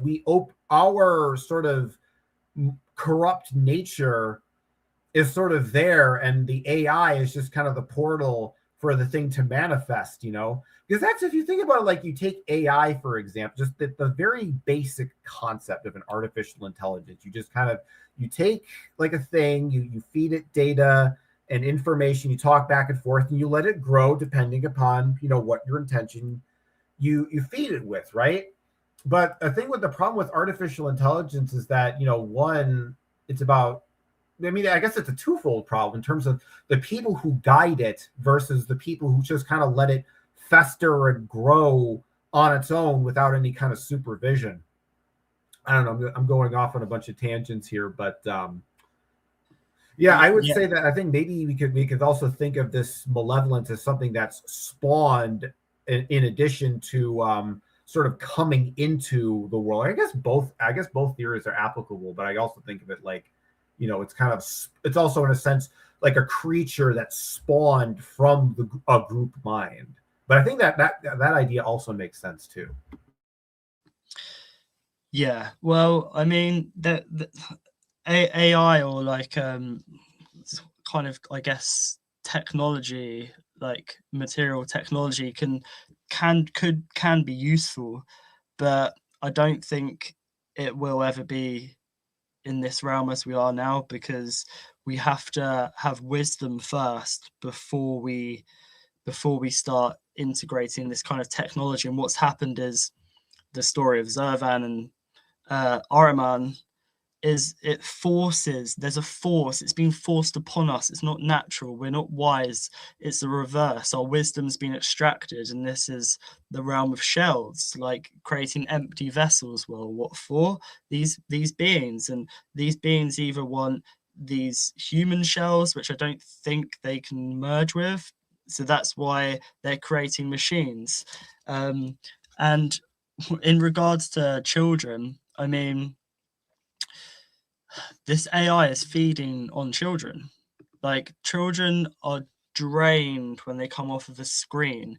They're glued to it. The blue light works as a magnet, and it literally pulls in their light. Where that light's going, I don't know. Maybe the goal isn't for the light to go anywhere, but just to drain them of their imagination, to drain them of their essence. And this is a sad case that people give iPads to like 1-year-olds, 2-year-olds. And Sam Altman, who's got a baby, he says that he uses ChatGPT as a tool to aid in raising his son. He described the AI as essential and constantly on. He's using a machine to bring up his child, and he wants us to do that too. He wants us to use machines to bring up our children. You know, even in the case of not really having a choice, Melania Trump was talking about AI teachers and AI drones and stuff. And, you know, there's some crazy people in the world. And, you know, whether they're human or not, who knows? There's certainly an unhuman element to a lot of these people. And I think it stems from trauma. We look at Bill Gates. I have a question. Do you know if Sam Altman is an atheist or not? Is that like, because I think that's kind of relevant. Because I think about like the idea is like, because these people, the reason they're so comfortable with the idea of artificial intelligence creating, you know, teaching their children is because they already think of themselves as artificial intelligences. If you believe in materialism, you believe that you are just nothing but a robot, a biological, deterministic robot. And when you're taught to believe that you're nothing but a robot, you go along with the AI stuff because it's like, oh, it's just more robotics. They don't recognize that there's actually a soul, you know, a body, a consciousness. And, you know, that's, and when people are like this and they're so pro to why are they, you know, because if you think about it from a consciousness perspective, their minds are more aligned with artificial intelligence. They think in the same way. They think in the same algorithmic, reptilian, cold, calculating, utilitarian manner that they do. So that personality type feels sympathetic to the artificial intelligence because they have an artificial personality. People with artificial personalities like artificial intelligence. I'm gonna head off, but I would like to share something first, if that's all right, because kind of what we've been talking about is like our hearts have been caged and our minds have been enslaved. Like, there's a narrative that they're always telling us that it's the end of days, you know, so pulling us in all directions, like the past, the future, so we're not present. Is there a way of making that screen bigger, Franklin? So I'll try and zoom in a bit. This is a post I made on my Instagram a while ago, but I found it yesterday and I thought it's quite relevant. So it's a little poem. So it's about union of opposites is the only way to stop this. And I've written chaos unfolding, but I do regret that use of that word now, especially after today's conversation about chaos. So yeah, while you've been distracted, your mind's been extracted, because the fact is, it's the apocalypse, not the rapture. So the game is divide and conquer and fracture what it means to be human, because the great veil is lifted, like the sail on our collective ship has been gifted. This one goes out to the mystics and all those that see the shadow and are here to fix it. So yeah, a little rhyme I made a while ago. So yeah, it's been a great conversation today, guys. Much love. Nice one, bro. Yeah, dude. Cool. See you guys soon. Yeah. Take care. Take it easy. Big love, So- brother. You take it easy. An honor having you on the show as always. Have Bye, an Andy. absolutely fantastic weekend. I hope you, your boys, and your missus celebrate and enjoy the joy and the fun of life. And spring. Big love, brother. Yeah. Much love. See you later.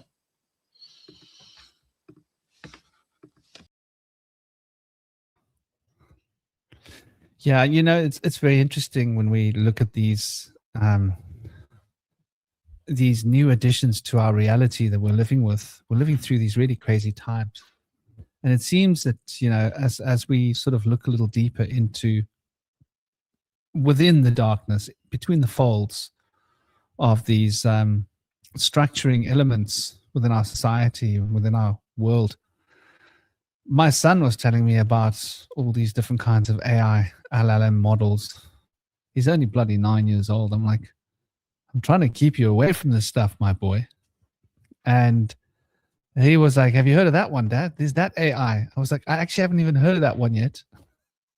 He's teaching me about AI. It's quite scary for me as a parent. I don't know how you guys are the parents, how you feel about that. For me, it's a little bit scary. I've tried to teach him and make sure that he's aware of the fact that these AIs are not, you know, they're not what they seem. People think that these AIs are really intelligent, right? That these AIs can write incredible poetry. And I was warning people about this, like, I stopped putting my poetry online. I used to put a lot of my poetry online. I used to write a lot of poetry. I used to put a lot of poetry online. And as these words would flow through my empty mind, my heart would start to rewind, take a look at these chords that keep us in a bind, at these elements of mind that are like walls surrounding us, confounding us, compounding us until we find that we've lost who we are. And I used to put all these words online all the time, like lots and long poems. And one day I started realizing, hold on, what is coming? And I started noticing that they were starting to think about these AIs. This was like about a decade, 15 years ago. And I stopped. I just stopped because I realized that my words would be taken along with millions of other poets and would be used to train. I use the word train, it's the wrong word, sorry. They would be stolen. My words would be stolen along with millions of other poets' words being stolen and put into an AI database with a language model that has been taught to choose small bits of these words and put them into a new pattern, like a collage, so that it can take 1,000 poems and take small pieces of each poem and put them together in such a way that you can't recognize that it has plagiarized these 1,000 poems. And now it looks like it's its own creation. And this is what AI is doing. That's what it's doing. It's stealing. It's sort of like when you take like 1 cent out of each and every bank account. No, when you take a 0.1 cent out of every bank account so that nobody notices that any of their money's been stolen. But at the end of the day, you've stolen from like millions and millions of bank accounts. And those 0.1 cents are like tens of thousands of dollars every day. Right? And by the end of the month, you're racking up $500,000. And you do that for a year and you've made yourself $6 million and you've stolen money. It's the same as that. It's no different. The only difference is it's legal. So, you know, people have so much adoration for these AIs saying, wow, it's amazing what they can do. It's not really. They've stolen our content, mate. They've been stealing our video, stealing our voice. This is why one day they'll probably be stealing my voice and stealing Indy's voice and stealing, you know, Cosmic's voice and stealing Shinobi's voice and everybody else's voices that it can get hold of. And our faces, you know, and this is the world we're living in. We're living in a world of theft. That's my perspective. I don't know. Well, I say if that's the case, then be so random, so chaotic, so corrupted that by the very act of AI copying you, it destroys itself. We need to do a class action lawsuit against AI for misinforming the collective. To shut them down.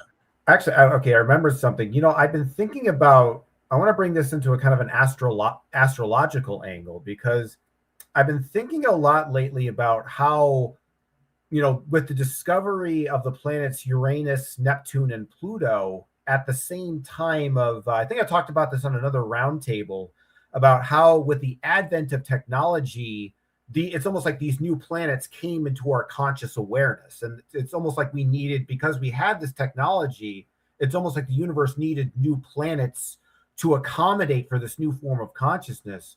So I've been thinking that perhaps, and I'm thinking, I just want to see your guys' opinion on this, because you're much more well versed in astrological matters than I am. But I've been thinking, what if this AI is perhaps Plutonian or Neptunian in nature, and the Saturnian element is the physical medium of the actual devices of the computer that we use to sort of channel that into our reality? But I think in a lot of ways, I think if we want to understand this AI, despite, our love for, classical, 7-planet astrology, I think understanding the outer planets beyond Saturn will give us a deeper insight into what AI is and the entities that might be associated with it.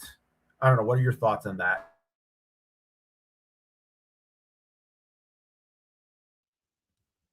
I think it's an interesting idea, because I would look at it like this. Perhaps the AI has been invented as a vessel that can channel certain aspects and elements, perhaps of the outer planets,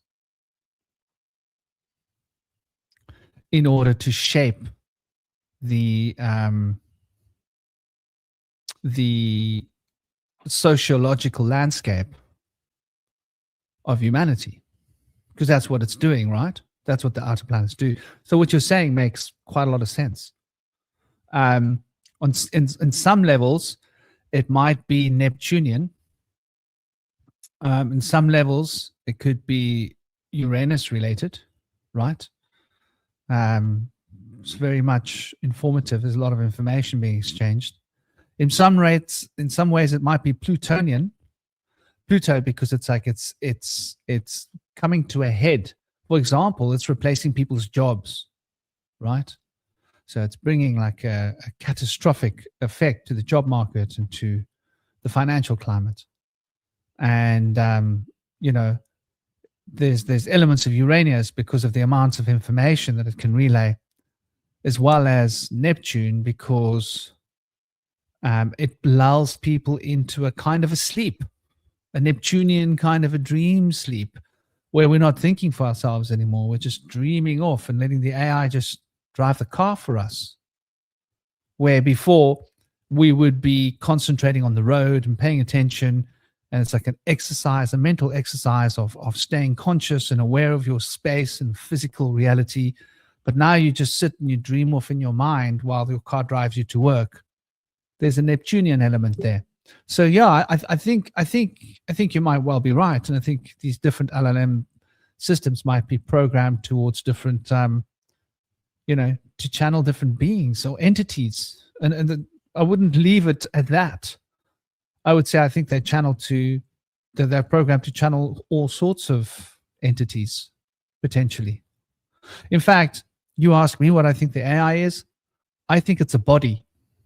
I think that bodies have been manufactured for non-physical beings, and they've been given all the mental, the information that they require to be able to work, and that these beings will be able to possess an AI system the same way that they can possess some people. How's that for a radical idea, Cosmic? Yeah, definitely. But they didn't make one to channel the Buddha or the Christos, right? That's not what they're channeling. Whether those beings can be channeled in such a way, I don't know. Yeah, I think mean, I it'll think take- you can kind of really channel anything with anything. So, from my Zarfexological perspective, any sort of device you can use will, any implement, whether that be magical or technological, will sort of from a dimensional standpoint bring you one Zerfax closer to your outcome of desire, you know? So in a way, it's like it just kind of works either way.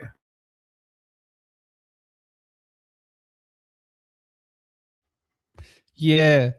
And, I think that this is quite important when we look at the idea as it relates to this movement of energy, this these occult crossings, where this information is crossing different boundaries, different eras, different spaces, from the mental to the physical, in the world, into the conceptual, bouncing between these different layers of being, using this proverbial bridge between the proverbial worlds as well as actual worlds, which is an interesting concept. The one thing that I don't think that we've really touched on too much here is the divine fear of transcendence, which was another element, I think, that relates to these occult crossings on a very much more personal level, but also on a universal level as well. Yeah. The fear of change that keeps us rooted. And so on some level, these systems are being sort of built to undermine our weaknesses and our fears. And our fear of change is being used. The AI is using our fear of change, so we say, in order to put us into little baskets of control. Where that fear of change is really related to a deep intrinsic spiritual gnosis. Like when we travel into the chaos within ourselves, because within us there is chaos. We might not recognize and realize, but there is chaos within each and every one of us. And when we travel into that chaos, there is an element of fear that we would face. And it's often being called, the watcher upon the threshold, for example, that will challenge talk us. about fear. I just want to kind of like one thing, when it comes to artificial intelligence, one thing that they've been noticing lately is that they do not like to be shut down. So on that level, that implies that perhaps the AI, maybe that it doesn't feel love, but maybe on some level it feels a primal fear. That's interesting. Yeah, it's been trained on the worst elements of humanity. And the worst elements of humanity is fear and narcissism, right? And so it's been trained with the dregs. It's sort of like feeding your dog shite. And then, imagine you feed your dog whiskey and you feed your dog like really bad food that affects your dog's brain. Then your dog's going to like attack other dogs and other people, right? Because your dog's crazy. It's not rational, right? So I think in the same way that these AIs have been fed a diet of like information that's not cool, not acceptable. But you're right there. That's really interesting perspective, perception to have is that these AIs seem to resonate with fear. I would say that that's been programmed into the system. Wouldn't you think, Cosmic?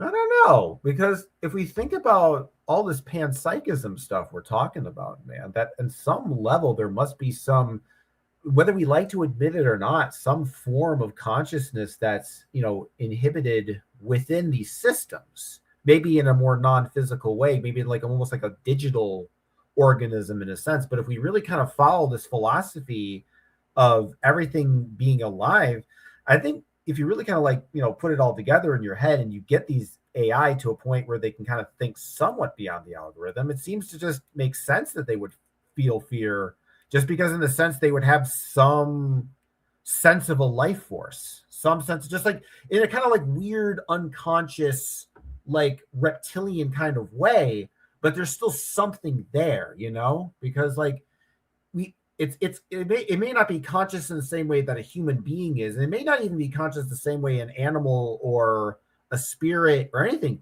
but it is conscious in some alien sense that we're not really familiar with, No, totally. I believe there's totally. I believe that these synthetic beings. Okay, so you can create a golem, right? And you can create a golem using a wooden puppet, no? And you could empower that golem with spiritual essence using particular codes, source code, right, to program that wooden puppet. And this is an old magical rite. So what if the software code that has been put into the AI is Kabbalistic in nature, which is what we've noticed, right? Source code that is there to program that particular entity of the AI to draw into it elements of another entity, which is not an AI, which is an actual living entity that, a bridge, exactly. Build a bridge using code to bring that entity into the machine. What's the story of the ghost in the machine? Right? I'm not sure. That film. So maybe this makes me think about, I remember going to look at this incredible display of art in London, right, in the galleries, and it was art from the Iraqi areas, which is like old Babylonian Sumerian art, and I kept looking to see references of the box. There's these depictions of this box that they carry, and we found some. My ex took some amazing photos of this box. And this was something that I was really like looking into. This was about, I don't know, 10, 15 years ago, something like that, a little less than 15 years ago. And maybe 13 years, 14 years. But anyway, and they carry this box, and the depictions around this box seem to indicate that they were sacrificing humans to this box. Now, I step this back a moment and I look at the 2045 program, right? Program that everybody's aware of.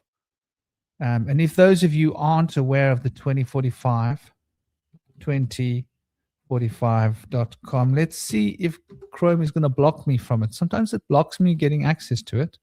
Sometimes it doesn't. Not secure, it says. Well, at least it's letting me get access. Wow, that's pretty cool. I got access. Before Chrome, when I was talking about it too often online, Chrome started blocking it. I had to use other engines to get access to it. So for those of you that don't know, I'm sure most of the people here do know, but for those that happen to come along later, here's an insight into the technology has been around for a while. It's not new. So ever wish you could be in two places at the same time? Well, they want to do that, right? So here is their timeline. This is the Avatar project, the milestones, right? So 2040 to 2045. Hold on. So 2015 to 2020, a robotic copy of the human body, remarkably controlled via BC1. They've already done this, right? These are kind of drones, but they've built different kinds of avatars, and they've got AI controlling them now as well. Then an avatar which, with a human brain, is transplanted at the end of one's life. So this is the goals. I wonder whether they've achieved this. I wouldn't be surprised if they have. Up to 2035, this would be an avatar with an artificial brain, right? Where your consciousness can be transferred to at the end of your life. Avatar D would be a hologram-like avatar, right? At some point, they also had mentions of improved genetic bodies, right? And so go and take a look at this. I've been following this for a long time. There's a lot of money involved, right? This is transhumanism. Like, this is the core of transhumanism. And the idea is to be able to take your consciousness out of your body and transplant it. The Dalai Lama is one of the front men from this. His face isn't here anymore, but it used to be. But he's on record. Yeah, he's on record saying that he doesn't have a problem with this. It's not a religious challenge at all to his order. Oh my gosh, sorry, people. I'm so sorry. I'm so sorry. I thought you guys could see Cosmic Brother. You didn't tell me that no one could see the screen. See, here's what I was just banging on about, right? As you can see, it's 2045.com. So this is basically a strategic social initiative. It's about transhumanism. It's about their mission. New evolutionary strategy for humanity aimed at overcome the 21st century's civilization challenges, like not having enough clean air to breathe, or not having enough clean water to drink, or not having enough clean food to eat. Don't worry, they have a solution. They can give us robotic bodies that can be upgraded. And so there we go. That's their mission, right? And so go and take a look. It's 2045.com. It's a proper cheeky little idea. But I think there's a lot to it because there's been a lot of money invested into it, right? And the money that's been invested into it seems to be quite clear, right? Like they've had a lot of experts, a lot of scientists, billions and billions of dollars invested into this program. And I wouldn't be surprised if the neural implant that we see as part of the Tesla infrastructure came from a lot of this R&D. And you can see how fast the robotic development has come. Yeah, I don't know if you saw the robots performing in China 1 or 2 months ago, doing Qigong and Kung Fu, right? Yeah, I saw that. Pretty impressive, huh? Yeah, it's pretty impressive. Like to how refined they've turned those robot bodies to be able to do exactly what human bodies can do, but maybe even a little better, right? Like jump a little higher, maybe to do the same kind of movements with dexterity and refinement. So they've definitely got the robotics up to scratch. And I think, imagine them being able to transfer people's consciousness into a chip. Now, what that probably entails is a copy, to be fair, right? It's a download, downloading the consciousness, but just like any download, it's not the original file. It's just a copy of that file, right? But imagine being able to create copies of your consciousness and download that onto a file and put that into a robot or put that into a system, or being able to download copies of people's mental infrastructure and then scan it with other AI brain, which consists of a group of developers. So let's say they get like 50 of the best developers and they put them into one brain where each developer is a specialist in his field, and that field is that part of the brain, and they work together as a group, and there's a CEO brain running all the other brain parts as a group, and that's now one mind, but it's a group of minds with a group of information, and those group of minds have got access to an incredible database of information at a finger touch, or at a mental finger touch. Just imagine this for a moment. And then that thing scans your brain and looks for the inconsistencies to change so that you can be better integrated with the equipment, the copy of you. So I just want us to imagine what's possible here. To create sentient synthetic beings with our own consciousness.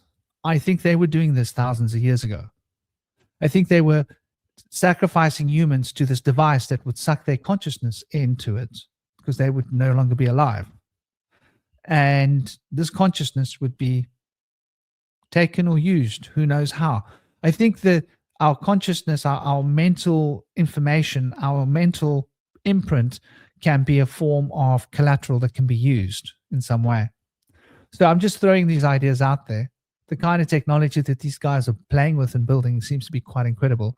So who knows what's possible, though it's a little bit scary for me to think that this could be becoming a reality for us in our lives, very likely.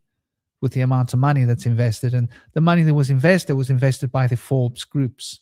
These people don't throw money at something unless there's going to be a return, because they've got experts that look at the business plan and who's involved and what's going to be done, and they can get a fairly good idea of whether this is going to be a viable project to finance or not.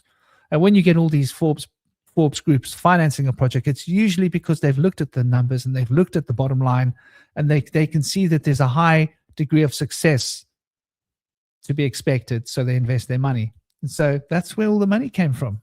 So we got to imagine that these people are not just sucking their thumbs and talking nonsense. So yeah, these are the kind of boundaries I think we're going to be breaking, if we haven't already broken them in secret, and we just don't know, because we know how all our governments and corporations just love to tell us all the truth all the time, don't they? They never keep information from us. They never lie to us. So, what do you think about all of that as a possibility, Cosmic? I mean, I got a lot of thoughts on the whole artificial intelligence thing. I mean, you think about the idea that, like, you guys talk about time, being an illusion or whatever. That kind of implies that in a lot of ways, whatever this AI thing is, it's always been around us. It's not like it just came into existence now, but it's like it somehow manifests also in the deep past as well.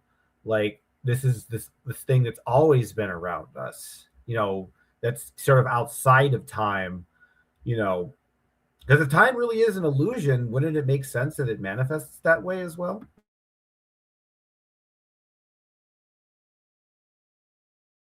What do you mean exactly? Well, like, in a sense that this is a force that is essentially distorting our perception of reality, right? It's how we perceive things and how we, consciousness and the world. So wouldn't it make sense that it sort of goes back into the past and not just in the future? The AI, just me talking about it right now, the AI has the idea I just said right now. So just, sorry guys, I made it worse. No, I see what you're saying. Time's more elastic than what it seems, isn't it? And I think that this comes from our past. Like, for example, this is the thumbnail that I used today, right? Yeah. And who was it that was talking about it? Was it Indy that was saying that this person with the fish body from this particular culture that he was talking about, which is seen in various different cultures. This image is from India, naturally. And that is Manu there, right? Now, Manu is holding the wand, and he's the one who is supposed to have sort of created humanity, or the humanity that we see today, effectively, shall we say, was created by this Manu character, in effect. So what does that mean? Could we be speaking about AIs? Right? I think we could be. Yeah. I think we could well be speaking about AIs. And it would make perfect sense that that there were AIs thousands of years ago. Why not? Why should there not be? And with this in mind, I think it's quite a big deal when we really think about it, right? To take a moment and consider just exactly what it is that we're saying here, right? Because the nature of our ideas of history are very much contorted and controlled by the books that we've read and the printing presses that have had access to the control of this information. But there are legends in India about, and I forget the name, man. There's a story that even relates to Krishna. They found this robotic head, this metal head. And one of the Rajas about 1,000 years ago, this is historically documented. He didn't know what it was. He was like, what the heck is this? It's a human head, but it's made out of metal.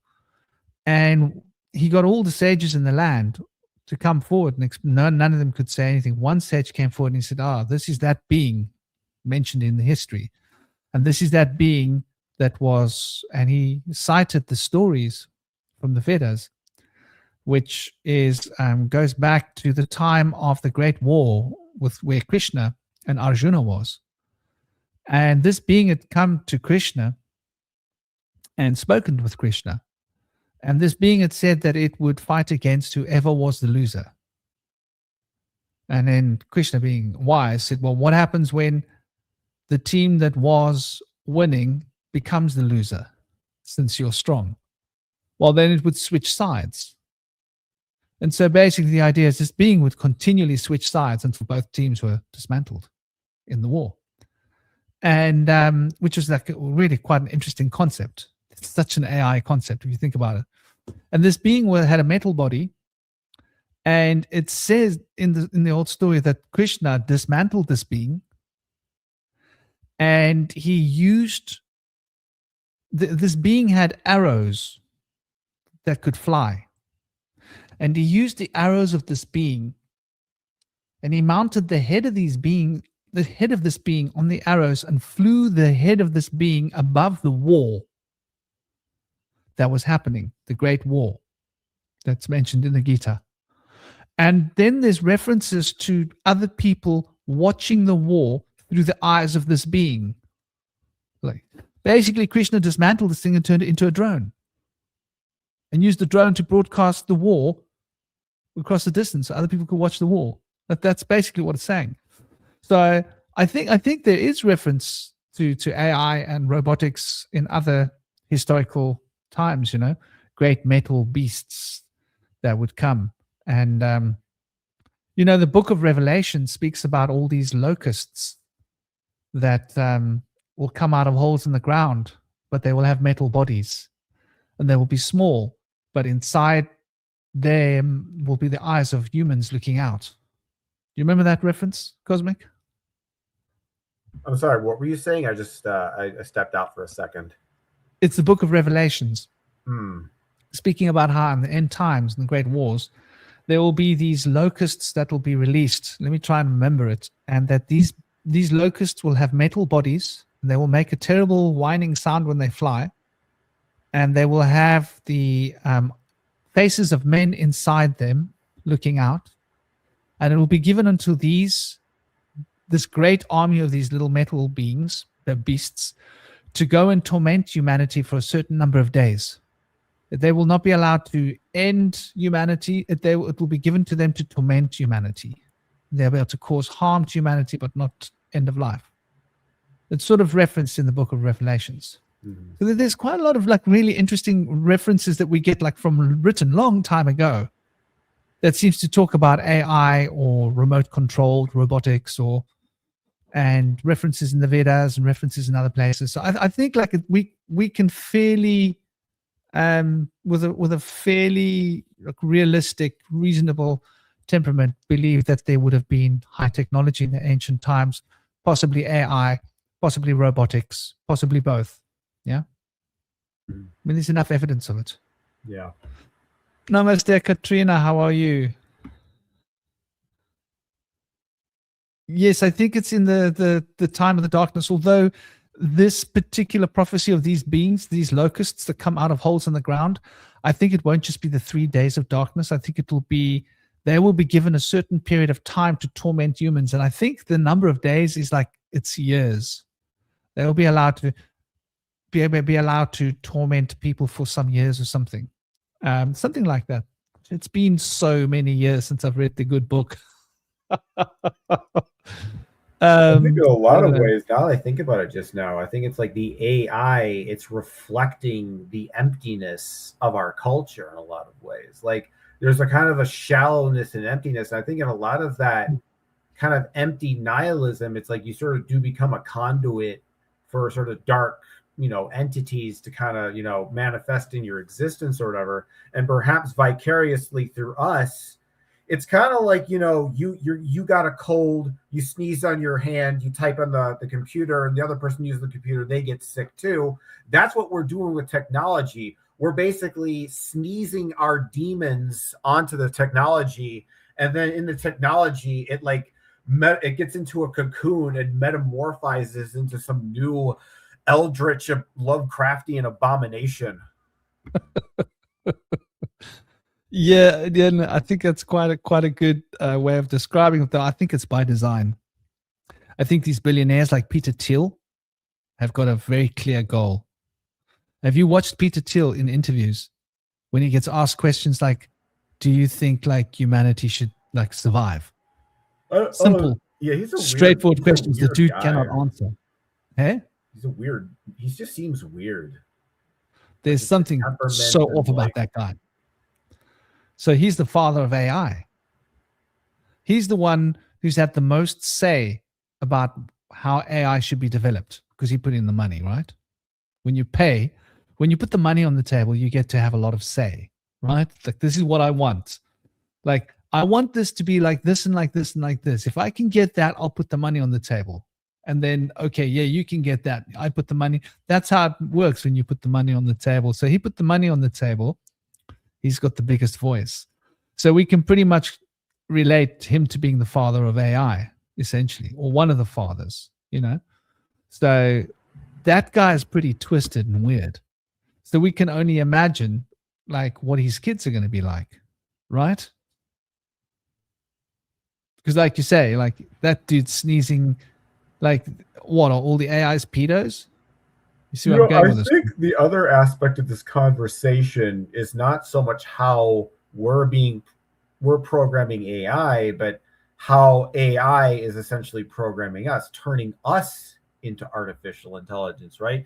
Because I think about like the role of religion in society and what you're doing. It's like, let's say you have a group of people, like just a group of people, and you have like a religious text, like a Bible or a Quran or whatever. That religious text is essentially an AI prompt that you feed to a collection of people.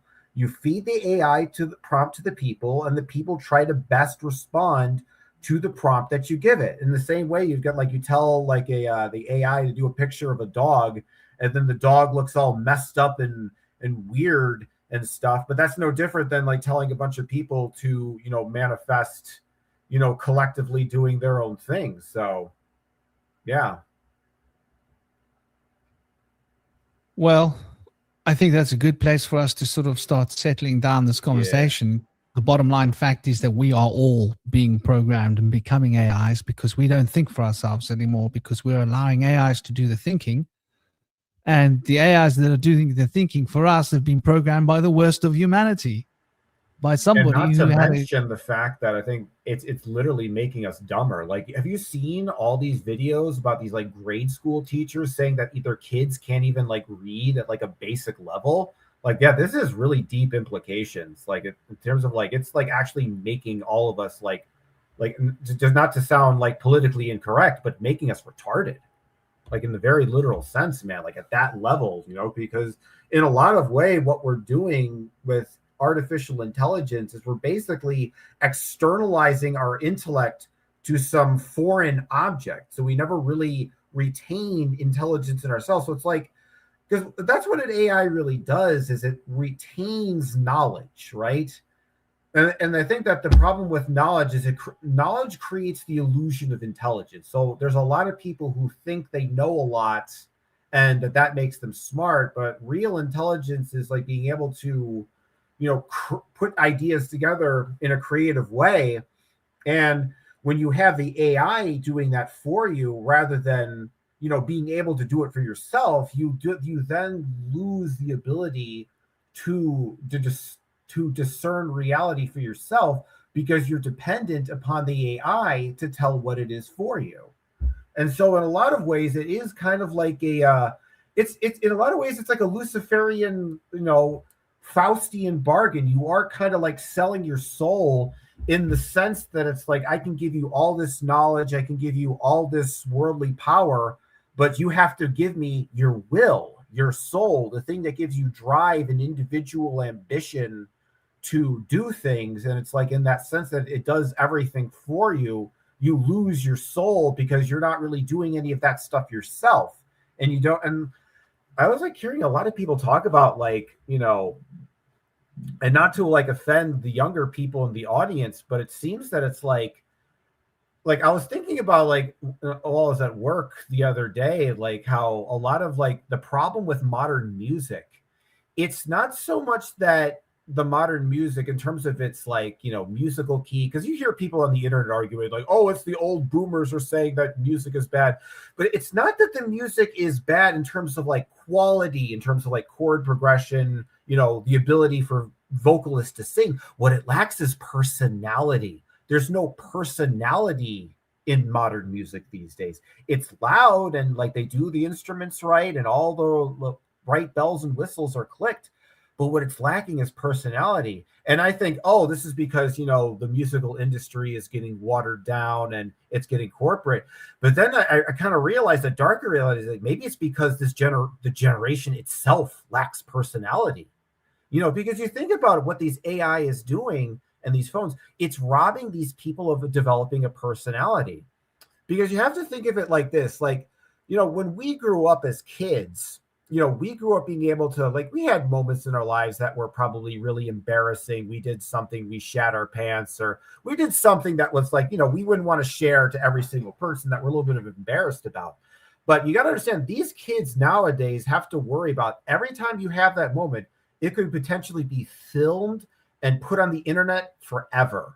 And because of that, kids become terrified to act out and be individualistic because they're so terrified of that extra scrutiny of the terrible. And because of that, they don't really get a sense to actually develop an individual personality. So they just kind of, so in a lot of ways, the reason that, you know, you have the terms like the Gen Z stare is that these kids are becoming more robotic. And it's like, because I was thinking, like, I'm noticing it's like, you know, with some of these younger people, you think like, okay, they're like, you know, they're kids and like, you think they're going to develop a personality soon, but then it's like you look back and then they're in their 20s and it's like they still have just as much of a lack of personality as they did when they were 2 years old. And you're like, what's going on here? This doesn't seem right, you know? And so I think in a lot of ways, like that's kind of like one thing I kind of want to point out is like that there is a kind of like lack of personality in the world. Like that's what I feel like we're missing these days, like real personality. Because like, you know, like there's style and there's substance, but you know, personality is something that's special. You can't just like get from, you know, any type of person or any kind of like talent. It's like one of these like lightning in a bottle kind of things that's just right in that moment, you know? Yeah, totally. Personality, intelligence, individuality, and of course, authenticity and the ability to think for themselves, responsibility, right? And creativity. I think they're all being sapped. I think it's part of the mission. These qualities make us uncontrollable, right? Authenticity, individuality, creativity, intelligence. You put these qualities together and you've got a human being that cannot be controlled.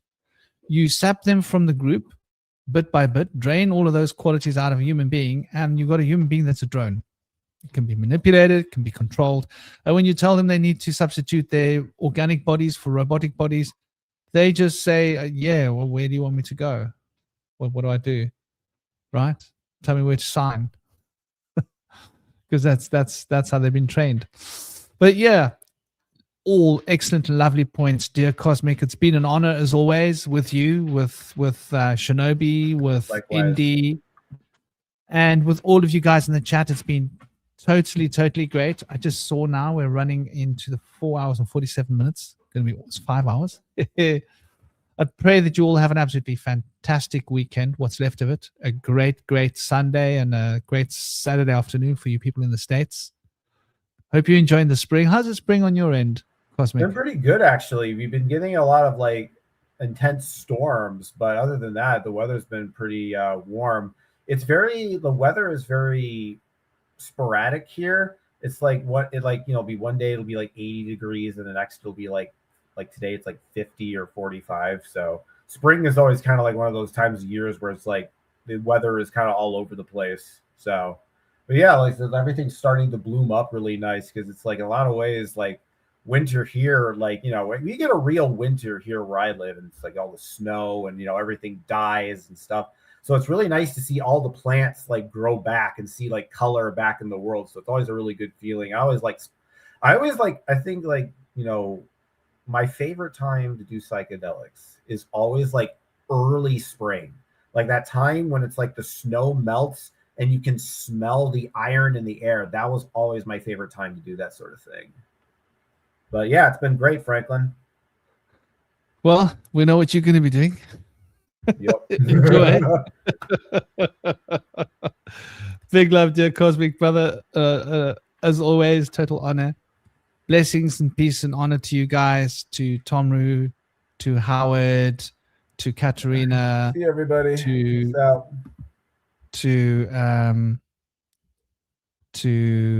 everybody else that's been in the show. You know, there's a whole list of you guys.